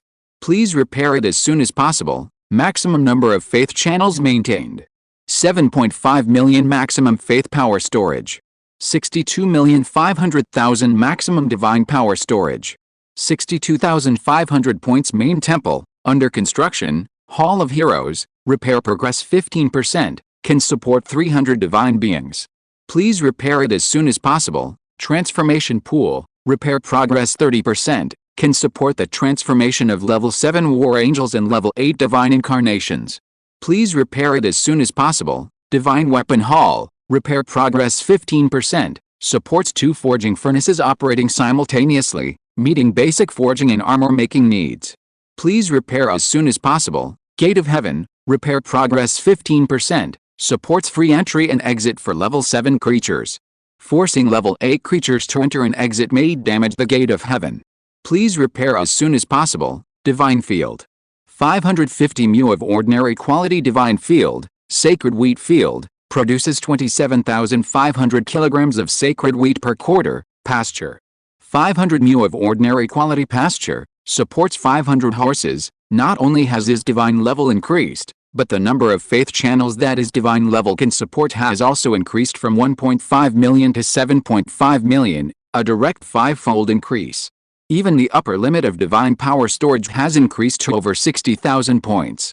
He couldn't even imagine how he could accumulate so much divine power. The area of the divine kingdom has also increased to 625 square kilometers, 5 times its original size, almost the size of a city.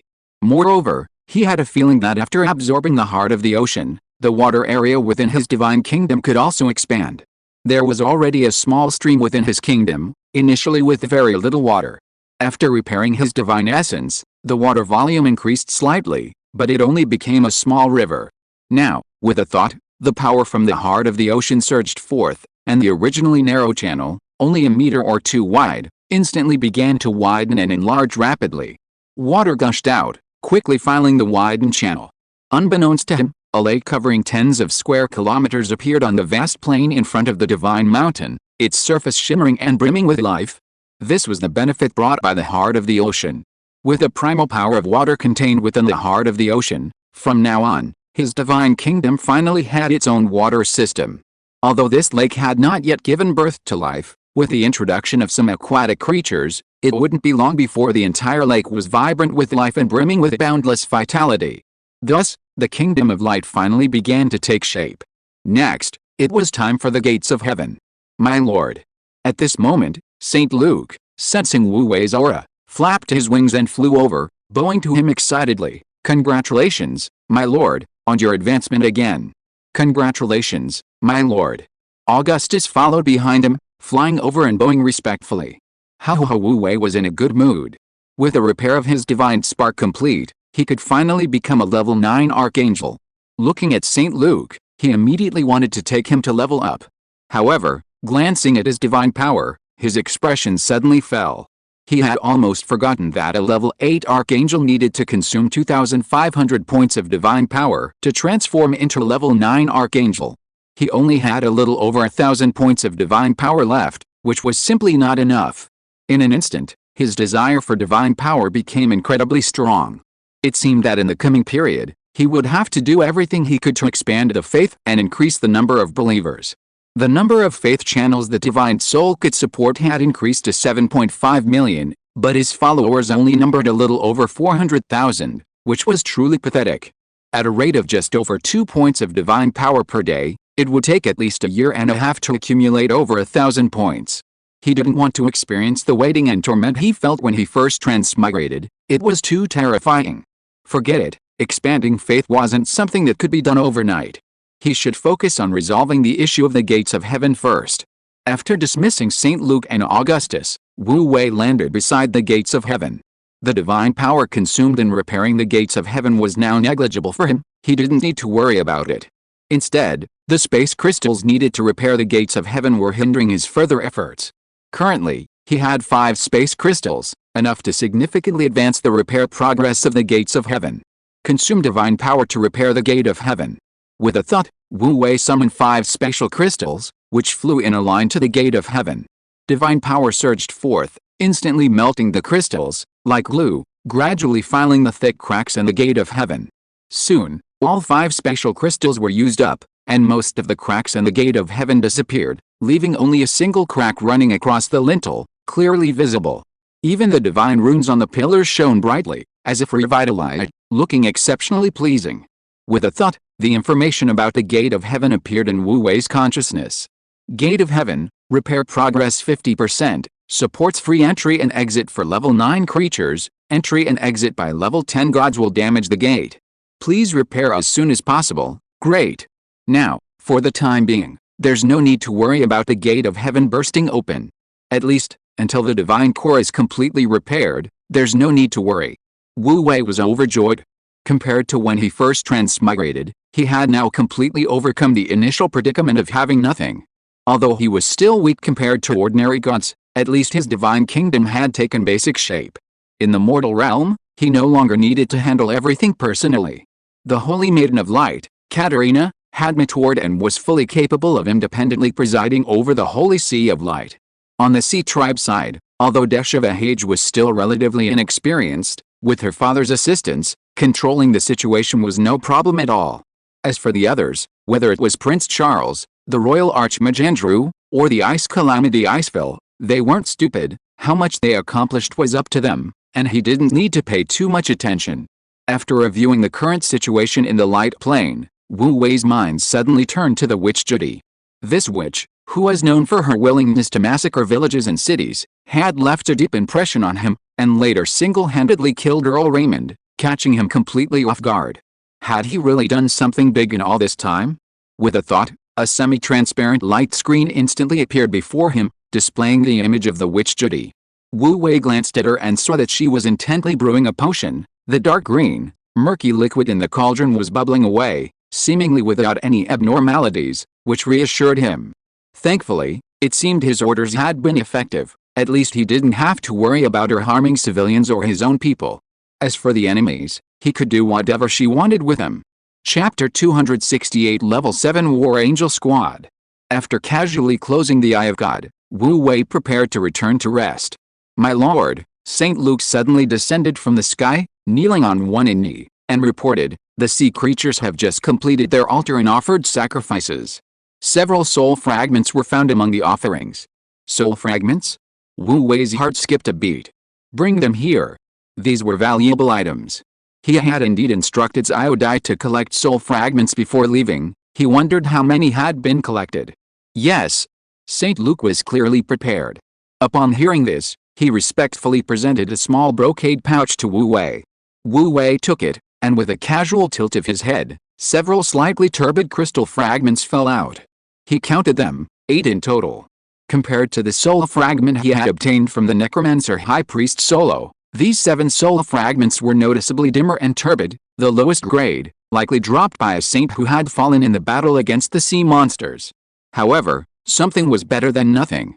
He could hardly remember the last time he'd obtained a new soul fragment. These were only obtainable by level 7 or higher powerhouses or creatures, and the drop rate was extremely unstable, completely unpredictable. As for level 5 creatures, unless they possess very special soul forms, it was extremely difficult for them to produce soul fragments. The South Sea King was strong enough, right? A level 8 legendary being. Yet, he hadn't dropped a soul fragment.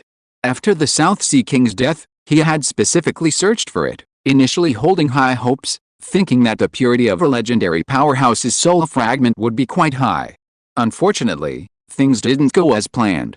Wu Wei guessed that the West Sea King, Muga the Raging Waves, hadn't dropped a soul fragment either, otherwise there would be some here. Neither the Old Sea King nor Little Dai were fools. They wouldn't dare to outwardly comply while inwardly disobeying. Wu Wei sighed for a while at this absurd drop rate before starting to consider how to handle these 7 soul fragments. As is customary, these soul fragments are naturally used to improve the aptitude of the divine citizens, turning them from blank to green, green to blue, and blue to purple. However, with the increasing number of divine citizens in the divine realm, while the probability of green-named citizens appearing is not high, they do appear from time to time and are no longer as scarce as before. When he last checked the situation of the divine citizens in the divine realm, he found that there were already 13 farmers, 5 blacksmiths, 1 armorer, 1 beast tamer, 1 cook, and even 2 young divine citizens who had awakened combat talents. These were all added gradually over this period, totaling 2 blue-named and 21 green-named. 400,000 believers are not a joke. As the number of believers continues to increase, the number of blue-named citizens is uncertain, but green-named divine citizens will most likely not be lacking. Each of these 7 soul fragments contains not much soul energy, only enough to upgrade a blank-named divine citizen to a green-named one. If one wants to upgrade a green-named citizen to a blue-named one like an armorer or beast tamer, conservatively speaking, It would require more than 5 soul fragments per person. 8 soul fragments could only create one blue-named being, which didn't feel quite right. Wu Wei's standards had risen, and he wasn't as easily satisfied as before. After much thought, his mind somehow drifted to the desperately needed Holy Spirits and angels. He wondered if soul fragments could be used to create Holy Spirits. Once this thought arose, it wouldn't leave his mind. Unconsciously, Wu Wei fell into deep thought, various ideas swirling in his mind, completely forgetting where and when he was. Seeing this, St. Luke knew Wu Wei probably didn't need him anymore, so he waved for 2 divine citizens to guard Wu Wei's side, and then quietly withdrew. Within the divine realm, there was no alternation of day and night. He didn't know how long he stood before the gates of heaven, but the chaotic thoughts in his mind finally gradually settled, and he slowly pieced together a line of thought. The creation of Holy Spirits, ultimately, was related to the essence of the soul. Only extremely pure and extremely steadfast souls could transform into Holy Spirits, and then become angels. The fundamental reason why ordinary fanatics cannot transform into Holy Spirits is that their soul origin is not pure enough, it contains impurities. From this perspective, if a way could be found to eliminate the impurities in the soul of a fanatical believer, it could be refined into Holy Spirit. However, the origin of the soul is the greatest mystery in this universe. Even in his prime, the old god of light only performed simple and crude fusion and influence, without any deeper manipulation. Even the creation of angels in the transformation pool required existing souls. This is because the soul is far too complex and fragile. Could this really succeed? Wu Wei was unsure. If it were that simple, why didn't the old god of light do it? Forget it, why think so much? Let's try and see. Shaking his head, Wu Wei quickly came to a conclusion. If he succeeded, the number of Holy Spirits would no longer be a problem troubling him. If he failed, the worst-case scenario would only be the loss of a few soul fragments. This choice couldn't be simpler. He didn't delay any longer and went directly to the transformation pool hall with his soul fragments. Out of caution, he didn't rashly experiment directly with his soul fragments. Instead, he summoned St. Luke and began asking him about his experience of transforming into a Holy Spirit and how he brainwashed devout spirits into fanatical ones. After spending a full hour meticulously analyzing all the information he could obtain and comparing it with the memories left by the old god of light, Wu Wei's initially vague thoughts gradually became clearer, and his initial 30% certainty gradually increased to 50%. The most crucial aspect of the Holy Spirit's transformation is will, not energy. Directly cleansing the soul with soul power is mostly meaningless. This is because the impurities hindering the formation of the Holy Spirit originate from impure thoughts, not from impure soul power. St. Luke's description of feeling incredibly pure thoughts during his transformation into a Holy Spirit, as if something had taken root and sprouted in his heart, instantly growing into a towering tree, greatly inspired him. St. Luke's method of brainwashing devout spirits, and the process of the Holy Maiden of Light, Catherine, transforming into a holy believer, also confirmed his ideas. The most crucial and core difficulty in the transformation of the Holy Spirit may not lie in elimination, but in generation. Planting a seed in an ordinary heart can turn an atheist into a believer. Planting an incredibly pure seed of the Holy Spirit in the heart of a fanatical believer, and allowing it to absorb the power of the soul and grow strong, will burn away all distracting thoughts, allowing the soul to transform into the Holy Spirit. But the question is, what kind of seed of the Holy Spirit can meet the standard for transformation into the Holy Spirit? This is a question that even the old god of light probably cannot answer. Wu Wei was also unsure. Never mind, let's try it first. Wu Wei took out a fragment of the soul. Divine power surged out, and the turbid fragment of the soul was quickly purified into a soul crystal that emitted a colorful halo. But Wu Wei knew very well that this was definitely not enough. Divine power continued to surge out, constantly compressing and purifying the soul crystal. 1 point of divine power, 2 points of divine power, 3 points of divine power. The divine power flowed into the soul crystal like it was free. The already sufficiently condensed soul crystal was repeatedly purified and compressed, its volume shrinking smaller and smaller, and soon it was compressed to its limit. At this point, the soul crystal was only the size of a sesame seed, its surface tinged with a faint golden hue, like the color of a Holy Spirit's soul. But this only meant its soul power had been compressed to its limit. The most crucial element was still the infusion of will. This was no challenge for Wu Wei. With a thought, a wisp of divine thought from his powerful soul instantly entered the soul crystal. Within this wisp of divine thought was only one thought: loyalty. Absolute loyalty. Even a mere wisp, the powerful divine thought from a deity surpassed the will of an ordinary person, sufficient to serve as a seed. In an instant, fine, hair-like golden divine runes appeared on the soul crystal, granting it the ability to take root deep within the soul, sprout, and grow. Thus, this Holy Spirit seed was complete.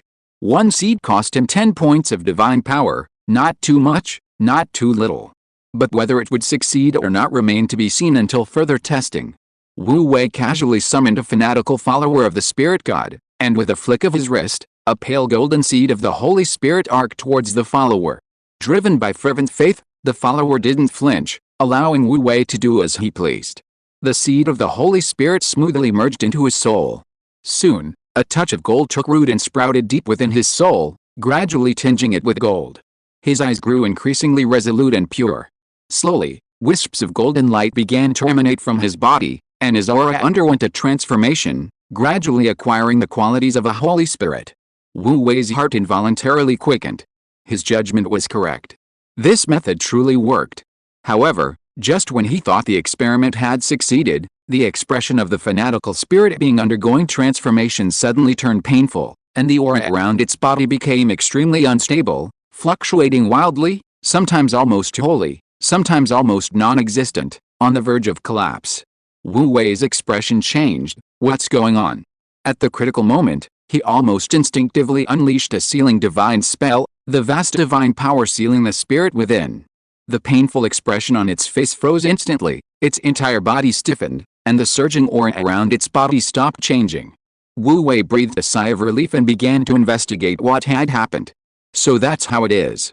After some investigation, Wu Wei finally understood the situation, but couldn't help but sigh.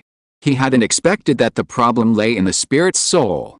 This spirit was someone he had randomly chosen. It didn't have any outstanding soul aptitude, and its faith was not particularly strong among fanatical spirits. Simply put, it was rather ordinary.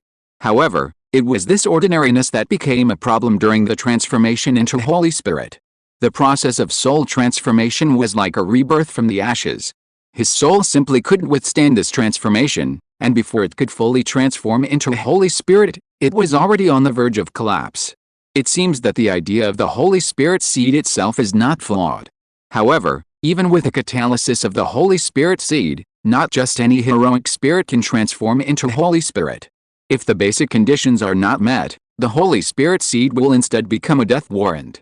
Wu Wei sighed again, raised his right hand, and the divine power that had imprisoned the fanatical believer transformed into a semi-transparent hand, crushing the Holy Spirit seed in his soul to dust.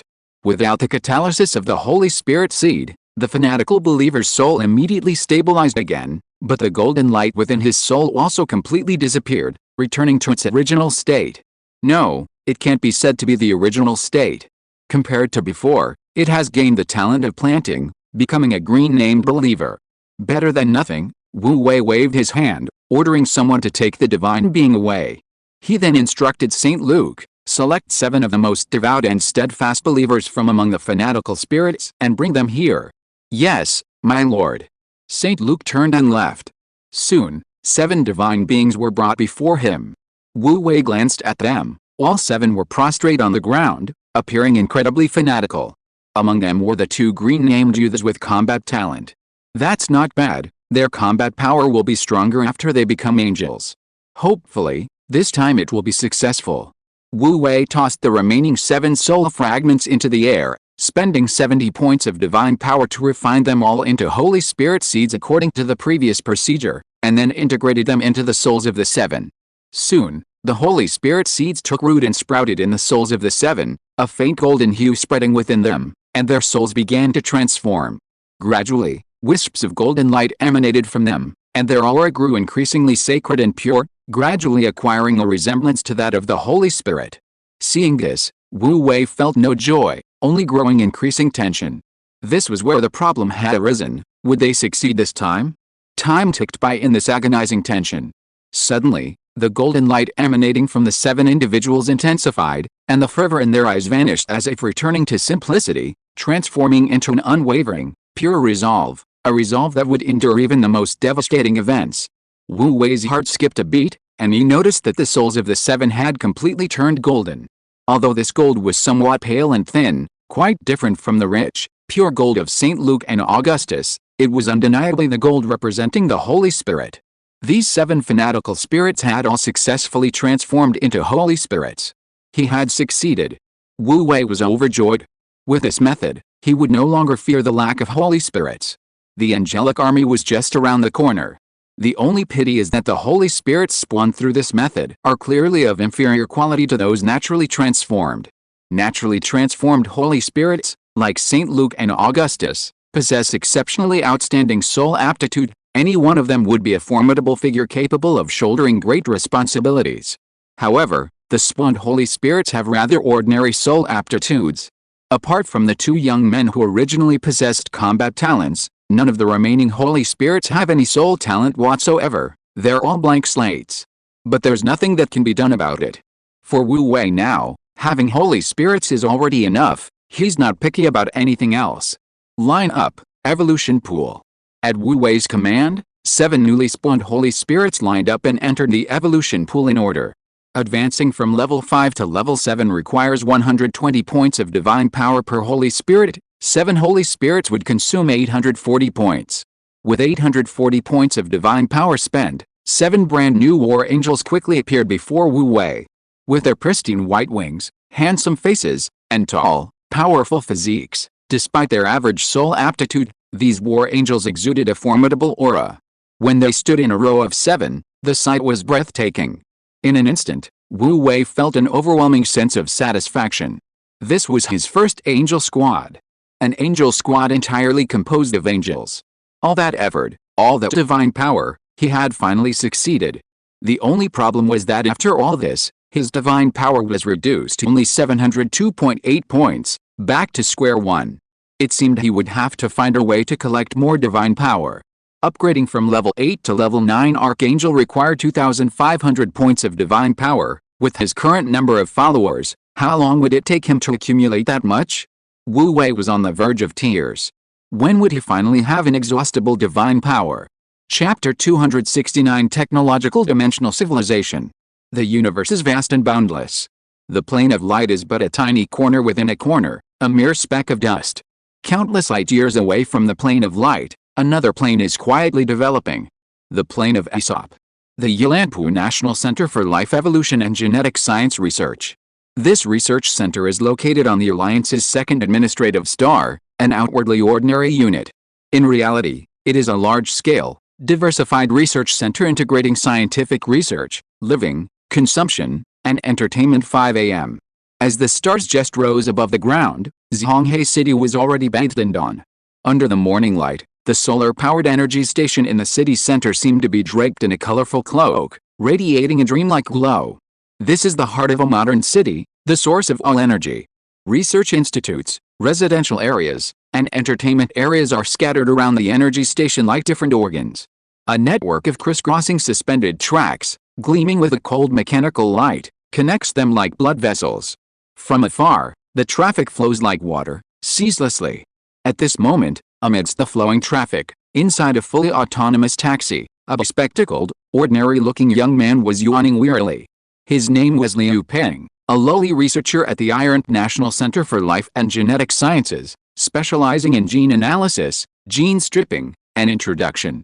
Outside the car window, a huge holographic projection advertising area was playing ads on a loop, sometimes health product ads, sometimes virtual game pod ads, sometimes daily necessities ads. The music and jingles of the ads drifted into the car through the window, like a lullaby. Liu Peng grew increasingly sleepy, almost unable to keep his eyes open. Suddenly, a cute, synthesized electronic voice sounded in his ear. "Guest, your breakfast has arrived." Liu Peng opened his eyes and saw a small, cartoon-shaped flying robot carrying a breakfast bag, hovering outside the window, blinking its large electronic eyes expectantly at him. Even knowing it was just a programmed setting, he still felt a little better. Less than 5 minutes after ordering, the research center's delivery service is as reliable as ever. He patted the flying robot's bald head with a good mood, scanned the code to take the breakfast bag, and casually clicked the review button on its chest, giving it a 5-star rating. His breakfast consisted of milk and cake. These generic breakfast shops couldn't afford expensive staff, The cakes were all made by standardized baking robots according to program, and the milk was synthesized using a generic formula. They all tasted the same. While not bad, they offered no surprises. He quickly finished his breakfast, and soon arrived at the research institute. The fully automated hovercar slid into its track under the navigation system's guidance. He opened the door, got out, and quickly walked into the institute through a dedicated passage. However, due to secrecy policies, the institute was officially named Honghae City Poultry Breeding Base. He wondered which leader had lost their mind, giving such a prestigious-sounding name to the institute. This gave Liu Peng a huge negative boost in his search for a girlfriend. As he walked towards the laboratory, he was filled with muttered complaints. Inside the laboratory, a massive and sophisticated quantum gene replicator hummed softly. Transparent tissue culture tubes, suspending different organs, were constantly adjusting their liquid input under the system's monitoring. The green indicator light on the instrument, signifying normal operation, flashed intermittently, a pleasing sight against the pristine white walls of the laboratory. On the adjacent control panel, a fluorescent screen displayed the latest analytical spectra. Several young researchers in white protective suits patiently checked various indicators, recorded experimental data, and occasionally exchanged brief, forceful whispers. Busy, yet orderly. Suddenly, the heavy lead door of the laboratory slowly opened with a slight scraping sound, and Liu Peng, still in protective gear, appeared outside. "Hey Liu Peng." Hi. The researchers behind the control panel greeted him familiarly upon his arrival. They were all old acquaintances, so there was no need for formalities. A casual greeting sufficed, and everyone went back to their work. Liu Peng also rallied and returned to his post, relieving the researcher who had been on the night shift all night. "You look so listless. You must have stayed up all night watching Angel's virtual concert, right?" A young man with black hair and dark eyes sat next to him, and immediately understood upon seeing his state. After thinking for a moment, he reluctantly pulled a green vial from his pocket and shoved it into Liu Peng's hand. "I was planning to keep it for myself, but you're lucky. An energy potion." Liu Peng's eyes lit up when he saw what it was. The energy potion, officially called CYII-type herbal extract preparation, was one of the latest products from Oriental International Pharmaceutical Company. It was actually a tonic herbal preparation, but because of its remarkable effects in replenishing energy and refreshing the mind, many researchers jokingly called it an energy potion. Having stayed up all night, seeing it was like seeing a savior for Liu Peng. He patted the young man's shoulder happily. "Thanks, bro. I'll treat you to dinner during my break." After taking the energy potion, the fatigue and nerve pain from staying up all night vanished instantly. He felt refreshed and full of energy, as if he could stay up for 2 more nights. Liu Peng let out a long sigh of relief. "Look at you." The young man with the black hair and black eyes shook his head. "We're about to see results, and you still dare to stay up all night watching a virtual concert. Aren't you afraid of getting caught and scolded by the boss?" "Here, I'll take the scolding for my goddess. I'll accept it." Liu Peng chuckled. "You have no idea how amazing last night's concert was. Angel's singing was absolutely amazing. I was so excited, especially her aura, so pure and beautiful, like an angel descended to earth." Once he started talking about his goddess, Liu Peng went on and on, as if he could talk for 3 days and 3 nights. The young man shook his head helplessly. Just then, the quantum gene replicator suddenly emitted a crisp notification sound. They were all too familiar with that notification sound. Every researcher in the lab instantly perked up, their dopamine levels soaring. "The results are in. Quick, quick. Notify the boss." Everyone in the lab sprang into action. Amidst the chaos, an elderly man with gray hair received the notification and strode in. This man was imposing and exuded a powerful aura. As soon as he entered, he asked sternly, "How's the situation?" This man was a top expert in gene research and Liu Peng's mentor. These days, calling one's mentor boss is quite common. "Boss, these are the latest results." Liu Peng, who was in charge of compiling the results, quickly entered the data he had just compiled into the chip and respectfully handed it over. "The data shows that among the 10 sets of gene fragments we replicated, 1 set can be perfectly embedded into the Mecha Warrior's gene chain, with a rejection rate of less than 10%. Based on the results of the simulation experiment, we can basically conclude that this set of genes, which was isolated from the alien natives more than 10 years ago, can indeed greatly improve human physical strength and environmental adaptability." At this point, Liu Peng's expression unconsciously became excited. "Boss, we succeeded." "Good. The old man's tone also unconsciously rose a few notches. He carefully reviewed the data, and then carefully observed the tissue culture conditions and gene map analysis results in several sections, as well as the relevant data from the simulation experiment. He checked and confirmed it several times with utmost care before finally showing a relieved smile. The experiment went smoothly, so all that remained was to submit the report and apply for the next step of the experiment. It's a pity the sample size and data are still too small. Otherwise, I would have had enough reason to persuade the big boss to agree to conduct clinical gene experiments. The old man sighed regretfully, knowing there was nothing he could do. Each mech warrior was an elite carefully cultivated by the Alliance, a hero with numerous battle achievements. Without absolute certainty, the Marshal would never agree to let them conduct gene experiments. I'll go report to the Marshal immediately. He put away the chip and strode towards the door, his resolve stronger than ever before. No matter what, we must reopen the wormhole to that other dimension. If we can completely decipher the genetic map of those natives, the warrior physique problem that has plagued the Alliance for years will be solved, almost simultaneously. In the ancient Holy Violet Duchy, a duchy where families had worshipped the great god of light for generations, with countless holy spirits among their ancestors. At this moment, the slightly dim sunlight, through the stained glass windows, dappled the old bedroom floor. The air was filled with a bitter smell of medicine and a certain gloomy, putrid odor. In this vast, murky palace, a gaunt old man with white hair and beard lay in agony on a luxurious bed. He was none other than Fern Lytton, the ruler of the Duchy of St. Violet. However, the miracles of the past century had long since vanished, and Duke Fern Lytton had never been exposed to the light of the god of light since birth, resulting in a very weak faith in the divine within him. Nevertheless, this did not prevent him from becoming a duke with great ambition and vision. During his reign, the duchy's power flourished, its people were prosperous and peaceful, and it even recovered several disputed lost territories. But even heroes grow old. This was his palace. His increasingly severe illness had left him paralyzed in bed, too weak to even rise on his own. Beside his bed, besides a few timid old servants attending to his daily needs, a dozen strong knights in armor, swords at their waists, filled the entire palace. The already somber atmosphere in the bedchamber grew even more desolate with the arrival of these menacing knights. The leader of the group was a middle-aged man of imposing stature. He was dignified, clad in plate armor, a sword at his waist, and appeared quite imposing. However, his clean-shaven face, devoid of any mustache, gave him a somewhat sinister air. "Father, it is time to decide the heir to our duchy." The leading middle-aged knight stood imposingly before the sickbed, his hand resting on his sword. This man was none other than Fuller Lytton, the second son of Lord Fern Lytton, the ruler of the Duchy of St. Violet. Lord Fern Lytton had two sons, his eldest son, Wayne Lytton, the father of the current Daniel Lytton, and the former first heir to the duchy. Unfortunately, due to a war involving an invasion by an alien race, he and his wife tragically perished and disappeared. Thus, the title of first heir fell to his son, Daniel Lytton. However, Daniel Lytton had lost all his talent and power due to being possessed by a ring wraith, rendering his status as first heir merely nominal.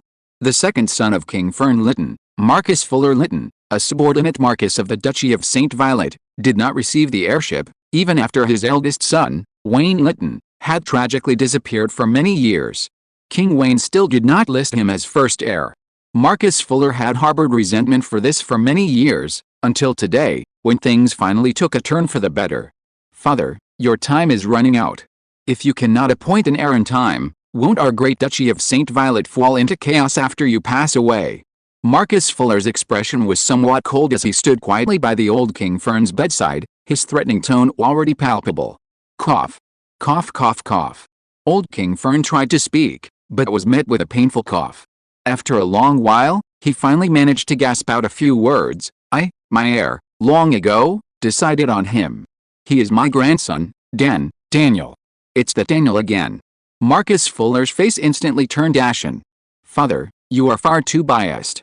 You say I am inferior to my elder brother. I accept that. After all, there is an order of seniority. But why? Why did the heir fall to Daniel after my elder brother passed away? You know, my nephew is a good for nothing. What merit does he have? Why should he become the heir of our Violet Duchy?" Marcus Fuller strongly suppressed his emotions, his face becoming somewhat ferocious. He simply couldn't understand. First it was Daniel's father, Wayne Lytton, and now it's that Daniel. Why? In terms of talent, strength, and military achievements, in what way is Fuller inferior to his elder brother, Wayne Lytton?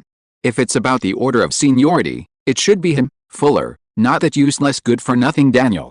Fuller's fury sent a chill down the spines of the dozen or so knights who had accompanied him. Among these knights were several of Fuller's trusted generals, while the rest were counts and collateral relatives from the Duchy of St. Violet.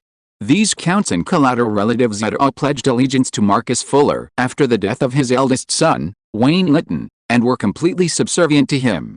Their audacity in joining Marcus Fuller in this coup stemmed from the fact that the Wayne faction within the duchy had long since collapsed. The old ruler, Fern Lytton, was gravely ill and nearing the end of his life, and his eldest grandson, Daniel, who had been designated heir long ago, had accomplished nothing due to a mysterious incident years earlier. Under these circumstances, the future ruler of the Duchy of St. Violet would undoubtedly fall into the hands of Marcus Fuller, the second son of the old ruler. Your Majesty Fern, you are indeed showing favoritism. Young Master Wayne is gone. You cannot, because of your affection for him, so readily hand over the duchy's succession to a good-for-nothing. Daniel is indeed young Master Wayne's son, but he is a good-for-nothing. How can a good-for-nothing be our duchy's heir? Your Majesty, the Duchy of St. Violet is yours, but it is also the result of our joint efforts. You cannot ruin our duchy's future because of your personal preferences. Seeing Marcus Fuller's anger, the dozen or so ministers he brought all chimed into his defense. At first, they were also wary of the old King Fern's remaining influence, but they realized that the old king's illness was too severe. In a sense, the duchy was already Marcus Fuller's for the taking. All that was missing now was a legitimate title. So these vassals began to speak out, their words becoming increasingly direct and unrestrained. You all cough. Cough cough. Old King Fern Lytton trembled with rage, coughing violently. Even with 1,000 words in his heart, he couldn't utter them. Finally, all his resentment boiled down to one word: get out. After uttering this angry word, old King Fern seemed to have exhausted all his strength. He could only close his eyes tightly, lying on his sickbed, breathing heavily, with no strength left to utter another word. His beloved son, Wayne Lytton, perishing alongside a powerful enemy from beyond the borders, was the most painful thing in his life, which was why he doted on Daniel so much. However, his decision not to pass the dukedom to Fuller Lytton was clearly based on higher considerations. The old servants and nannies who had served the old king their entire lives huddled at the edge of the sickbed, trembling. At this moment, a strong sense of humiliation filled not only old King Fern's heart but also theirs. Perhaps due to the lingering influence of the old King Fern Lytton, the dozen or so ministers present all shrank back and fell silent after his rebuke. The Marcus Fuller, at the head of the group, frowned slightly, looking indifferently at his father, and after a moment said coldly, "Father, the Duchy of St. Violet is entrusted to me. You can rest assured and go." Ugh. PFFT. Overwhelmed by anger and rage, the old King Fern coughed up a mouthful of foul-smelling, black blood. He was barely breathing, as if he might die at any moment. If Fuller succeeded, given his spineless nature, the legacy passed down through generations would likely be destroyed. Silence reigned, broken only by the heavy breathing of the old King Fern. Several elderly servants stood by Fern's bedside, sobbing silently, tears streaming down their faces. The dozen or so ministers who had accompanied Marcus Fuller dared not utter a single word. Especially upon seeing the black blood spit out by the old King Fern, many people tensed up. Everyone present understood that while the old King Fern was indeed old and frail, his recent sudden illness was definitely related to that black blood. However, no one dared to voice this speculation, not even in discussion. All those present could do now was follow Marcus Fuller and quietly wait for the old King Fern to take his last breath. Time seemed to slow down at this moment, and the atmosphere in the palace grew increasingly heavy. Suddenly, a servant's announcement came from outside the palace, growing louder as it approached. "Young Master Daniel, he's back." This single announcement broke the silence inside the palace. The old servants and maids who had been sobbing in grief all raised their heads with joy, their eyes filled with anticipation. The many officials who stood silently in the room all softened their expressions, and many even showed signs of panic. If it weren't for the presence of Marcus Fuller, they would probably have already erupted into an uproar and started discussing among themselves. Marcus Fuller's expression changed slightly, but he immediately snorted coldly, "He's just a useless piece of trash. All he can do is cry and whine at the funeral." What's the panic? The nascent sounds at the scene subsided once more. But just then, a loud bang echoed as the palace door was blasted open. The assembled officials and Marcus Fuller rushed out of the bedroom and turned to look at the palace door. There stood a young man, wielding a long sword and with sharp eyes, standing there. Dan, young Master Daniel.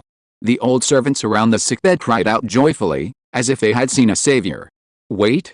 Daniel, isn't he a useless piece of trash without any fighting spirit? How could this be? A sudden exclamation came from among the officials. Soon, everyone noticed the strange change in Daniel Litton, so different from before.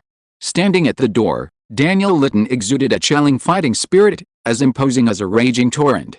The blade of his longsword was covered with a layer of solidified white mist like battle aura, especially the sharp tip, which was still sticky with bright red blood.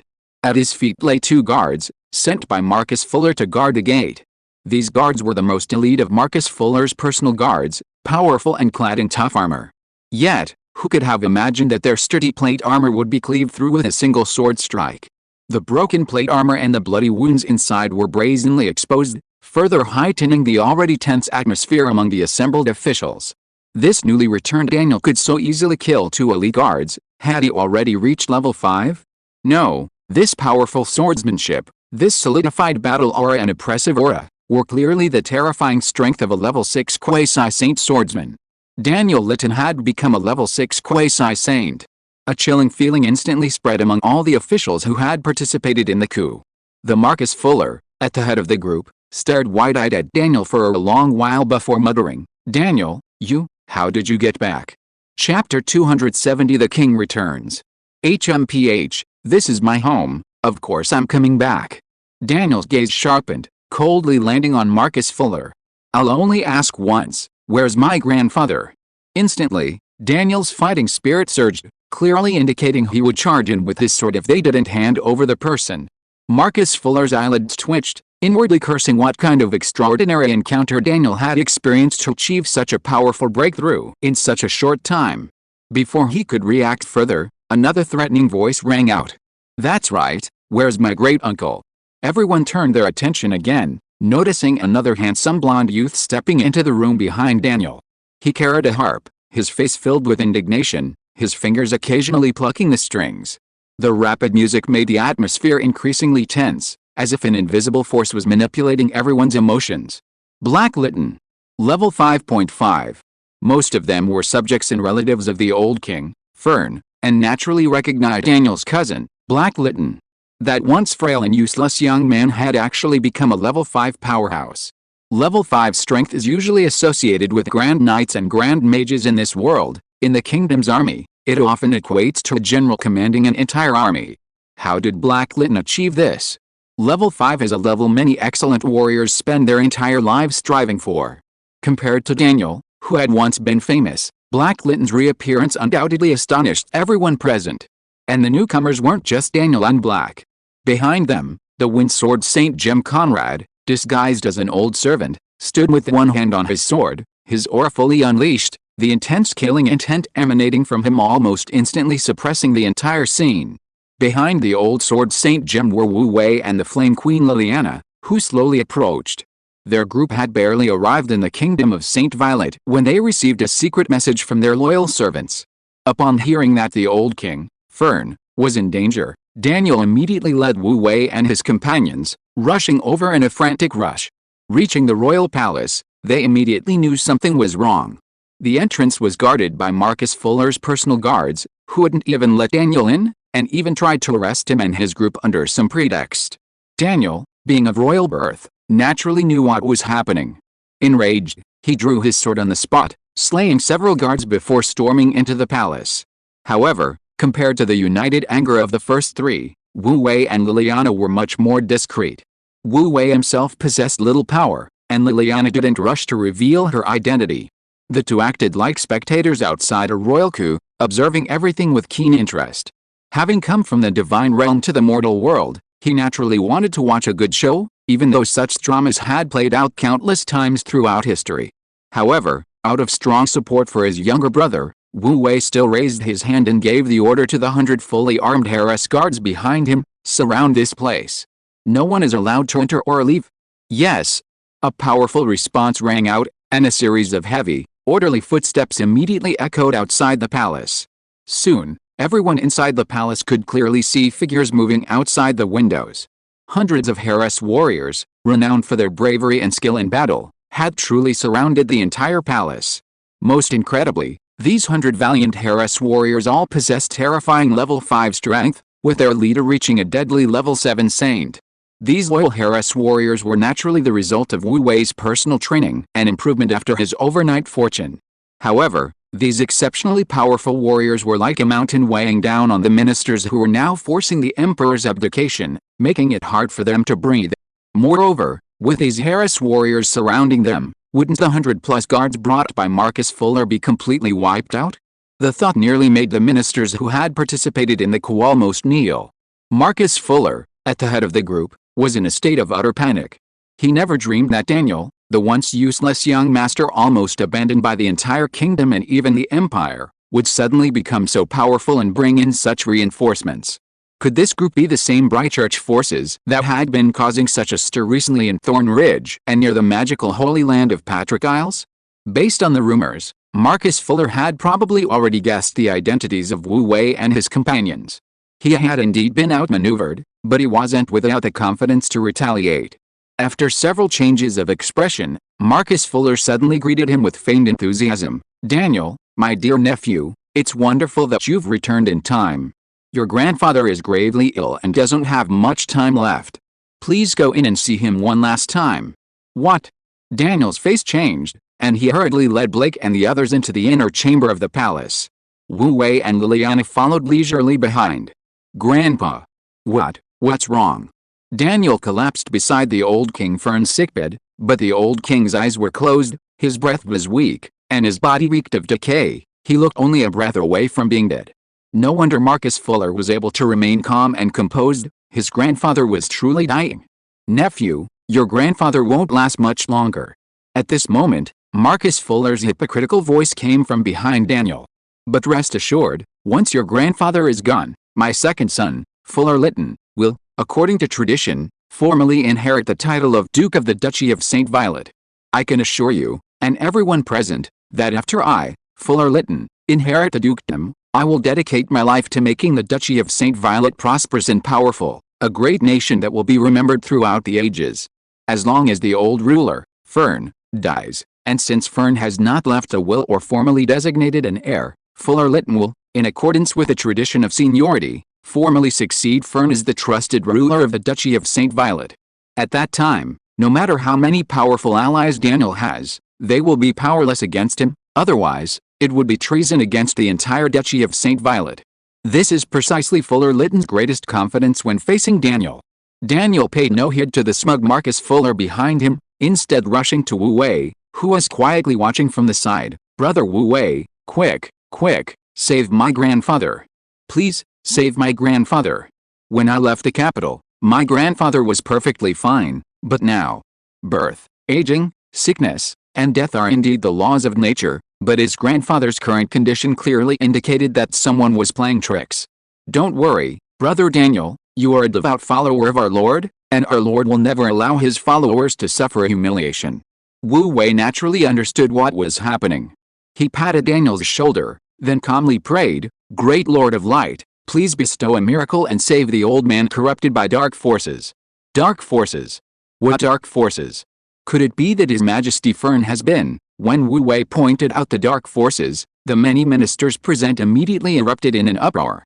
In the power struggle, selectively taking sides was indeed understandable, but if the old King Fern had been framed, the nature of the matter would be completely different.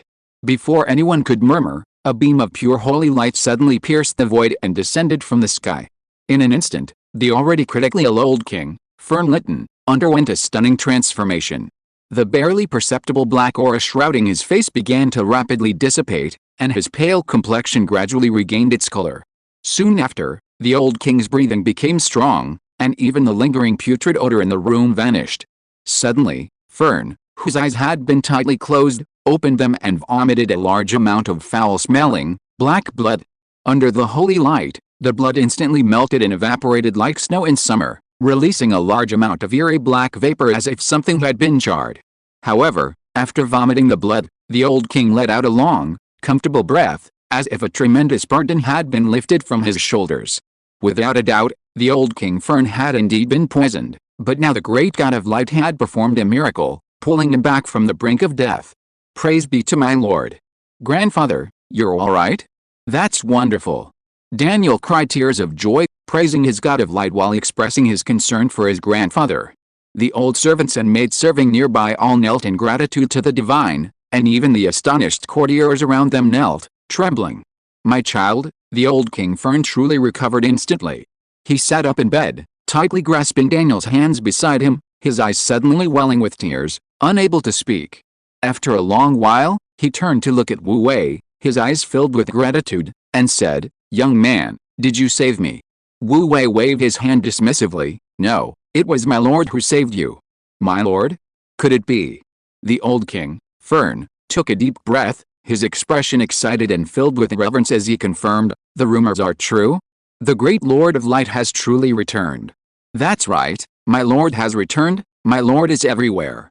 Wu Wei seized the opportunity to proclaim his faith, and soon he discovered that channels of faith were rapidly being created.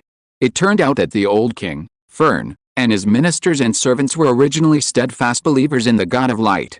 However, the old God of Light had been gone for too long, causing these former believers to gradually lose their faith.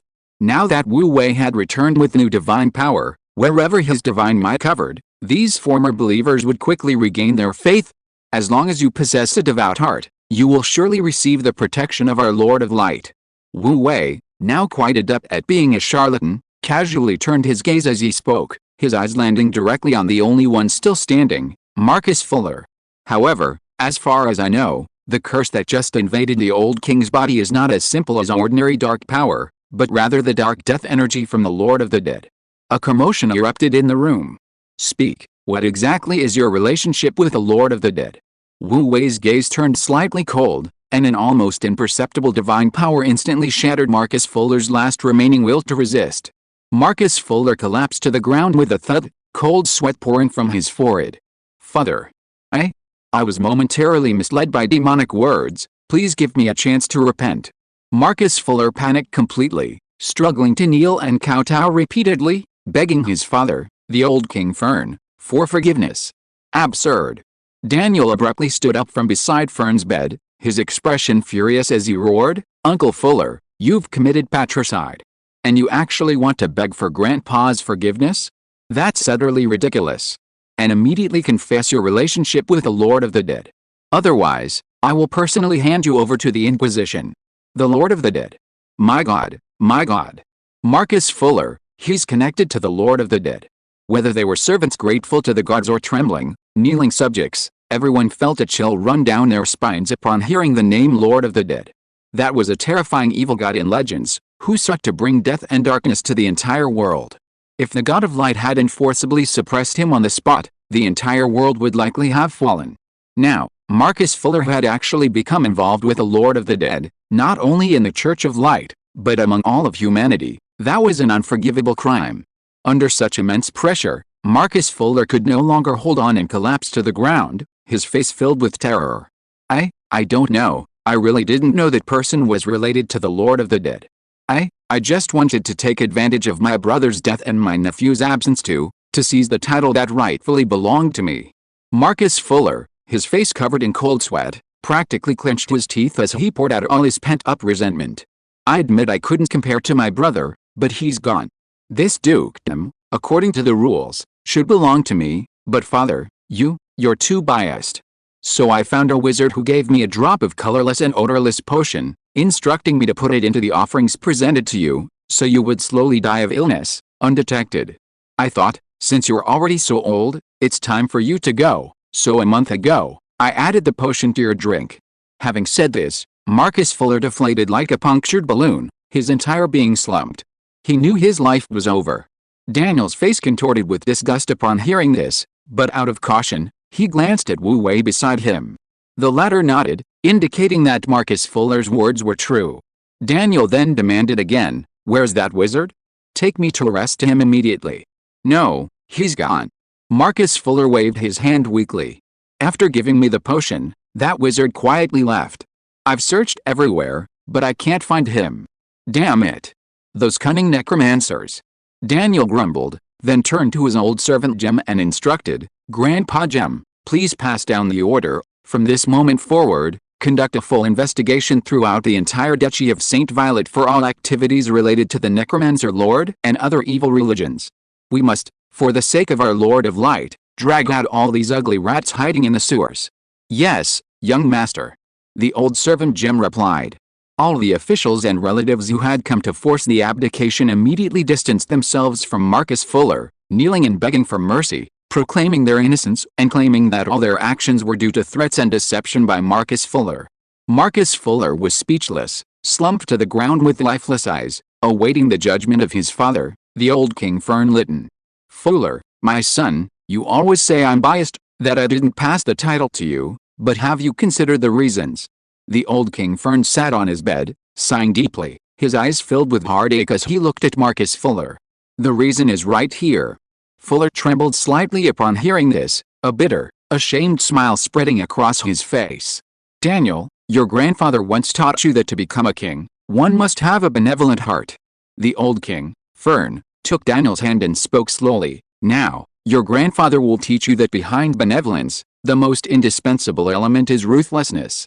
Daniel took a deep breath and nodded emphatically. The old King, Fern, began punishing the wicked, dealing with family matters, and incidentally conducting a major purge of the duchy, laying the groundwork for Daniel's future succession to the dukedom, a meticulously planned effort. However, Wu Wei was uninterested in this. While the old king and Daniel were dealing with state affairs, he stretched and pulled Liliana along for a stroll. Oh dear, Sister Nana didn't even have the chance to act before things were resolved so easily. It's a bit disappointing. What else do you want? Isn't it good that things were resolved easily? The old king almost died just now. Do you want to make an enemy of the entire Holy Violet Duchy? That would make you happy. Liliana, with her lazy steps, rolled her eyes at Wu Wei, thinking to herself that this guy really had a powerful backer and never missed an opportunity to cause trouble. Oh, right, Liliana seemed to have thought of something, and suggested to Wu Wei beside her as they strolled along, the Lord of the Undead and the Necromancers have been very active in recent decades, but after our last battle with them, they have indeed kept a low profile. It's just that we didn't expect these necromancers to have infiltrated so deeply into this continent. We still couldn't catch any clues this time. It seems that completely eradicating the Lord of the Undead from the continent won't be easy in the short term. No rush, no rush. They will come out when the time is right. There's no need to rush. Wu Wei waved his hand, his expression still relaxed.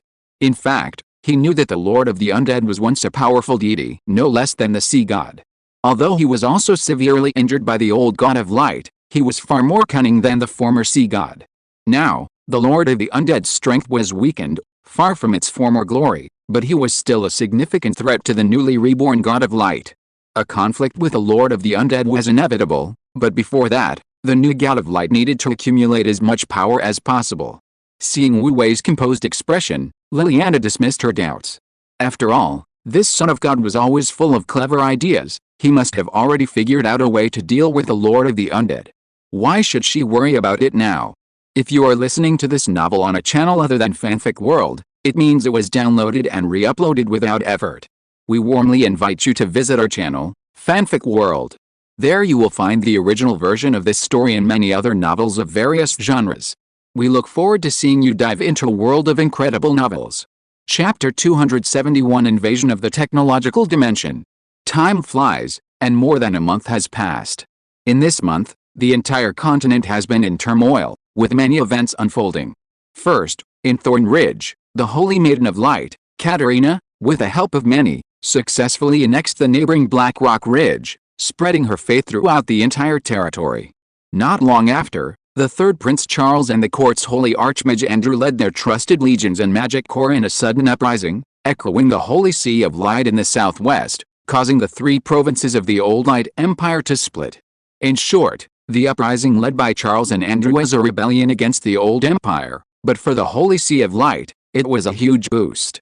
The territory now jointly controlled by the third Prince Charles and the Holy Maiden of Light is equivalent to a large duchy, and with a population of several million, the Holy Sea of Light, supported by Wu Wei, has experienced a near qualitative transformation.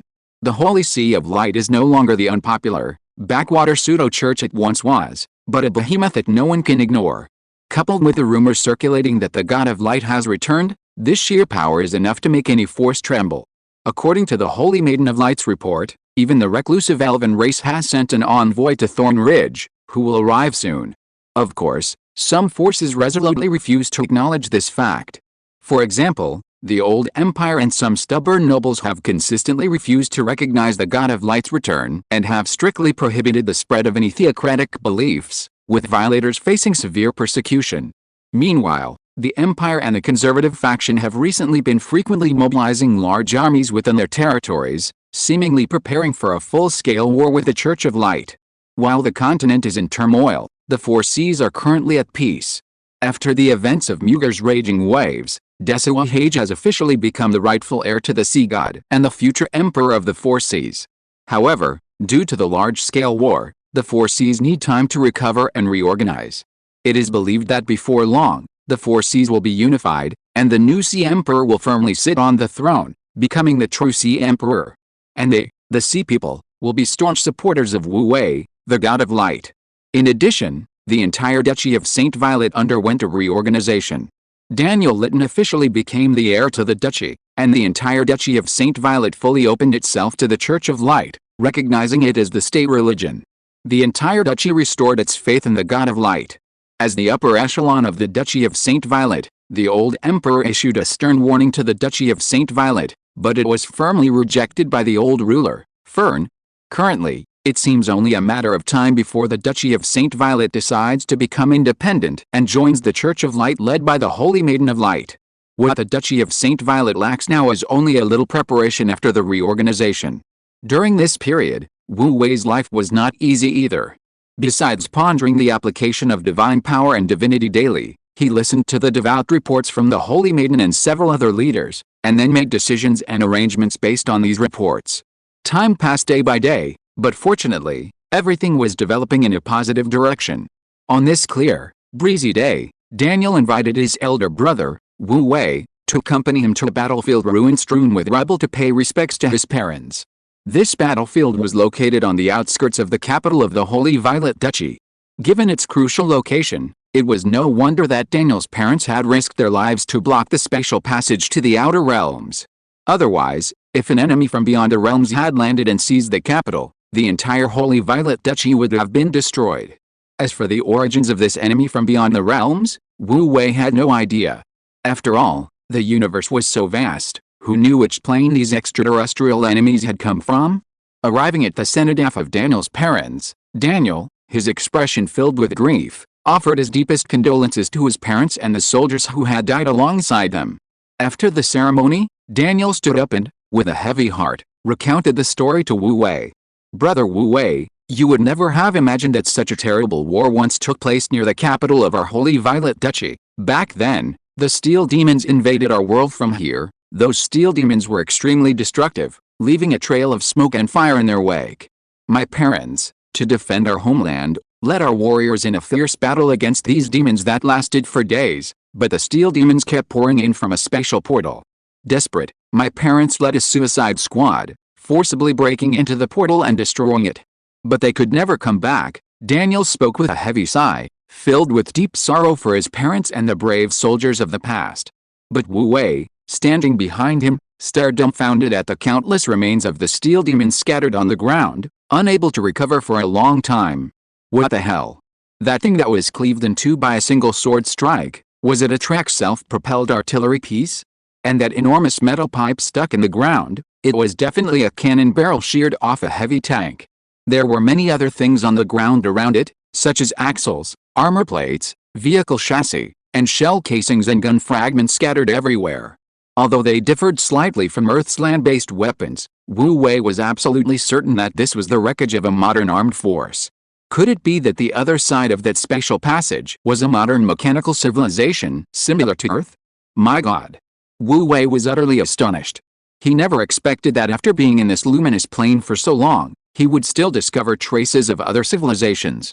A civilization was no small matter. If used properly, it would bring Wu Wei enormous resources and faith gains. Otherwise, it would mean becoming an enemy of an entire world. This world with a modern mechanical civilization, I must find a way to investigate it. Wu Wei silently made up his mind, and at the same time, his divine essence, possessing a vast amount of knowledge, began to operate rapidly under his secret control. Brother Wu Wei, rest assured, we've established watchtowers in this area.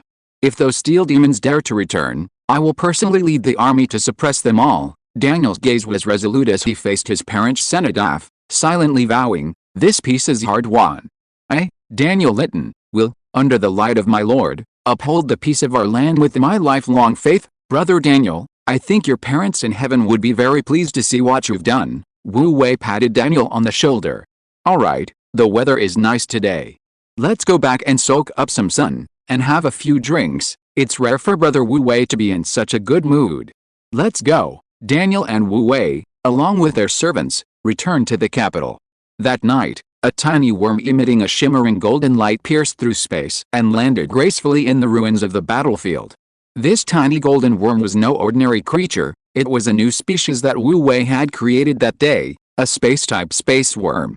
Similar to the previously created reconnaissance unit, the Eye of Holy Light, it possesses no combat capabilities but boasts a formidable ability, spatial traversal. Wu Wei has already encountered considerable spatial magic, drawing upon the expertise and knowledge of both Elder Mason and Augustus. Furthermore, the records of spatial laws within the divine essence left by the old God of Light are even richer and more profound. Thus, this tiny spatial worm was born from Wu Wei's divine creation. At this moment, Wu Wei inhabited a wisp of his divine sense within this small worm, directly piercing through space from his palace in the capital to this battlefield ruin. Wu Wei was quite satisfied with this initial experiment. The perspective of a mere worm made him quite uncomfortable. However, now it was time to get serious. He intended to truly penetrate the space of this plane and enter the world of that mechanical civilization. Although the spatial passage between the two worlds had been destroyed, the spatial nodes between the two planes still existed. Using the spatial worm's unique ability, Wu Wei easily located the spatial nodes. After a brief preparation, Wu Wei controlled the holy space worm, slowly burrowing through the dimensional space, disappearing completely within it in no time. Meanwhile, in the technological dimension, a space worm, its body twisting, meandered slowly through spatial crevices. When it encountered insurmountable spatial barriers, it would open its teeth and gnaw through them bit by bit. Its speed was slow, yet it steadfastly pierced through the weak spatial node, like a needle making a hole in a bubble, instantly entering another vast space. This space worm is indeed quite useful. A wisp of Wu Wei's consciousness, attached to the space worm, couldn't help but secretly praise it. As his divine essence continued to recover, Wu Wei's understanding of the universe deepened. Three-dimensional space in the universe isn't a sphere or a square outer wall. In fact, the shape of spatial crystal walls is exceptionally complex and twisted. This is because spatial crystal walls, like the surface of a balloon, are both tough and flexible, easily altered by various forces. Stellar gravity, radiant heat energy, and so on. Space can not only change shape but also size. With enough power, one can manipulate space at will. The natural spatial node that the space worm pierced was precisely the point where the spatial barrier twisted, but this didn't mean the two spaces were close. It's like a large hotel where the upper and lower floors share a floor. If you walk normally, you might have to take a long detour. But if you drill a hole in the floor, the distance between the two rooms instantly becomes zero. After the space worm entered a new space, Wu Wei's mental energy cautiously explored outwards. Seemingly slow but actually fast, he found himself in a huge room. The most striking feature of this room was a high-tech instrument mounted on a steel frame structure. It resembled a large electromagnetic cannon from a science fiction movie, or even a particle collider he had seen in the news before, filled with the mechanical and electronic technology that Wu Wei was familiar with. Besides this, there were all sorts of technological instruments filling the entire large room, and hundreds of researchers in protective suits busily working. Wu Wei merely swept his mental energy through the protective suits, revealing the true nature of these researchers. This showed that this technological civilization wasn't particularly advanced. The protective suits were clearly ineffective at blocking mental energy. No, to be precise, it was them.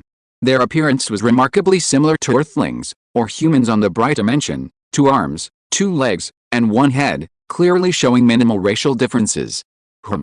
Wu Wei was somewhat puzzled. Had he traveled back to Earth? No, This was clearly not Earth.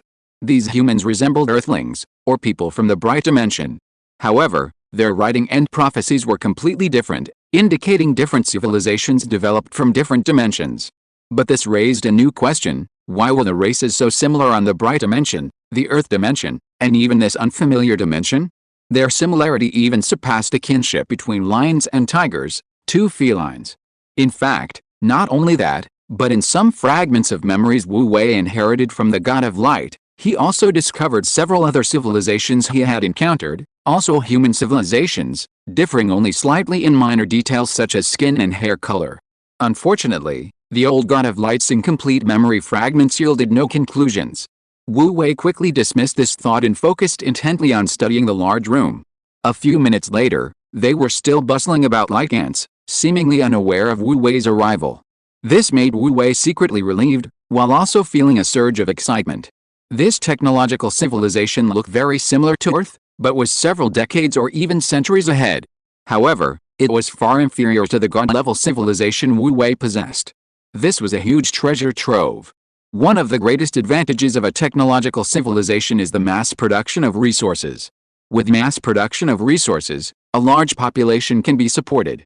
And for Wu Wei, population was the most precious thing, representing a continuous source of faith power. However, accumulating faith in a technologically advanced civilization also has its weaknesses. Most technological civilizations tend towards materialism and are generally skeptical of deities, at most believing that so-called gods are merely more powerful beings. This is why, during the reign of the old God of Light, technologies such as alchemy and magic were severely suppressed as heresy. The more enlightened a civilization becomes, the harder it is to develop reverence and faith in its gods. Whatever, let's give it a try. Wu Wei was quite indifferent to this. After all, this plane was practically a gift, and even if there were more believers, it would still be extra. However, to spread faith in a technological plane, we still need to find a different approach. The methods of fooling the masses like on the continent of light won't work. Wu Wei pondered for a moment and quickly came up with an idea. Divine power is omnipotent, and the statement was fully demonstrated here. A stream of divine power was transmitted to this space through Wu Wei's consciousness, instantly condensing into a translucent seed of light. Like a dandelion seed, it floated in the room with the spatial currents. As the seed of light drifted past a researcher, Wu Wei instantly identified his target. The translucent, minuscule seed of light landed on him, silently penetrating his lab coat and merging into his body. This person wasn't randomly chosen by Wu Wei, rather, he had carefully selected this target after instantly observing hundreds of researchers present. First, he was the most distracted researcher there. Simultaneously, his soul fluctuations were somewhat dim, radiating irregular negative emotional fluctuations. Clearly, he had been experiencing a series of setbacks recently, leading to a bad mood, thus indicating he was in a state of despondency. Such a person was easier to conquer than those who were complacent and riding high. As the seed of light landed on him, a wisp of Wu Wei's consciousness naturally followed suit. Liu Peng. A researcher nearby said to Liu Peng, "We'll be off work in a few minutes. We can still catch the night session of the comic convention. I have 2 tickets, let's go together." Liu Peng absent-mindedly shook his head. "I'm a bit tired today. I want to go home and rest early."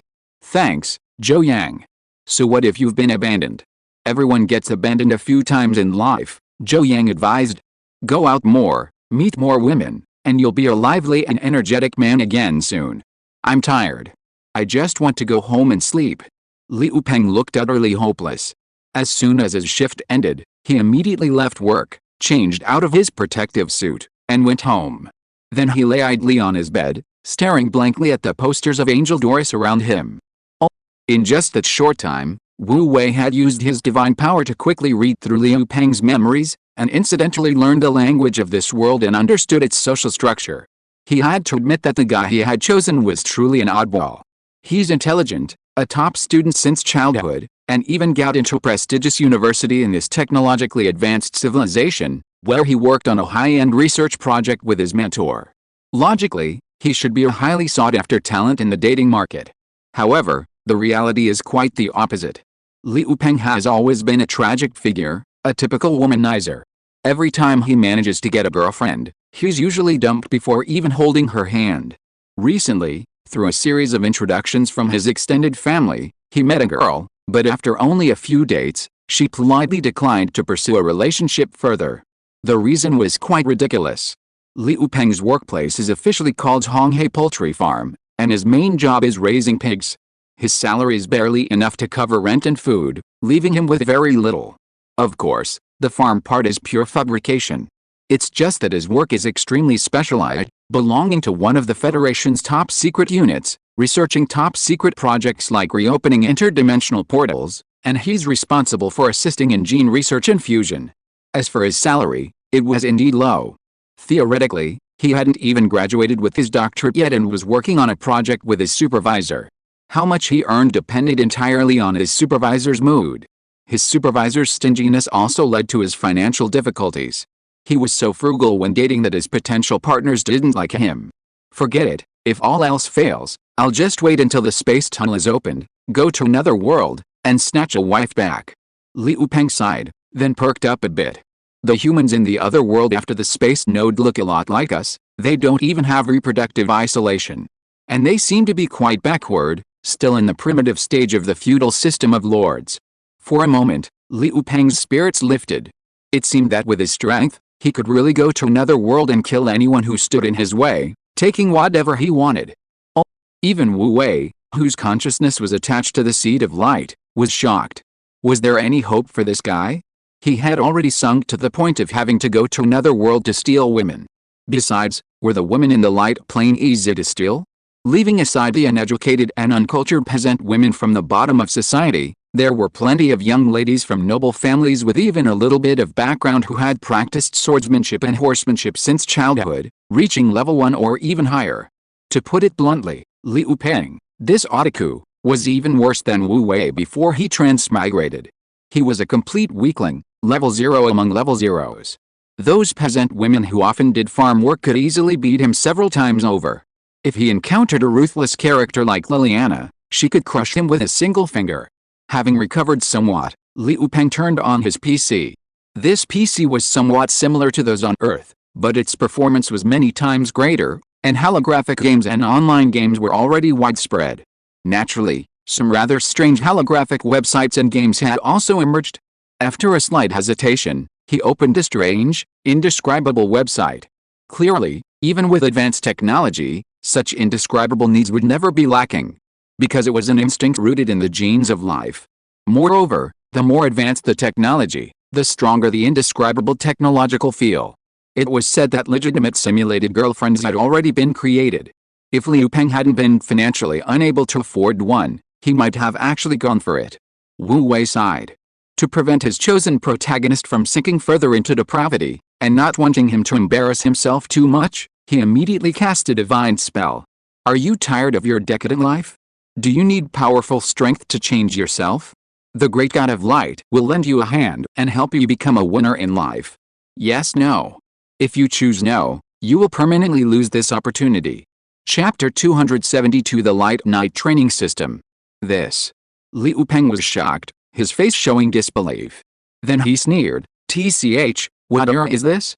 Who's so bored as to use this joke? How boring." However, as if possessed, just as he was about to choose no, he clicked yes. Anyway, choosing yes would at most just be a little teased. The Knight of Light training system has been implanted. The mission has been issued. Please complete it as soon as possible, or you will receive the most severe punishment. System? The cold, impersonal system voice rang in Liu Peng's mind. He was completely stunned, unable to believe it. Not only did the old yes or no joke appear, but a system had also appeared? What kind of lunatic was playing a trick on him? Even if it was a trick, couldn't they at least use something fresh? This is all the old-fashioned tropes from those 100-year-old online novels, isn't it? Wait. The voice seemed to have appeared directly in his mind. Is technology so advanced now that it can send information directly to the brain? For a moment, Liu Peng had a bad feeling, and he nervously murmured as he checked the mission. Sure enough, a task list appeared directly in his mind. Side Quest 1, complete 10 push-ups within 1 minute. How can you save the world without a strong physique? A journey of 1,000 miles begins with a single step. Get in shape, young man. Reward for success. 2 merit points. Penalty for failure. 10-second electric shock. What kind of ridiculous task is this? Liu Peng was speechless. This is too childish. Main quest 1. Find Angel Doris within 72 hours and kiss her in step to swear allegiance. Protecting the Holy Maiden is the duty of the Knights of Light. Please reunite with Her Highness as soon as possible. Reward for success: 100 merit points. Penalty for failure: annihilate. Oh, Angel Doris? Liu Peng's mind went blank. Wasn't that his favorite new generation idol? Her posters were plastered all over his office and home. Compared to those messy idols, Angel Doris was as pure as a holy lotus flower, gaining countless fans in just over a year since her debut. Liu Peng was one of them. Angel was a saintess? No, that's not the point. The point is, after finding her, you have to kiss her feet to pledge allegiance? In an instant, Liu Peng felt a chill run down his spine, as if the end of the world had come. Angel was a super popular idol, always chauffeured around in a private car, with no fewer than 10 bodyguards, both overt and covert. Putting aside the absurd idea of kissing her feet to swear allegiance, even getting close to her was an almost impossible task. To put it another way, even if Liu Peng managed to complete the task, he would either be beaten to death by the bodyguards or drowned in the spittle of countless fans. Such terrifying consequences sent a shiver down Liu Peng's spine. Who is it? Which bastard is playing a trick on me? Liu Peng became increasingly convinced that it must be some bored nerd in the research institute who had developed some new technology. Side quest 1, failed. Host, please prepare to accept punishment. The system's cold, ruthless voice rang in Liu Peng's mind. Quest failed? What quest? Liu Peng was stunned for a moment, then remembered that damn growth quest. It seemed to be doing 10 push-ups. So what if I failed? What can they do to me? But before he could finish that thought, a bolt of lightning exploded in his head, a powerful current instantly engulfing his entire body. Damn it! The intense current cut off his curse, making his hair stand on end, his whole body aching and numb, his mind blank. Time seemed to pass in an instant, yet also like eternity. When the current abruptly stopped, Liu Peng was already limp on the ground, drooling, his body convulsing. There was even a faint smell of burning in the room. It really did shock me. Liu Peng spit out foam, his eyes rolling back. Side quest issued. Please complete the quest as soon as possible, or you will be subject to the most severe punishment. Side growth quest 1, complete 10 push-ups within 1 minute. How can you save the world without a strong physique? A journey of 1,000 miles begins with a single step. Train your body well, young man. Quest success reward: 2 merit points. Quest failure penalty: 20-second electric shock. Liu Peng glanced around and noticed the quest was still the same, but the failure penalty had changed to 20 seconds of electric shock. Holy crap! Liu Peng stopped pretending to be dead, jumped up, and frantically started doing push-ups. Seriously? 10 seconds of electric shock was almost fatal. 20 seconds? He'd probably lose control of his bladder and bowels at the very least. Driven by this powerful force, Liu Peng completed 10 push-ups as quickly as possible. As a homebody, Liu Peng hadn't done push-ups in a long time. After just 10 push-ups, he was so exhausted he collapsed on the ground, his arms aching and twitching. Side quest 1, completed. Reward: 2 merit points. Host can check the amount of merit points and redeem rewards. Redeem rewards. Liu Peng's spirits lifted, and he exclaimed excitedly, "Check the reward list." Instantly, a list appeared in Liu Peng's mind. What? Merit points can actually be exchanged for credit points? 1 merit point can be exchanged for 1,000 credit points. Liu Peng's eyes nearly popped out of his head. Credit points had considerable purchasing power. He could only earn 2,000 credit points a month from his mentor, and renting this small apartment cost only 500 credit points per month. He had only done 10 push-ups, and it was worth 2,000 credit points? Is this real or fake? Liu Peng tried it with suspicion. System: consume 1 merit point to exchange for 1,000 credit points. Exchange successful. Please check your balance. Liu Peng hurriedly opened his wristwatch to check his credit point balance. 1,864 points. He was both surprised and delighted to have gained an extra 1,000 points. System: are these credit points legal? Will I get arrested? After decades of evolution, the credit system is the most powerful system in the world, meticulously designed and immune to all hacker attacks. Every credit point redeemed through merit points is legal and legitimate.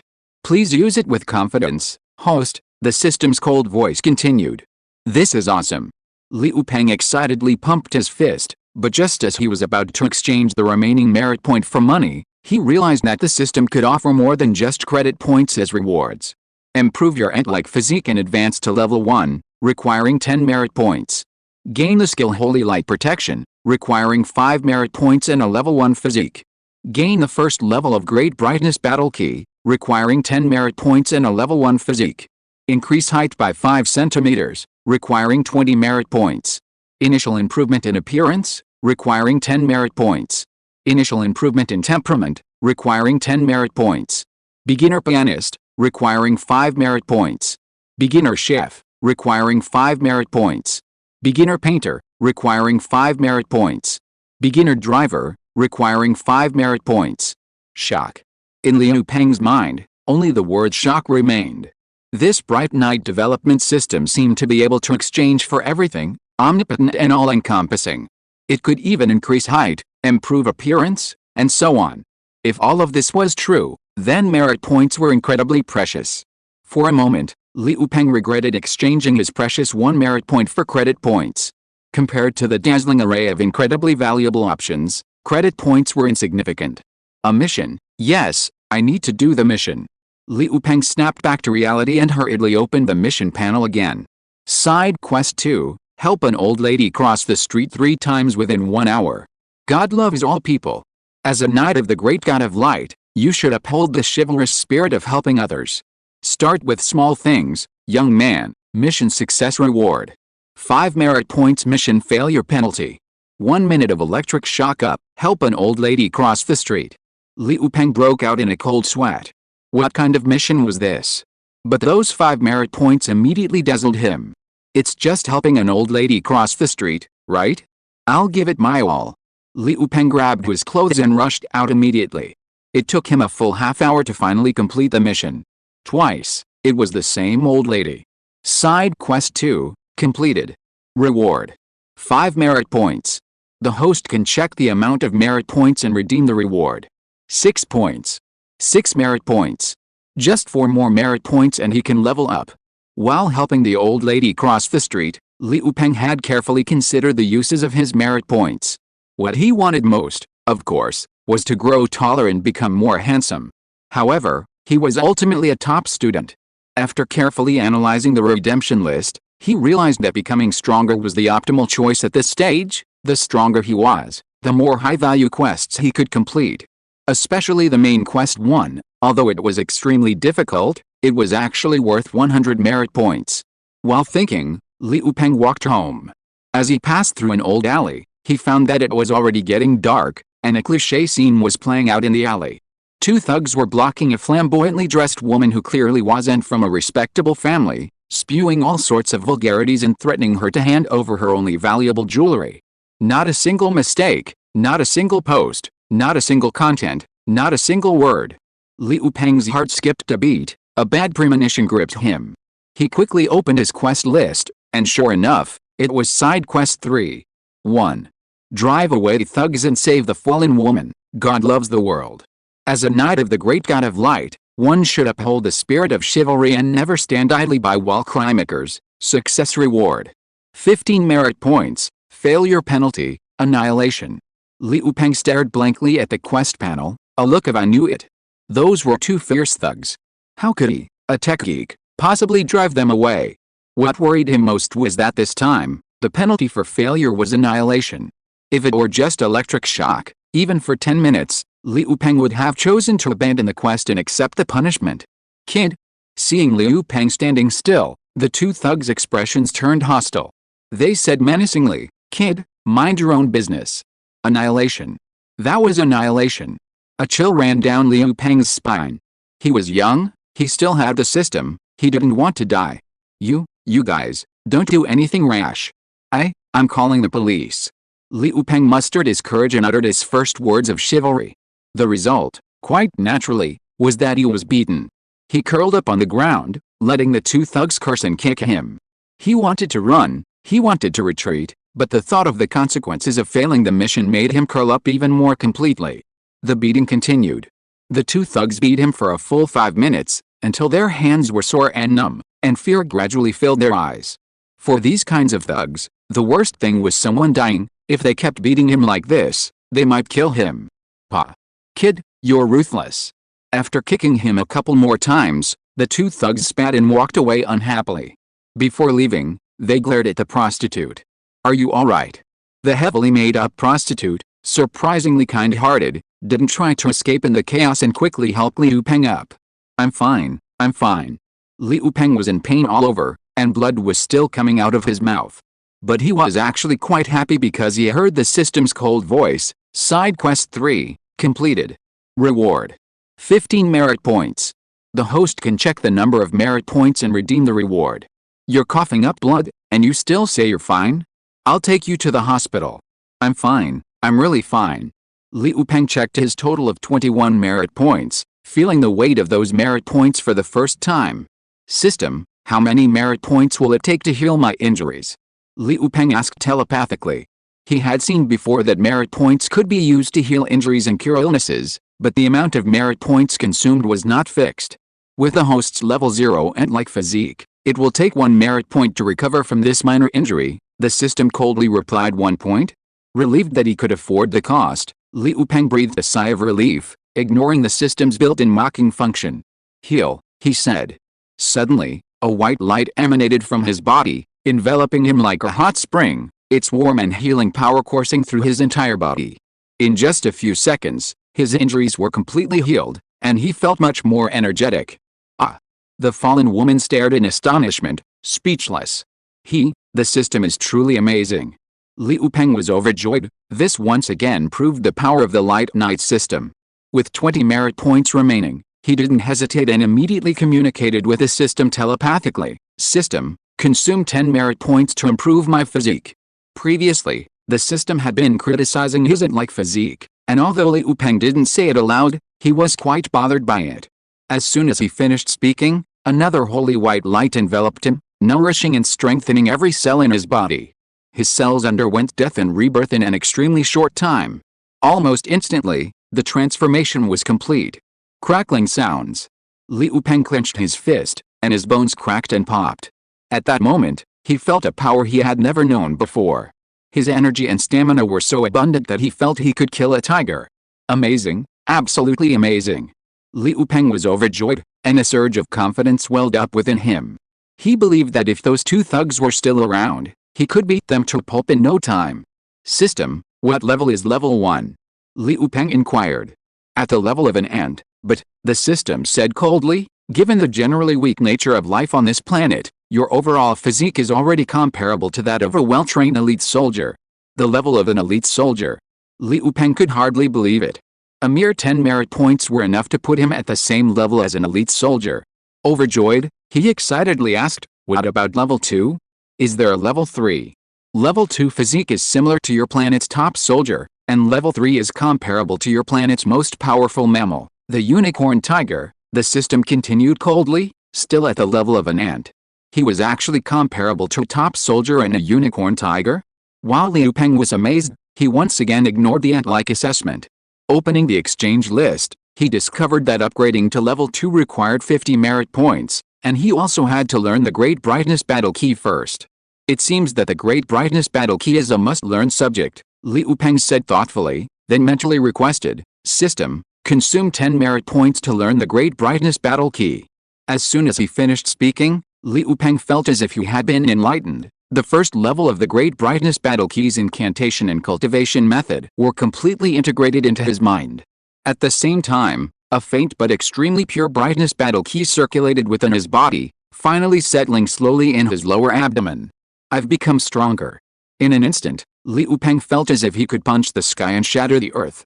Eager to try it out, just as he was about to find something to hit, the system issued another task.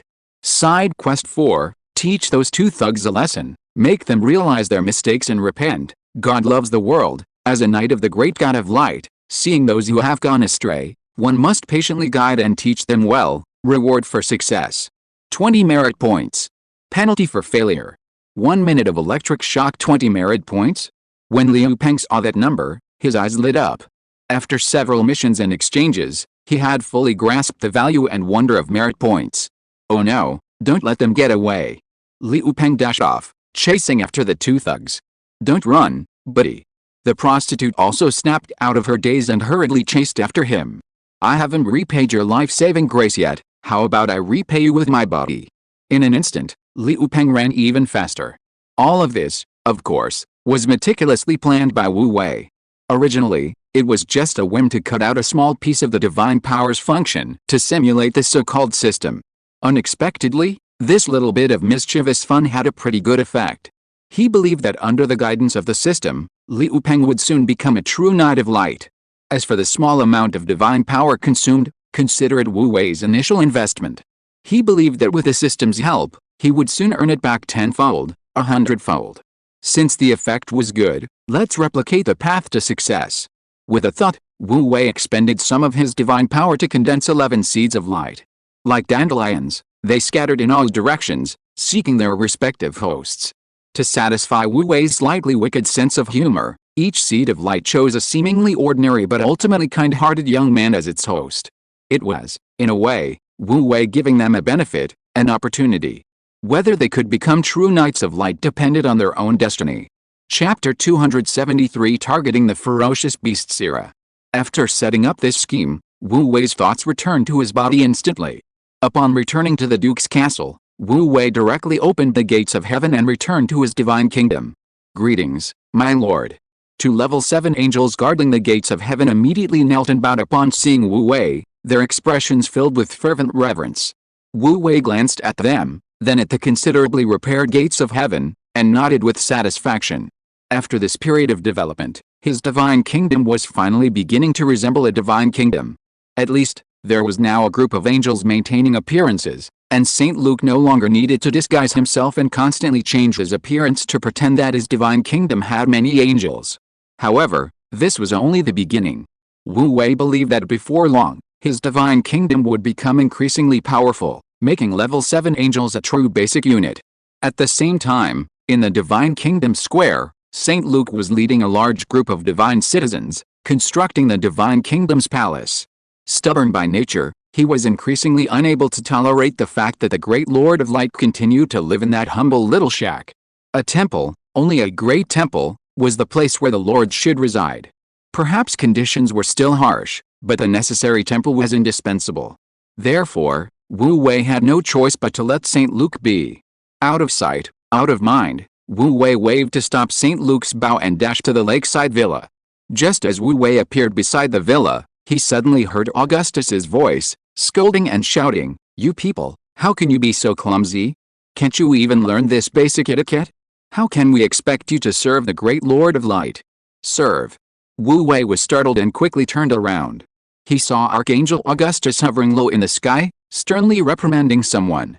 It was a group of girls, each only 15 or 16 years old, very pretty and charming. They were practicing various etiquettes under Augustus's tutelage. Wait? When did such a group of beautiful girls appear in his divine kingdom? Augustus, greetings to the great Lord of Light. Augustus spotted Wu Wei and hurriedly landed, bowing with utmost reverence. The dozen or so beautiful girls immediately knelt down in fear and trepidation, calling out greetings to the great Lord. In varying degrees. Their expressions were filled with excitement, and two of the bolder ones even secretly glanced at Wu Wei with curiosity. "How dare you?" Augustus, with his keen perception, immediately roared in fury, "Have you ignored the etiquette I taught you? Serving a god, serving a great god, is such an honorable thing. Wait till I punish you." Faced with Augustus's wrath, the beautiful girls were terrified, their faces turning pale. "Wait?" Wu Wei called out to Augustus with a headache. "Where did these little girls come from?" "Reporting to my lord, they all ascended to heaven after death," Augustus said devoutly and respectfully. According to the workings of the divine kingdom, they were granted bodies of light. Ascended? Wu Wei glanced at them, feeling quite bewildered. How does the papacy fight wars? How could so many little girls be sacrificed all at once? "Reporting to my lord, they did not die in battle, but voluntarily, specifically to ascend to the divine kingdom to serve you," Augustus said calmly. "What?" Wu Wei was instantly enraged. "Augustus, how could you do such a thing? What do you take me for?" You're a complete scoundrel. Augustus's face changed drastically, and he prostrated himself in fear, saying, "My lord, please forgive me. This was indeed my fault. They were merely fanatics, untrained, and only of average to above average talent. In principle, they were not qualified to serve the great Lord of Light in heaven. But as you know, our conditions are difficult now, and this is all we could manage. My lord, please forgive me." What? Wu Wei was stunned. Was this what angered him? Was he complaining that these pretty young girls weren't good-looking or talented enough? For a moment, Wu Wei was so angry that he couldn't speak. "My lord, your old servant Augustus swears to you," Augustus said, increasingly feeling like a sinful believer, his vow filled with fear and trepidation. "I will never let you suffer any more injustice. I will go to the elves and capture the most beautiful elf girl to present to you. As for these good-for-nothing girls, they can all be sent to raise livestock." "What? You old bastard, you're planning to go to the elves to steal girls?" Wu Wei's vision went black. "No, my lord, please don't abandon us." The beautiful young girls cried out in panic, pleading desperately, "We will change, we will serve our great master with all our might." The chaotic commotion was enough to evoke pity in one's heart. "That's all." Wu Wei waved his hand impatiently. "I'm not blaming you, but reprimanding Augustus. I ask you, who authorized you to use living believers as sacrifices?" "My lord." Augustus, his face flushed with sweat, hurriedly replied, reporting to my lord, "This was a decision made after discussing it with Saint Luke. Even Her Highness the Saintess fully agreed. She said that, in principle, she should have personally come to serve the Lord of Light, but now she has to serve my lord in the mortal realm and cannot leave, so she personally selected this group of maids." Wu Wei's face darkened instantly. It turned out that this was not just Augustus's matter alone, but also involved the Saintess of Light and Saint Luke. These were practically the three most important people in his divine kingdom. "My lord," Augustus swallowed hard, speaking cautiously, "as the great god of light, it is their greatest honor to serve you in heaven. Besides, the previous gods were all male, clumsy and unable to serve properly. This old servant promises to train them well, making them qualified maids." Looking at his loyal demeanor, Wu Wei couldn't bring himself to reprimand him. He was just an ordinary human, and found the idea of human sacrifice unacceptable. However, the fearful and trembling expressions of these beautiful young women made it difficult for Wu Wei to criticize them further. He fully believed that these girls not only willingly went to heaven to serve as maids, but had also competed fiercely for their spots. "Ah, God," Wu Wei thought with a sigh. The status of a deity in the hearts of believers was truly too high. Even the ancient emperors of China on earth were far inferior to him in status. "Considering this is your first offense, Saint Luke, Augustus, and Saintess Catherine, each shall receive 30 lashes." Wu Wei calmed himself and said sternly, "From this day forward, no human sacrifice is permitted in my lineage of light." Wu Wei was not a saint and had many flaws. However, he was always strongly opposed to human sacrifice. "Yes, my lord, this will never happen again." Augustus obediently accepted the punishment, then looked at the group of spirited girls and asked cautiously, "My lord, what about these maids? What else can we do? They're already dead, they've already ascended. Are we going to resurrect them and send them back home?" "Keep them, Augustus, you should teach them well." With Wu Wei's abilities, he could certainly do that. But putting aside the fact that doing so would be too wasteful of divine power, it would also push those children into the fire. Their ascension was a great honor for the family. If they were sent back, they would probably have to die again. At that time, they weren't even qualified to ascend to the divine realm. "Hurry up and thank our Lord for his grace." Augustus glared at the girls. "Thank you, our Lord." The girls wept with joy, finally able to stay as maids. Seeing this, Wu Wei was deeply moved. These girls, though not as outstanding as Saintess Catherine, were still beautiful young women carefully selected from within the Holy See. Most of them came from noble families. Yet, these girls, to become his maids, were willing to sacrifice themselves and ascend to heaven.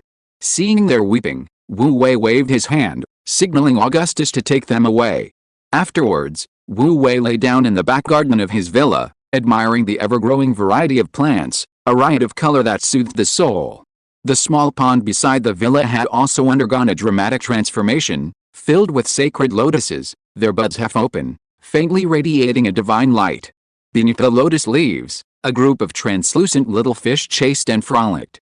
Unbeknownst to them, a long-necked heron had been eyeing them intently. Seizing its opportunity, it swooped down, swiftly and gracefully snatching a fish, then savored it with relish. The ecological environment surrounding Wu Wei's villa area was gradually taking shape. Moreover, with the continuous development of the Divine Kingdom, the free energy within the Divine Kingdom was gradually reviving. All living beings within the Divine Kingdom, whether plants, animals, or citizens, would gradually benefit and evolve. However, the large lake derived from the heart of the ocean remained empty, with no aquatic plants or animals added yet. Divine Spark, how much divine power do I have left? Wu Wei's thoughts drifted. Currently, 569 points of divine power remain, Divine Spark replied. Well, although Wu Wei already had a rough idea, hearing this number still made him feel a little suffocated. The large wave of resources he had swindled and cheated had vanished just like that. It came quickly and went quickly. It seemed that divine power was still far too scarce. Wu Wei frowned. Although the number of believers was increasing rapidly, there was still a long way to go before they could fill all 7.5 million faith channels. Relying on faith power to solve the shortage of divine power in a short time was clearly unrealistic. Looks like I can only try to scavenge the land. Wu Wei stared at the vast, misty lake in the distance, his mind racing. The Radiant Plain was a world with a long-standing civilization. Countless generations of wise and powerful had plundered its land. On land, only the scraps remained. Even the ocean contained only scraps. It could only be said that the ocean had more resources than the barren land. But scraps aside, even those discarded by his predecessors were currently very valuable to Wu Wei. However, relying solely on the high-level sea monsters wouldn't be enough to plunder the ocean. The high-ranking sirens have lived in the ocean for at least several thousand years, inevitably scavenging every resource they could. The best way to find abundant resources in the sea is to venture into dangerous, uninhabited areas. It's said that while the high-ranking sirens dominate the ocean, they also struggle to access the perilous depths of the seabed, as their ability to withstand water pressure is far inferior to that of some deep-sea creatures. Therefore, the deep-sea overlord, Sarah, might be able to provide him with the much-needed help.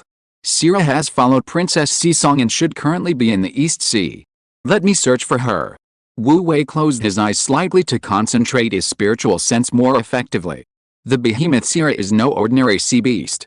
Sarah possesses ferocious strength reaching level 8, and legends surrounding her have circulated since ancient times.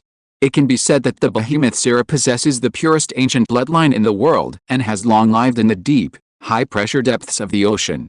A legendary behemoth capable of dwelling in the ocean depths for extended periods would naturally be able to help him search for the precious resources hidden in the ocean's depths. Found it. Wu Wei's eyes widened, his expression revealing eagerness. Now that the four seas were unified, the entire sea monster race had become his subjects, the subjects of the God of Light. Although these sea monsters' faith in the God of Light wasn't as naturally strong as that of humans, wherever there were believers, that was within Wu Wei's sight. Moreover, the newly unified Sea Queen, Daisavahage, was Wu Wei's slave girl and a devout and steadfast fanatic herself, making the search even easier. With a thought, Wu Wei, in his human form, instantly appeared in Princess Hage's boudoir. Princess Hage was just changing into a magnificent dress in front of the mirror when, unexpectedly, a golden light flashed out of thin air, and Wu Wei suddenly appeared behind her, startling her greatly. Master, next time you come to see me, could you please let me know in advance? That way I can be prepared. Princess Hage let out a long sigh. Having spent so much time with Wu Wei, their relationship had become much closer than before. And now, like everyone else, she considered Wu Wei the son of the Supreme God, so she was somewhat used to his ability to appear and disappear without a trace. However, she had just been changing clothes, and if Wu Wei had arrived a few seconds earlier, wouldn't the thought of that embarrassing scene make her cheeks flush slightly? Why would I need to greet you when you come to my slave's house? Wu Wei acted as if he were at home, casually finding a chair to sit down. He then pointed to Princess Hage's dress. You're dressed so formally today, is there some kind of celebration? Yes, today is the first time our sea tribe has held a public ceremony for our Lord of Light. We will officially worship our Lord of Light as the sole deity of our entire tribe, and we will also formally offer sacrifices to him. Princess Hage nodded and replied, all representatives of the sea tribe will participate, and I, as the new sea emperor, will preside over this ceremony. The thought of becoming the Sea Emperor still filled Princess Hage with trepidation. She was forced into this position, and her ascension was entirely due to the help of Wu Wei, the son of God. Otherwise, the entire Sea tribe would likely be on the verge of extinction. A public sacrifice. Wu Wei raised an eyebrow. That's perfect. Take those offerings with you now. He was desperately short of resources, and this precious female slave had unexpectedly raised another batch for him. She was truly obedient. Princess Hage was taken aback. Those were offered to the Lord of Light. Although it's fine to give them to Master now, without offerings at the ceremony, it might affect the enthusiasm of the other sea creatures. Wu Wei thought it made sense. They would come to him sooner or later anyway, so it was better to let Princess Hage complete the process. After all, ritual was very important in spreading faith. Resources were indeed urgently needed for him, but gaining more believers was the foundation for his position as the God of Light. All right, go and preside over the public ceremony, Wu Wei said to Princess Hage.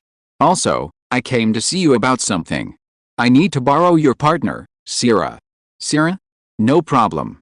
It must be said that this female slave, Hage, was very obedient and agreed without hesitation. Soon, the deep sea overlord, Sira, answered the call of Princess Seesong's song and swam all the way to Princess Seesong and Wu Wei. Sira's status among the sea creatures had risen ever higher. She lived a life of luxury, receiving worship and adoration wherever she went, almost to the point of being worshipped as a totem by the lower sea monsters.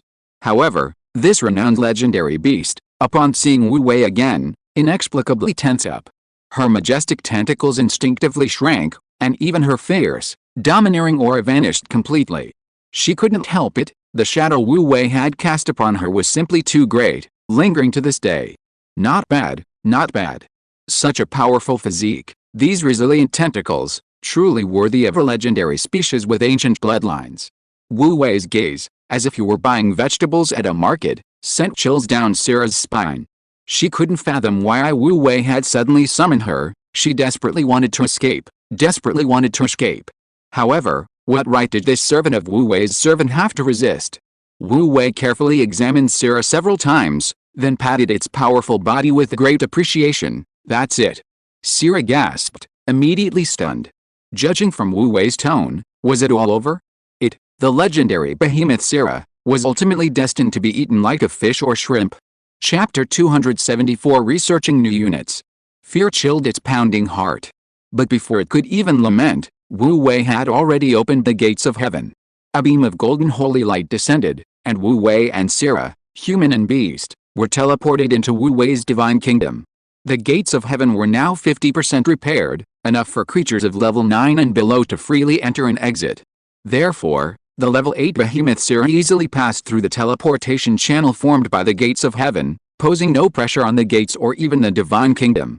Being powerful is truly wonderful. Everything is so much more convenient now. Even Wu Wei himself couldn't help but sigh inwardly. In the past, he had to be extremely cautious in everything he did, even sending Saint Luke to the lower realms for fear of collapsing this last gate of heaven. Now, with his godhood constantly repaired and his divine kingdom continuously upgraded, he finally felt like a god. While he could easily pull creatures below level 9 into the divine realm, unless he paid a high price to transform them into beings of the light attribute, these alien species would weaken and die due to the excessive concentration of light energy within the divine realm. This is why he couldn't directly pull humans into the divine realm as servants, but instead used the method of soul ascension, allowing their souls to enter the divine realm, reshape their bodies, and be reborn as divine beings. It's important to understand that each species has different genes and can adapt to different environments, just like fish from the water cannot come to dry land. In short, forcing a species into a completely different environment often results in destruction. However, with Sira's formidable life level, it was enough to sustain it in the divine realm for a long time. Upon arriving in the divine realm, the enormous beast Sira let out a long, astonished roar. This mysterious world before it was breathtakingly beautiful, filled with abundant light elements, truly astonishing this sea monster who hadn't left the ocean for so many years. How dare you! A rebuke rang out, carrying a powerful aura. It turned out that Sira's excited shout had immediately attracted the Grand Steward of the Divine Kingdom, the four-winged Archangel Saint Luke. Accompanying him were Augustus and 7 imposing newly promoted war angels. The shocking sight of 9 war angels descending from the sky stunned Sira. Furthermore, hundreds of armed divine citizens riding Pegasus quickly surrounded them on the ground. Their menacing demeanor suggested that if Sira made any move, they would immediately tear her to pieces. Such terrifying military power caused even Sira, a legendary behemoth that had once swaggered across the seas, to tremble with fear. "Alright, quiet down," Wu Wei finally spoke, clearing up the misunderstanding. He hadn't told the angels and divine citizens where he was going when he left. Similarly, the divine kingdom was normally a place inaccessible to outsiders, but what if something unexpected happened? Therefore, St. Luke, the chief steward, kept a constant watch on every corner of the divine kingdom, ready to respond immediately to any anomalies. However, the divine kingdom was no longer what it used to be. Its military strength had increased several times over. Furthermore, St. Luke and the other angels, along with numerous divine citizens, had always been loyal and dutiful, all of which greatly pleased Wu Wei.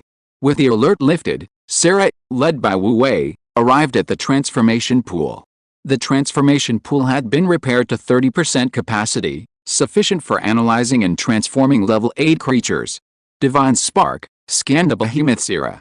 Wu Wei immediately gave the order. Using the transformation pool, information about the behemoth Sira quickly appeared in his mind. This ugly monster is actually a descendant of some kind of ancient galactic beast.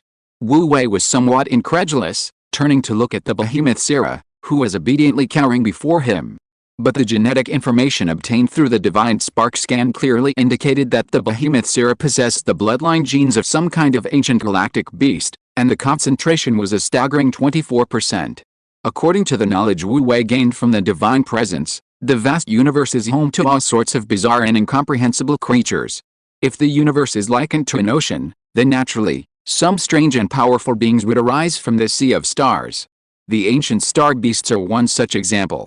These are formidable creatures that swim like fish in the sea, traversing the vast expanse of stars.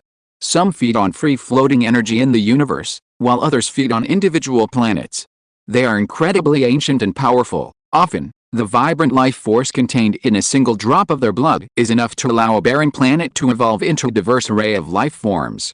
Many life-bearing planets in the universe owe their existence to the presence or passage of these colossal beasts, thus initiating a long process of evolution. Therefore, many races in the universe revere these ancient star-traveling beasts as their ancestors or totem deities. No wonder this strange-looking Sira has such a long lifespan and has grown into the ocean overlord of this world. It seems to be related to its innate bloodline. Wu Wei couldn't help but look at Sira with newfound respect. Although with Wu Wei's current perspective, possessing the bloodline of a Star River ancient beast, or even seeing a Star River ancient beast itself, wasn't anything special. In this world, having a 24% ancient beast bloodline was truly an extremely powerful species. Compared to the ordinary sea beasts of this world, Sira's rank was several levels higher. Unfortunately, in this world where resources were increasingly scarce, Sira's evolution was very limited, far from reaching its potential limit. Wu Wei's divine power was insufficient to accelerate Sira's evolution, but using Sira as a model, he could at least create a marine species that could help him develop the ocean. Since he had this thought, he had to put it into action.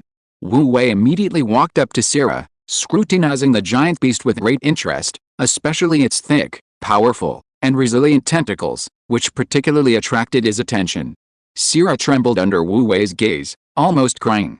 Look at Wu Wei's blatant eyes, he clearly wanted to tear it to pieces and devour it. Why are you trembling? Am I that scary? I'm not going to eat you. Wu Wei seemed to see through Sira's thoughts and rolled his eyes at it. Not going to eat it? Sira was slightly taken aback, then let out a long sigh of relief. So he wasn't going to eat it after all. That made it feel better. Yes, this one. Suddenly, Wu Wei pointed to Sira's front paw. Extend this tentacle, I'm going to cut from here. What? Sira felt as if struck by lightning, half its blood instantly turned cold. What did this mean? In the end, he still wanted to eat it. Sira trembled all over. She desperately wanted to go home, she knew she was going to be stabbed anyway. In Wu Wei's divine kingdom, Sira had no power to resist. With a casual slash using his divine power, Wu Wei severed a small section of Sira's tentacle tip. Don't underestimate this small tentacle. Although it was tiny to Sierra, it weighed several tens of kilograms on the ground, causing Sierra to howl in pain until Wu Wei cast a healing spell on it, at which point it finally calmed down. This behemoth is all flesh. If we could eat it, I wonder how many people it could feed, Wu Wei muttered to himself, gazing at the mountain of flesh that was Sierra. He then threw its tentacles and blood into the transformation pool, officially beginning the analysis and 3D modeling. Frankly, Wu Wei desperately wanted to create a powerful aquatic race like the behemoth Sierra. Ideally, it would reproduce in large numbers, multiplying into tens of thousands, the more the better. The ocean is so vast, and the seabed topography is so complex. If we want to quickly search for resources, with a small number of personnel, wouldn't it take forever? Furthermore, this species must be able to withstand high pressure. At depths of tens of thousands of meters, the pressure is terrifyingly high. Let alone humans and sea monsters, even a whale would be crushed into a pancake by the pressure. It can be said that the seabed at tens of thousands of meters is a forbidden zone for most life forms on Earth. Only a deep-sea overlord like Sierra, with its strong and enormous body, can easily withstand the pressure from the deep sea. Besides being able to withstand high pressure, this species must also have the ability to regulate its body temperature and the ability to see or sense objects in the dark. The seabed is usually extremely cold and devoid of any light source. If it cannot withstand the temperature changes underwater and cannot see or sense objects in the dark, then it naturally cannot help Wu Wei search for resources. In addition, this aquatic race should ideally possess some combat ability. Wu Wei's current fighting angels and the divine army composed of the divine people are advantageous in the air and on land, but their combat ability is clearly inferior to that of aquatic species underwater. Obtaining a powerful aquatic species, even if it only plays a supporting role, would be extremely beneficial to Wu Wei. Although the 4 seas of the Bright Plane are now unified, in future negotiations with other planes, he will inevitably encounter other aquatic civilizations. Only by making certain basic preparations first can he avoid being caught off guard later. In the current situation, the behemoth Sierra perfectly meets the above conditions, and its excellent abilities far exceed Wu Wei's expectations. However, after the analysis of the transformation pool, the god had rejected Wu Wei's idea on the grounds that the species genes are too powerful, and the current level of the transformation pool cannot complete mass cloning. To mass clone Sierra, the transformation pool must be completely repaired, and the cost of replicating each one is extremely high, an astronomical figure for Wu Wei at present, making it impossible. Since there is only one Sierra, and mass cloning is difficult, Wu Wei had no choice but to settle for creating one himself. But another problem arose. Every species has undergone a long evolutionary process. Through generations of natural selection, a species eventually evolved that could survive in this world and withstand various environmental challenges. The species Wu Wei now wanted to create was far more complex and difficult than creating the low-level Pegasus. Although he had the Sierra gene as a blueprint, after being downgraded, other genes were needed to compensate. To this end, Wu Wei ordered the lower-level sea creatures, as well as Sierra, whom he had released back into the lower ocean, to search through almost all the special creatures on the seabed of the light plane in a short period of time. During this process, Princess Hage promptly delivered the abundant offerings for the festival. In addition to a large number of magic stones and dozens of high-level sea beast crystal cores, there were also a large amount of divine minerals and various treasures, and even a considerable amount of top-grade ingredients from the ocean. This sacrifice was essentially offering the most precious resources from the 4 seas to him, the god. If converted into divine power, this sacrifice brought Wu Wei more than 640 points. Adding Wu Wei's previous remaining divine power, the total was 1,342.7 points. Over the years, the sea monsters have exhausted much of the resources they could find, and with a continuous turmoil, the resources they can currently gather are extremely limited. Wu Wei didn't want to overexploit these sea monsters. After all, they had only recently submitted to him, the god of light, and giving them some time to recover was only natural. Therefore, creating aquatic species and accelerating the search for lost resources on the seabed became particularly important. In the following half-day, the dutiful Princess Sea Song and the powerful behemoth Sierra delivered the experimental subjects Wu Wei needed. A whole bunch of them were caught, including sea ants, polar claw squid, double-hooked shrimp, luminous jellyfish, and ghost dragons. These were all special species from the deep sea, each possessing unique survival methods, which would be crucial for Wu Wei's subsequent analysis and creation. With these marine creatures, Wu Wei simply transformed the large lake in his divine kingdom into a small sea area. Anyway, now that he was powerful, and his divine kingdom was his absolute domain, whether the lake water was fresh or salt water was entirely up to him. Finally, to enhance reproductive capabilities, Wu Wei even made a trip to the Potato Man Plain, bringing over the Potato Man Queen's unique genes. With such thorough preparation, the creation of the species finally began. Wu Wei created several versions, meticulously adjusting everything from appearance to abilities. However, the prerequisites Wu Wei needed were far too difficult for some of the existing creatures in this world. The creatures modeled in the 3D modeling pool were either too low level, with little room for improvement, or too high level, making mass production impossible, or consumed too much divine power, which Wu Wei couldn't afford. Thus, encountering a bottleneck in creation, Wu Wei couldn't help but consider this: most species in this world have evolved through natural selection over long periods of time. If he can't create a suitable species in a short time, could he release all his initial designs into the ocean and let them evolve naturally for tens of thousands of years? Biodiversity often stems from the randomness of genetic mutations. Letting them compete and reproduce naturally might be more reasonable and reliable than his active intervention as a god. Yes, we should follow the laws of evolution. Let's do it this way. Unable to directly create a large-scale race, Wu Wei decided to let his imperfect races embark on a path of autonomous evolution through competition. Using divine power, Wu Wei could accelerate the passage of time within a small area. Of course, this divine technique consumed a great deal of divine power. The large lake was no longer feasible, as Wu Wei's current divine power couldn't sustain it. Therefore, Wu Wei had to abandon the large lake and instead build a small pond of 1,000 square meters beside it, serving as a miniature sea. This small matter was nothing to Wu Wei, a god, and could be accomplished with ease. The reason for choosing to create a saltwater pond was that Wu Wei needed to simulate the living environment of the deep sea.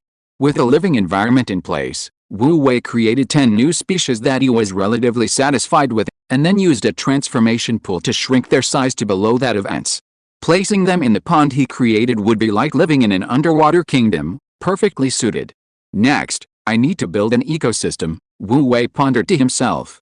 The marine ecosystem of this world was already in place, he just needed to copy it and scale it down proportionally. Before long, a complete underwater world teeming with aquatic life was completed.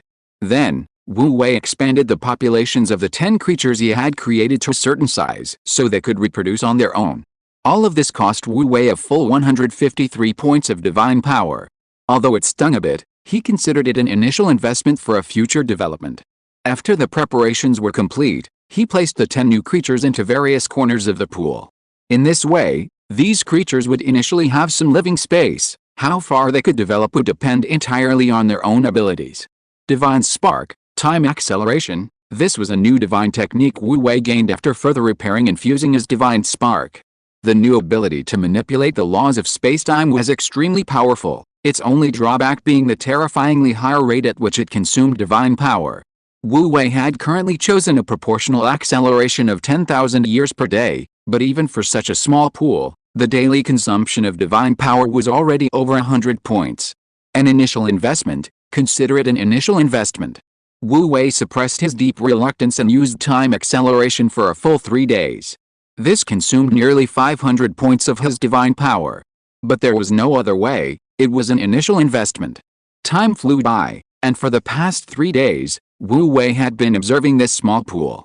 Finally, after 3 days, the result he wanted began to appear. Chapter 275 Deep Sea Explorers. 3 days in reality are equivalent to 30,000 years in this pool. 30,000 years is such a long period of time, enough for some species to regenerate, rise and fall several times over. Just as this 30,000 years accelerated, Wu Wei once again turned his gaze to this pool. Of the 10 species he initially released into this pool, 7 have now perished, leaving only 3 stubbornly surviving. And one of them has become the sole overlord of this pool. This is an aquatic social species centered around a queen. Their rough skin is grayish-blue, like rock. They look somewhat similar to Syrah, possessing a flexible and strong body like an octopus, and as many as 10 slender tentacles. However, they also have many differences from Syrah. Perhaps because this race is accustomed to living in the rock walls and crevices of the deep sea abyss, their body-to-head ratio is significantly smaller than Sera's majestic body, and their tentacles are also much thinner. But it is precisely because of their slender bodies that they navigate the complex underwater environment with ease and grace.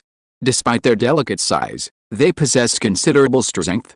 Wu Wei witnessed firsthand how these creatures could use their tentacles to drill through rock crevices, searching for crustaceans and other nutrients hidden within. Upon closer observation, Wu Wei discovered that the tentacles of this new species were vastly different from those of an octopus. Their slender, resilient tentacles were covered with a dense layer of keratin, resembling an extra layer of fine scales. Furthermore, the edges of these tentacles were lined with rows of small, serrated spikes, looking like rows of sharp nails. Therefore, once these scales closed, the tentacles became incredibly hard, and the small spikes on the edges stood erect. It was as if their soft tentacles had transformed into a resilient drill saw. Not only could they penetrate rock crevices, but they were also powerful weapons for hunting and fighting. Amazing. These tentacles can be long or short, hard or soft, and can even burrow, entangle, and attack prey. This entirely new species is simply incredible. Upon seeing this, Wu Wei became incredibly excited. This creature, which had evolved independently for 30,000 years, was practically tailor-made for him, exactly the helper he desperately needed. Besides this, Wu Wei also discovered the queen of this new species. Wu Wei wasn't sure if this female creature, as the leader of the group, should be called a queen, but her status within the group was almost the same as that of ants, bees, and even the queen beetles of the Zerg civilization, so calling her queen shouldn't be too problematic. This queen was much uglier. She looked like an overweight sea anemone, covered in soft tentacles. Moreover, the queen moved slowly and was almost entirely unaggressive. Her only ability seemed to be reproduction. In fact, reproduction in the universe is an extremely powerful ability. The Zerg, who once dominated the universe, used their terrifying reproductive capacity to overwhelm everything in their path with countless Zerg armies. Satisfied. In any case, I'm extremely satisfied with this race. Wu Wei secretly rejoiced. At least from the current perspective, the new race he had cultivated was exceptionally outstanding, far exceeding his expectations. Especially the Queen Mother. Because of her, Wu Wei didn't need to worry about the race's reproduction at all. He only needed to nurture this Queen Mother well, and she would bring him countless descendants. Considering this, how much divine power would Wu Wei save? Since you're meant to explore the ocean, I'll call you deep sea explorers, and you will be the first generation explorer Queen Mother. Wu Wei named this new race with satisfaction, and at the same time commanded his divine essence to extract the explorer Queen Mother and the entire existing race. Since these were all species that Wu Wei had cultivated himself, the core principle of this race was obedience to Wu Wei's commands. Therefore, controlling this race was effortless for Wu Wei. God, what's the maximum potential level of the Explorer Queen? The maximum potential level for this species is 7. Wu Wei pondered to himself. It was one level lower than the current Sera, but compared to other sea beasts in the light plane, the Explorer Queen he created was incredibly powerful. God, restore the Explorer Queen to its original form and raise its life level to 7. Anyway, he was a god now, so he might as well max it out. After that, it would be time for this queen to provide feedback. Through the transformation pool, the Explorer Queen finally returned to its original form and advanced all the way to the limit of its potential, level 7. The Explorer Queen, now in its original form, was as tall as a small house, but still had little offensive power. However, the transformation pool scan showed that the queen could produce 20 explorers per day. The queen was oviviparous. As long as there was plenty of food, the little explorers would grow rapidly and become excellent explorer soldiers in just a few days. These explorer soldiers, like diligent worker ants, were extremely useful to Wu Wei. Once restored to their original forms, the explorers, including their tentacles, were about the height of a person. However, their current level was low. Explorers produced by a level 7 queen could only reach level 1 in life, with a maximum number of 3,000. But Wu Wei believed that as long as he could raise the queen's life level in the future, the abilities and numbers of these explorer soldiers would increase exponentially. Not enough divine power. It seems I can't raise the life level of all the existing ordinary explorers. Due to environmental limitations and the queen's previous low level, The explorer population in the small pool only numbered a little over 300, all of them level 0 life forms. Raising one explorer to level 1 required 1 point of divine power. Thinking it over, Wu Wei was reluctant to waste his divine power, so he spent 100 points to raise 100 explorers to level 1. In this way, the explorer population built around the queen was initially completed. He had already spent over 800 points of divine power, leaving only a little over 500 points remaining. Alice. Divine power, oh divine power, it's so fleeting. In the blink of an eye, it's almost gone again. Wu Wei shook his head helplessly. The enormous divine power needed to advance to St. Luke was still a long way off, and it seemed that searching for resources was now urgent. Explorer Queen, it's up to you now. Wu Wei had full confidence in this race born of the mind, so with a thought, he issued several orders to the Explorer Queen. At the same time, the gates of heaven opened, and the Explorer Queen and the 100 explorers under her control were all thrown into the deep sea of the Plane of Light by Wu Wei. Just as Wu Wei was developing new units, the world was also undergoing various changes. Moonlit night, an empty alley in an old city. A group of strange people, not accepted by the world, seemed to be secretly plotting something. Miss Judy, are you sure you want me to wear such shameful clothes? The speaker was a female thief wearing a hooded robe, a dagger at her waist, and a crossbow hidden under her wrist. Her figure and appearance were indeed striking, but her fair face beneath the hood was now filled with shame and embarrassment. Amanda, if you're not going to wear this, am I supposed to? If I weren't already exposed, I would have done this myself. Standing before the female thief was a tall, slender witch with fair, delicate skin, yet exuding an aura of danger and madness. This was none other than Judy, another seasoned fanatic under Wu Wei's command, the Dark Witch. The female thief standing before Judy was her companion, Amanda. At this moment, Judy rolled her eyes at Amanda, then shoved the ankle-length, exquisitely lace-trimmed, and somewhat revealing wedding dress into Amanda's arms. This is a crucial moment for serving our Lord. Your sacrifice and dedication will surely be seen by our Lord. Fine, fine, Amanda reluctantly accepted the overly flamboyant dress for her Lord's sake, turning and walking into another deserted alley to quickly change. Frankly, as a street thug who never showed her face, wearing such a revealing wedding dress made her feel genuinely ashamed. Sure enough, after leading her out of the alley, Judy and her many companions burst into unprecedented laughter. Hey! Ah, Miss Amanda, you're actually wearing a wedding dress. This is so funny. Ha ha ha ha. If only I had a recording crystal, I would definitely record this scene. Hey! The first to let out a sharp laugh were 3 short, ugly green goblins. These 3 goblins were none other than Trop, the alchemist from Sawton City, and the goblin engineers, the brothers Abel and Benson, carrying huge barrels of explosives. Just watching these 3 green goblins laughing so hard while carrying the barrels of explosives, Amanda was worried that these 3 somewhat thick-skinned goblin lunatics might accidentally detonate the explosives, blowing themselves and more than a dozen of their companions in the alley to heaven. PFFT. Cough cough. It wasn't just the 3 goblins, the rude and filthy half-giant heavy artilleryman Karma, the withered-faced sorcerer Moses, and several burly orcs and barbarian mercenaries all stared at Amanda in her wedding dress, trying hard to suppress their laughter, as if watching a farce. They couldn't help it, they'd been born into the lowest rung of this world, the very dark side of it all.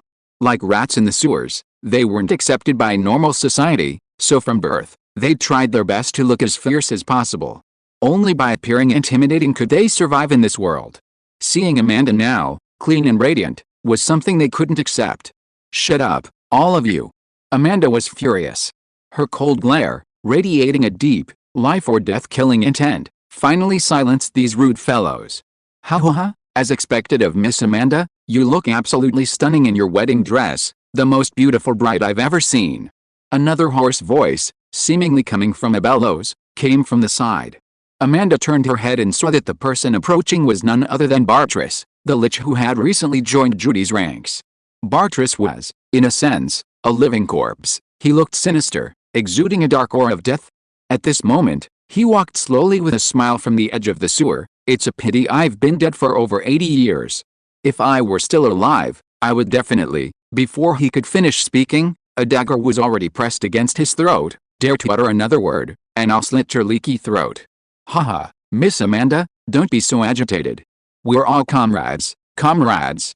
Bartris was sweating profusely, gave an awkward laugh, and obediently retreated, thinking to himself that he had once been a nobleman. If he hadn't been unable to master magic and martial arts and had instead turned to necromancy, he wouldn't be in this situation now, unable to even find a girlfriend. Seeing Bartlis retreat, Amanda reluctantly sheathed her dagger, casually lifting the hem of her wedding dress to reinsert it into the leather sheath at the base of her thigh. Haha, not bad, really not bad. Amanda, seeing you in your wedding dress fills me with confidence for our next plan.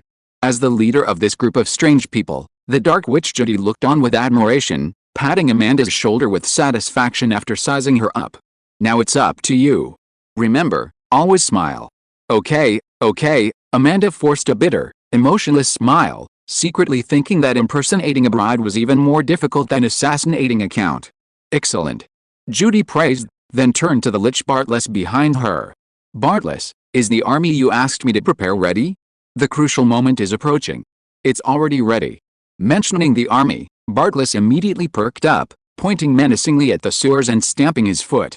I've offered my life's treasures to my lord, we're invincible in this battle. Bartlis, you've done well. Judy's lips curled into a smile, her eyes brimming with barely concealed excitement.